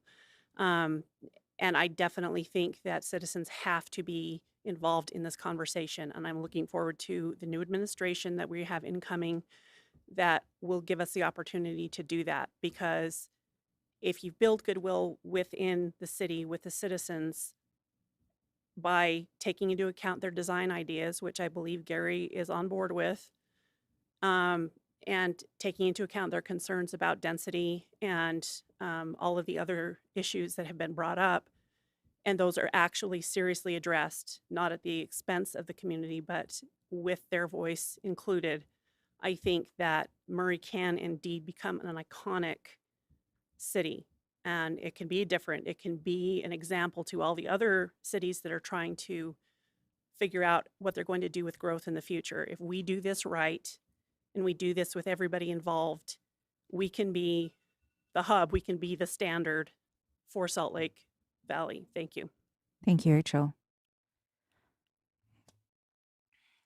Again, please state your name and at least your district. Janice Strobel, District 3.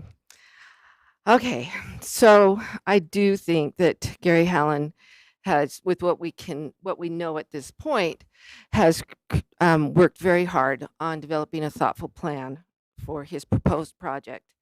And I commend wanting to reimagine this project to being able to move forward and be a more viable part of the community with the way retail is changing and all. But we're not talking about the proposed project tonight.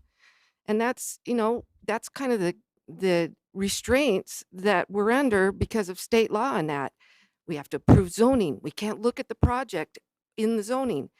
And we have to look at the maximums that the zoning that is available allows. And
it's not on. Okay, good. um, and so, oh, darn it. There was one more thing I was looking at to say.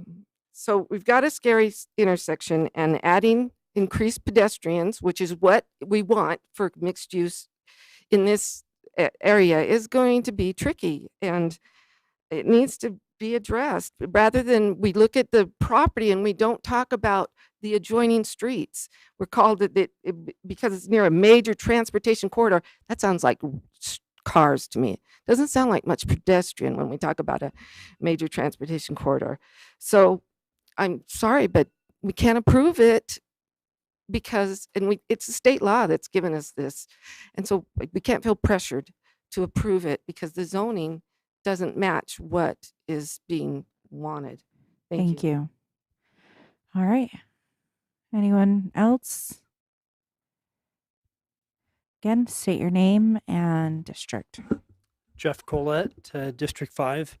I was the lone person that raised my hand, and I knew it was a baited question about the parking. I'm out the study, but I raised anyway.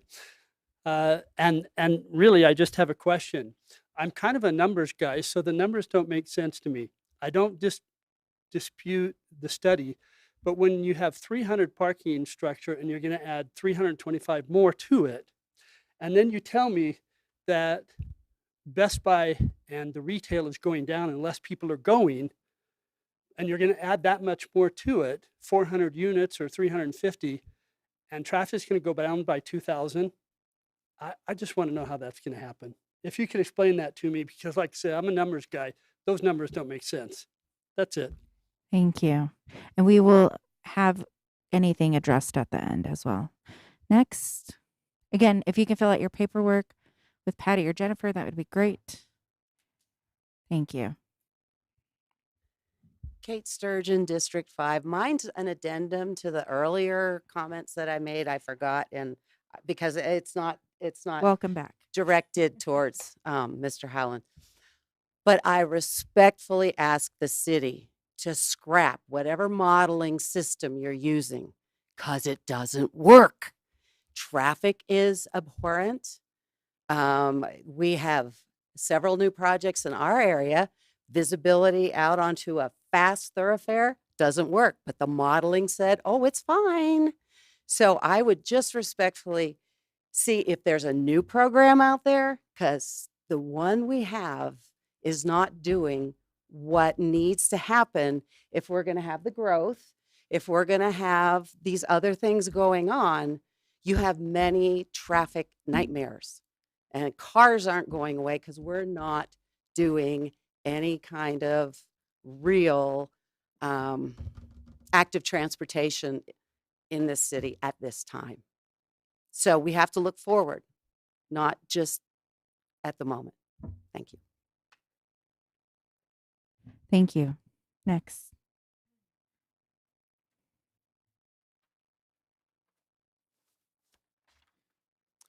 My name is Dylan Barney, District 3. I'm still concerned about how the number of apartments or the people are going to impact on the Murray City Park. And this particular agenda item is dealing with the zoning, not the approval of the particular project as I understand it. So as with the hospital discussion that was discussed earlier, they're just looking at one particular property where before it was in 4 different zones. So why don't we focus on what's happening with the, not the development, but what could possibly happen within this particular project and the impact it will have on the community, on the parking, on the traffic. And when I was looking at those pictures of that development, I could just see that road going through Murray Park as a thoroughfare rather than a nice place for people to enjoy the park with. That also said, when I was younger, I did go to that Fountain of Youth. Obviously, it didn't work, so I've gotten older. But I also do remember taking some pictures of that plaque. I don't know whatever happened to it, but there was a memorial plaque there indicating some historical event that had taken place there. I don't know if it was destroyed or if anyone knows what that was or what it made reference to. And I'd be interested in finding a way to get some of those pictures that he showed or find out where there is access to stuff like that.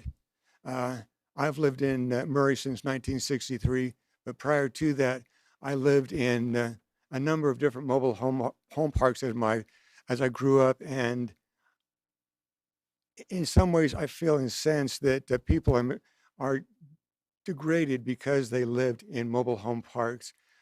People should be looked at themselves as intrinsically, not extrinsically, as far as what area they live in. I do appreciate your time and the comments that other people have made about the proposed amendment. Thank you. Thank you so much. All right, I welcome anyone else. Oh, no, not yet. We have to go through the public hearing and then we have to close it. But go ahead and come on up. Beverly Krangle, District 5. In the November Murray Journal, there was a discussion about the dire straits of power in our delivery of power to our citizens. And with all of these impending units that are being built, 2,500 plus and another 1,000 here and another 500 there, do we have power even to power the hospital? And then we're adding life-saving cancer products. Will they have power for their oxygen tanks or their medical supplies? I mean, we really have to look at the power and other resources as well as redesigning redesigning our traffic. And as an earlier spokesperson said, we have to rethink how people get from one place to another, and encouraging people to ride bikes and walk to school, especially all the Safe Routes to School programs. Granite School has a SNAPS program trying to get kids to walk and bike to school. Right now, if you go to any school, you'll probably see hundreds of cars hovering around start and stop times. And if we're adding more school kids to all of these projects, we have to think of more safety for getting our children to and from schools. All of these projects are near or close to schools. There's a street project right now where I live, and it will impact 3 elementary school schools, children of 3 schools, and a high school. We've got early morning activities for school. We've got late after school programs. It's dark in those times. And now we have electric cars that don't make a sound. You cannot hear them coming. And, just a few weeks ago, my husband saw a woman in the trail crossing Vine, a car, and that had a motor on it and it had noise. And so she heard it and jumped out of the way. So she barely he was shocked that she didn't get hit. So the safety issues, we have to look at the transit programs. We have to develop some transit as one of the major resources. Do we have all the other resources to service all these new citizens of Murray, prospective citizens, that will fill all these units? I really implore you to look at Vision Zero, Zero Death, the federal programs, 20 safety guidelines to reducing 10 all seconds. these deadly accidents. They're just being ignored by all of the engineers and architects of our streets and sidewalks. Thank you. Thank you. All right. Anyone else? Please come up. Yes. I remember at one point there was a line. We can form a line if you would like. So Mike Cajano again, District 3. Just a couple of things. I appreciate you've got revenue you've got to recoup, you've got investments you've got to make.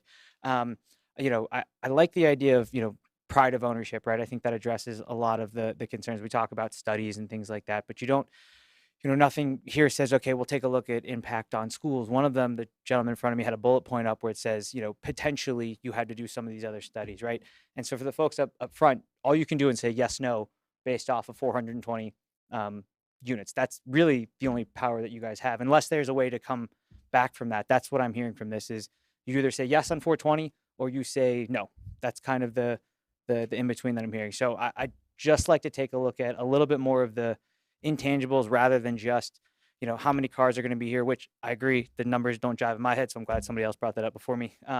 So I'd like to think a little bit more about that. You take a look at some of the areas where there's ownership. They're typically, kept up a little bit nicer. This is not, a blight that or a backhanded comment at renters, right? I've rented, I think at some point most people have. So it's not a slight at that. It's just, moved in 5 years ago, feels like a little bit of a bait and switch to say, okay, this is what we're going to do. And now we're going to change this and things are going, so rapidly. So I understand you guys are in a tough spot. And it's a kind of a yes, no decision for you guys. So I just, wanted to throw that out there and thank you for coming. Hopefully you guys can take some of these comments to heart. So I appreciate it. Thank you, Mike. All right. Brian Brimley, District 3. Just to piggyback on what Mike's saying and to reiterate what I've said, the impact on the schools, specifically Parkside, this would impact Parkside. Doug, I know you said you went there, and I would invite you to go visit and talk to the employees of Parkside, hear what their concerns are, so that you can hopefully tailor that in your. You know what? You need to. Well, sorry. You need to address your questions to us and avoid the side comments. Okay. Just I'm he'll have an familiar with the opportunity. protocols, but Yeah. I No. want to It's extend okay. an invitation to all of you and anybody present to visit the schools and talk to the employees and hear what their concerns are. They are real and they need to be addressed. So thank you for your time. Thank you. Anyone else? Anybody else have a public comment? Please come on up. State your name again and your district. Leanne Parker Reed for District 3. We've talked a lot about progress moving forward, millennials moving whatever, but I think we've left out a portion of our community, which is our elders. We do have the new senior living center just off on State Street now, but a lot Can of you, them. sorry, can you speak up to the mic? Sure. Sorry. Anyway, we have that new center there, and we are doing other things for our elder population, but I know that they like to shop in person, not always virtual. So I think we need to take that into consideration as well. And they've been through the school system. They know, a lot of that, and they're a good resource for us. And I think we should consider them. Thank you. All right, thank you. Anyone else have a comment for this public hearing? I just want to remind everyone that we don't have item number 5, which was the R.C. Willey location. So that item has been removed. Anyone else before I'll count it down? 1, 2, 3. Okay, great. I'm going to go ahead and now close the public hearing for this agenda item and open it up for discussion. Would the council like discussion first before we open it up back to the questions, or have Helen address the questions that were asked? Okay. Helen, if you can come back up and then go ahead and address some of those concerns from citizens. Just a couple points that I wanted to make clear. The traffic engineer is the one that provided the city. So, I mean, all I can do is rely on that. And at the end of the day, we, if approved, as part of the approval process, we have to do another traffic study. If the traffic study doesn't pass, then the number of units have to decrease or something else has to change. But I just can't emphasize enough that it is so vitally important as a developer to know well beforehand that you have a viable project on what you can do. Otherwise, instead of 2 years from now finding out, okay, it's ready to go forward, it's going to take us another year to 2 years before we can make it happen. I'm developing down in Lehigh 92 acres from I-15 and 92, where the Porsche Audi dealership is, all the way past the hospital to Young Living. We developed the hospital and the skilled nursing facility, and we are working on that. Tina, who works with me, we're on our 111th site plan. And so why this is so important to us to get approval is so that we can get this community involvement and the citizen groups together so that we can meet with them. I just want to give you one quick example. This very thing happened in Bluffdale City. Everything that was west of Redwood Road, all of the candidates there said, we don't want anything other than 1 acre lots west of Redwood Road. We did a large development on 2700 West and Bangerter Highway. It was all industrial distribution space.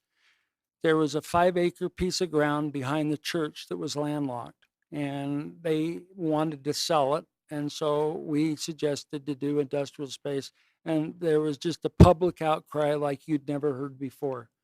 And so we just suggested to the city, let us meet with the neighbors, let us sit down with them and come up with what they're willing to live with, and we'll work with them and we'll come back to you with what they're willing to support. And we did that, and it's successful. And Dana's been working on it now for over a year, and we're ready to break ground, but we did it through a community group hearing, which the community and those that it impacted the most had input on what we did.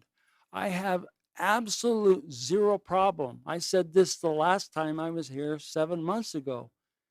limit me tonight on the number of units. You know, I realize, you know, that you're saying, you know, what the zone is. Can they not hear me? Because it's on. Am I okay? So I mean, limit me. Tell me, say, you know, we're limiting you. We want about 350 to 365 apartments. Just say we'll approve this tonight. You know, work with the city council, work with the planning staff, work with the neighbors, and limit it to the 365 units. I have no problem with that. I have no desire whatsoever to put in 500 units of apartments, even if I could. So, you know, don't penalize me for something that I don't want. I don't want. That's why I agreed to put this on hold. You all asked me 7 months ago, will you table this until we come back with another zone that worked? And what did I say? I said, yes. I said, I will table it so we can come back. I did what you asked me to do.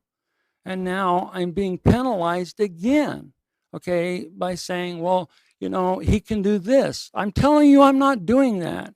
Have we gone so far and have we fallen so far that we don't take people for their word anymore? I mean, seriously, I just don't get it.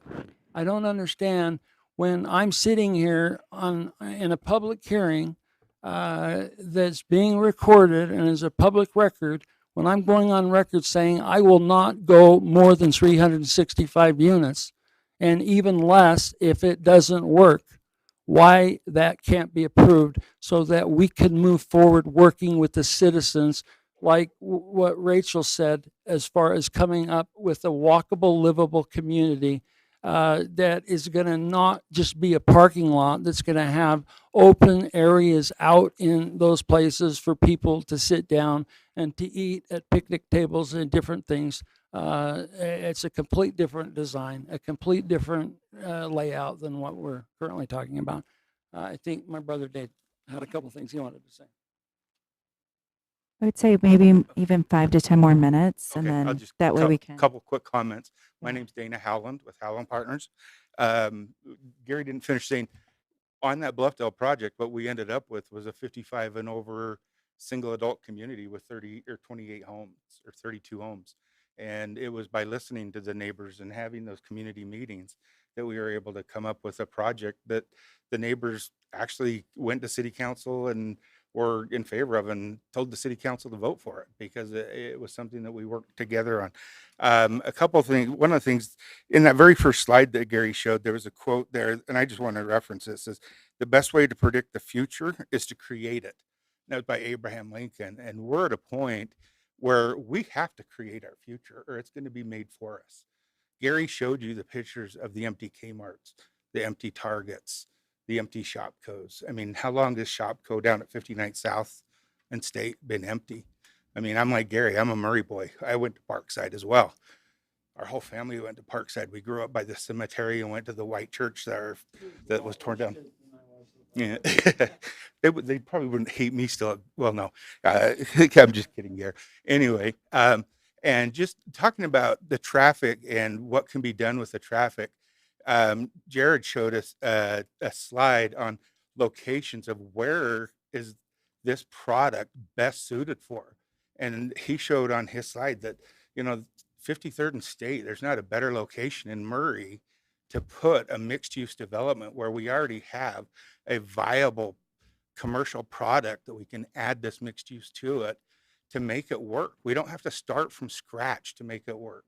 We can make it work now. The other issue that was brought up was traffic control. I mean, if we're able really with IMC to do a pedestrian bridge, even without the pedestrian bridge, we've got, you know, how far, you know, are we from the track station and Front Runner to be able to utilize? Everybody's talking about let's do something with traffic. I mean, what better location is there in Murray than what the point at 53rd is to alleviate those traffic concerns? And I think that this is a great opportunity to predict our, you know, to build our own future and not let our future happen to us.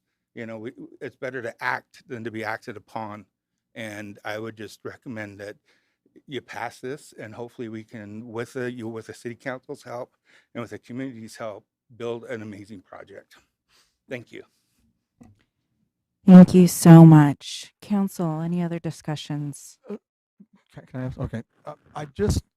I came in, Jill, I'm going to address this to you, but this was such a different zoning than the regular zone that we had been done previously. And I thought I asked questions like what maybe some of them have asked here, that couldn't we be more specific in certain areas? And I thought that's what this this village allowed, for us to be more specific with this, not the normal zone, but the village and center that we passed a few months ago. Yeah, I'm not hearing that. I'm hearing totally opposite. It's the same as every other zone that we And do. it really isn't. So let me do a better job of explaining how it's different. So that range of densities that's there, that's kind of where we get fixated. But there is that, the next step in the process is entitlement. You come in and ask for the project. And in most cases, you come in and ask for the project, and there's just a simple review, a conditional use permit, or whatever that might be. In this case, that master site plan project requires that you upfront that traffic study, so we kind of know what you think you can do before we ever review anything. Traffic study, parking evaluation, public services analysis. There was some comments about water, power, et cetera. That all gets analyzed first for us, so we have that data when we're going in. And as well as somebody mentioned that we had it, and I'm not going to get back to it fast enough, so I'll forget it. But we actually also have the ability to ask for other kinds of public services to be reviewed before that project entitlement goes into place.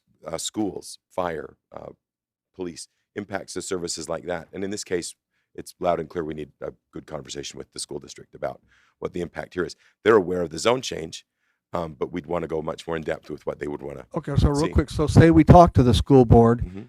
and they're saying, they're pretty reasonable when we visit with them. Sure. So what if we had a negative recommendation from the school board? I know that I know it's not their decision, Right. and they know that. They've always been really good with us about that. Okay, I'll let you. But it's exactly the right question. Let's say that they have concerns about it in the school district. The one thing that you get to do with an entitlement like this, a site plan approval, a master site plan and approval, this is totally different from what we've ever totally done. different than what we've done in the past. You get to mitigate impacts. You get to impose conditions to mitigate impacts. And those conditions can include the density. If the school district's concerns are such that we need to limit the density in some way beyond, we can do that by that master site. And we don't just do it in the approval. We do it with a master site plan agreement. The planning commission is going to look at this data and say, school district has this concern. Your parking that's being proposed can only go this far. We have concerns about the park and issues like that. We need to make sure that the density is no more than 350 units. Let's just use Gary's number. So 350 units is what we feel like works. Any more than that, we feel that we find that the conditions that the impacts can't be mitigated. So then that master site plan agreement the planning commission can't approve that. You have to as a council. But that's something we get to do. You get to with do that. this particular zone. We get You to, don't do in any other zone. Right, no other That's zone. right. But Gary was saying, well, just do that with me. And usually we say we can't do that. And you've heard some of the residents say you can't do that. And I thought, I don't think that's correct. With this zone, you can do that. You're right. With this zone, we can do that. No, you can't do it tonight because we don't have any of that data in front of us telling us what that I number get could that. be. But yeah. But Well, it's exactly legally, the right can we do that, Jill? I mean, could we put conditions on the zone? You'd follow the ordinance is what you do.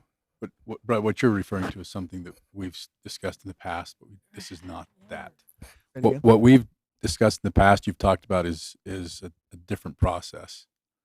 It's not what you're referring to is not this process. Okay, so it's not in this zoning. Correct. So it's not them coming to you and you saying, this is what we'll accept, and then we'll change your zone. No, I know that. I know we do the zone change tonight. Yeah. But like Jared said, you get the school board, whoever, and if there's concerns about, like you said, then it comes back to us, which it normally does not, and we have a say, as Jared said about the Define amount a of, say, They right? You're going to go according to the ordinance. This is Okay. not just arbitrarily whether you No, like it or not. Okay, so does the ordinance allow what Jared just Reasonably said? anticipated impacts, and your response to them has to be appropriate. So you couldn't, for example, it wouldn't be reasonable to say, well, the ordinance says that that you could handle, say, 421 units as a base, it would be reasonable for you to maybe say, in spite of the incentives that we've written in, we don't feel like you can go any higher than that because the traffic, the parking, et cetera, don't mitigate that. And in addition to that, we're going to need to be below 400 on this because of the concerns of school or fire or police or power or utilities in any way. So really the question is the zone. It is. It's the zone, what can happen in that zone, what we've approved already from the moratorium, all of that. And then again, I guess my real concerns even before were the concerns even then after it's been approved haven't been addressed. So there's that part that's outside of your application necessarily, but how we move forward with this one Right. per se. Yeah, that's a good point. So And it's some timing is part of yeah, it when we do and those I'm not things. sure that we've really had the opportunity to address those concerns, those issues. We were going to, but we have not We done haven't it. done any of that yet. No. We have not, and that's my concern with this zone.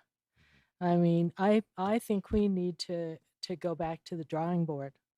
I think we need to really decide what it is we want to do, decide our focus, and I'm just not okay with this mixed use zone. Well, it's understandable to have concerns, absolutely, and we I get think those. And the feedback I've received is just completely negative. And I want to make sure we have smart growth. That's been kind of my marching orders. So this this really concerns me. And what we can deal with is zone change. Tonight, We can't deal with the wonderful thing that you want to Accomplish. develop Yeah. because we don't know that that's going to happen or that you're even going to keep that property. So Right. And that's all true. The one thing that I would point out just once again is that what Brett mentioned. This does, as a zone, although it's not perfect in any way, and we want to review some of those issues, this does have more safeguards than other zoning because it is, we recognize that going in, we need to be able to have some additional controls, a robust review process for the project itself. We did not front load that process prior to the zoning, and that was talked about at one time. We did not do that in this zone. We don't have to be finished talking about things, and in fact, like you mentioned, smart growth, and I've heard people say that tonight, and it's great to know that at least the one thing we all agree on as a group, as a city, as staff, as council, is that doing nothing is not the solution Right. no, we need to with any of these define that. problems. And, Yeah. and maybe we haven't got everything right. I do think in this case, given where Gary's property is and what's going on there currently, I'm confident that what we've written would handle the issues and deliver a great project. I just am. And so I'm going to continue to recommend for it, but I do understand your issues and concerns, absolutely. I have concerns. I mean, and I've already expressed this with Oh, yeah. parking infrastructure, lack of affordable housing, lack of green space. I mean, all those issues still concern me. Yeah. That hasn't changed. And yeah, we haven't moved forward on addressing any of those yet. We've been No. processing these. So Mhm. we'll definitely That's- still do that regardless. That's a Right. task we take from you. If we don't address those issues, and this is just kind of the process, if we don't address those issues, and right now, currently, if this was approved, it would be approved under the current Yes. It code, would correct? be, if you act on it tonight, the zone changes to CMU under its current form. Sorry about the helicopter. Yeah, so if it's approved tonight for a zone change, then the zone that is applicable is the CMU as it stands today. Regardless of what changes we make in the next little while, if we look at it again as a city, as a council, and make changes to how we address mixed use, my main concern is from an economic development standpoint and from a community development standpoint that we not stop looking at how to address the issues that we are going to see that Gary pointed out very well We are tonight going to do that. in commercial. And this is a good first step. And I think Gary's project would be good, even given the allowances of the current zoning. I wouldn't have recommended them to you in July if I didn't feel like they were workable. If we need to pull them back, we can work on that going forward. But I think they're absolutely workable on Gary's property at State Street. If I might, this is my last meeting, and I'd like to have it over before midnight. But I would recommend that the next council relook at these zoning amendments, because we didn't get what we asked for, and all 5 of us up here know that. We got a portion of what we asked for, but we didn't get what we asked for in the moratorium, and it isn't Gary Hallen's fault. He's been very patient. He's not some developer from Brooklyn, New York, or San Francisco. He's somebody in Murray that has, or Portland. Good one. He's somebody that has a decades old track record, and what he's trying to do is save his business model. And as we jack around these, he's already waited 6 months, 8 months, whatever it is, and we still haven't got the damn zoning that we asked for. It's not his fault. He can't wait another 6 months, 8 months, or a year and save his business model. I think it's behooving on us to look at this project as he has presented it. He's given us more information than most developers would, and move forward with his project. And the next council that comes in, somebody will be sitting in your seat, somebody will be sitting in my seat, go back to the drawing board and make sure the next time we revamp these zoning, we get what we asked for. And it's just that simple, but it's not his fault. Could I add something to that? So we have an application in front of us tonight that is entitled to a decision. I agree. You can't make any changes now or in the future for this application. So what is written now is what is decided upon when you make a vote, and that he's entitled to a decision. If I can jump in. So I think a lot of the concerns are that about the process, about we're voting on a zone change. And I think Jared did a great job of explaining like all of the studies that we're going to look at, all of the impact issues, and that's going to impact, It's going to have an effect. have an effect on that end product. So it's really important to keep that in mind tonight when we're voting. I just want to speak to a couple of things. Thank you to everyone from Parkside who came out to talk on the crowding issue. My kids go to Yuma, and we have kids from out of district coming because they don't have enough Murray kids there. So I think that there's some district issues at the school district level where we need to maybe redraw some lines and figure out which schools kids are going to. And obviously the study will have more information about that. But every school in Murray is not at capacity. Like that's not what's happening. The school superintendent has spoken to that in meetings. We've all heard that reflected at different meetings. I just think it's really important we support an evolving retail commercial economy. It's changing. We have to allow our community to keep up with that. I think it's really important to enable the development of middle income housing. I'm hearing like it doesn't solve affordable housing or low income. Like not every project's going to, but it's going to provide more housing that's affordable to more people. And I heard a lot about the environment and walkable communities and traffic issues. Mixed use is designed to be a walkable community. Mixed use is designed to have people live where they shop, where they play, and that's building these, allowing these is going to improve that in our city, I believe, from what I've read and studied.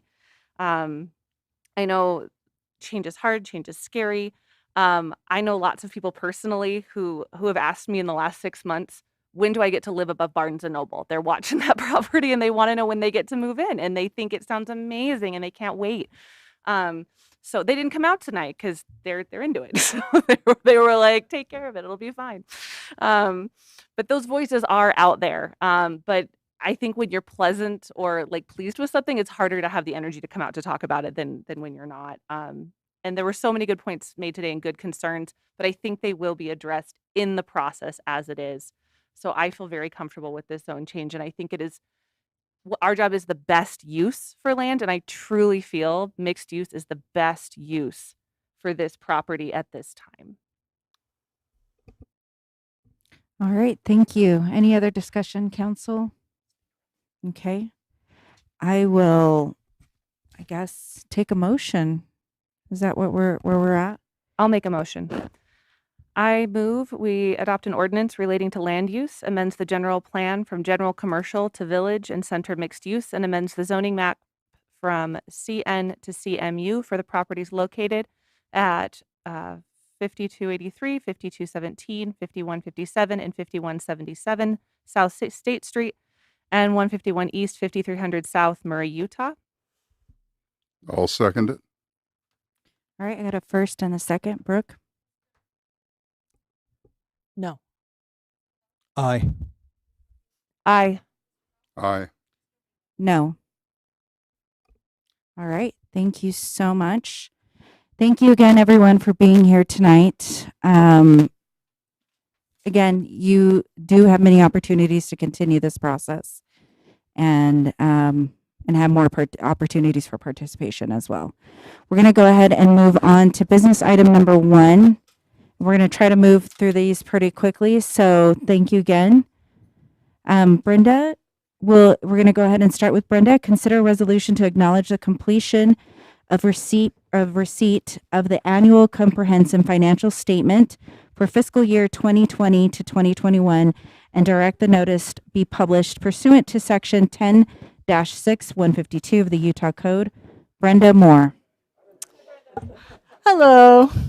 So I had like a 40-minute presentation all prepared, and everybody's leaving. Everybody's leaving, and I'm talking about something that's like $45 million. That's exciting.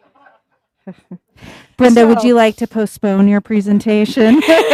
No, this is quick. You want me to go bar the doors? No. So every year we are required to prepare a financial statement by Utah law and have it audited. Earlier today we talked.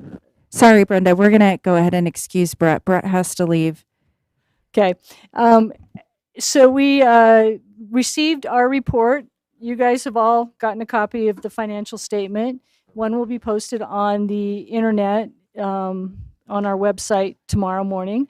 And then what's before you now is just a resolution that says you have received it, and then requesting that Brooke, as our recorder, publish the in the newspapers or wherever it's required to be published these days, that and post to the public that it is available for them to either come get a copy or to get off of our website. So that's all you're doing tonight. It's just a little resolution saying you have received this. We did receive a clean audit opinion.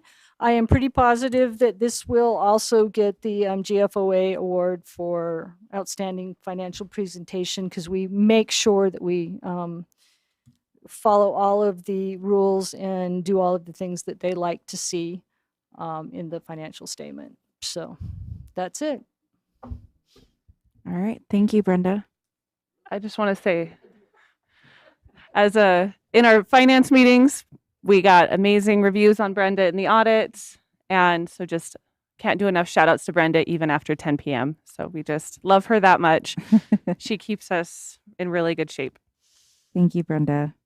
All right, I'm going to go ahead and move on to item 2 from I think we have to vote. Do you want a sorry, motion? We need a motion. Sorry. We need a motion. I'll give you one. You want one? I'm done, obviously. So No, you aren't. No, not yet. Not yet. Unlike Not yet. Dale over here. guy's done. All right, No, let me you go. aren't. Let me go ahead and consider a motion. I would like to move that we adopt a resolution to acknowledge completion and receipt of the annual comprehensive financial statement for fiscal year 2020 to 2021 and direct the notice be published pursuant to section 10-6-152 of the Utah Code. I'll second. All right, I got a motion and a second. Go ahead, Brooke. Aye. Aye. Aye. Aye. All right, thank you so much. I'm going to go ahead and now move to item number 2 on the business item of our agenda. Consider a resolution approving an interlocal cooperation agreement between the city, Salt Lake County, and Salt Lake City Corporation for Brownfields assessment grant. And Susan will be presenting. Thank you, Susan. Thank you. Okay, so we'll make this quick, hopefully. Murray City has been participating with the county and Salt Lake City previously for the previous few years in brownfield assessment grant that was to the tune of $600,000. We've now spent those monies, and we are now on round number 2. So this request is for the council to consider a resolution to adopt the interlocal agreement, which then allows the Brownfield Coalition to proceed with dispersing those $600,000 for our next grant. For those of you who don't know, the Brownfield Assessment Grant, we do inventory of properties within our jurisdiction, site selection, and do assessments phase 1, phase 2, environmental studies basically on property. And as we all know, Murray City has our fair share of contaminated properties. So this is huge for us. The time period for the grant and the interlocal agreement is started on October 1st and will expire September 30th of 2024. It's a 3-year time. Oops, excuse me. And the coalition, as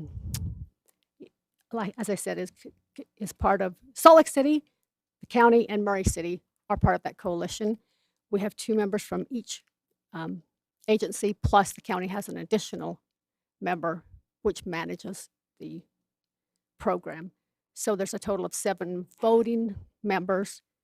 I am one of them, and we have another member from Murray, which is our new engineer, Carlos Montoya. He is also on the board.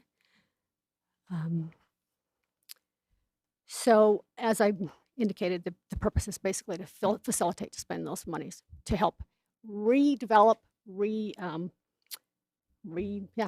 properties that are contaminated. Typically, they are commercial ones. They are ones that are underutilized, blighted, etc. And this is just a catalyst for us to help potential developers. It's really a great program to help potential developers that we may think are coming down the line. So the key players are in the coalition board, as I said, the 7 members, voting members. The EPA funds the program. It's funded by EPA, so there are no city funds involved with this at all. It's all EPA funds. Also, it is administered through Salt Lake City, the manager there. They are the ones that do the paper shuffling. We, as members on the committee, can provide properties, and we submit the applications for certain properties, which are then forwarded to the EPA. The EPA either approves or not, sends it back to us. Once we get that approval, then we proceed with our contracted consultant, which is Terracon Environmental. They will do the assessments, and we spend the money to pay them. So we are contracted with Terracon, who will do all the assessments for the program.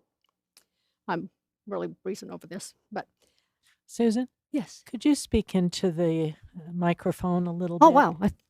Okay, there we go. Thank you. Yeah, wow. Okay, do you need to repeat any of that? Sorry. Perfect. Thank you. Okay.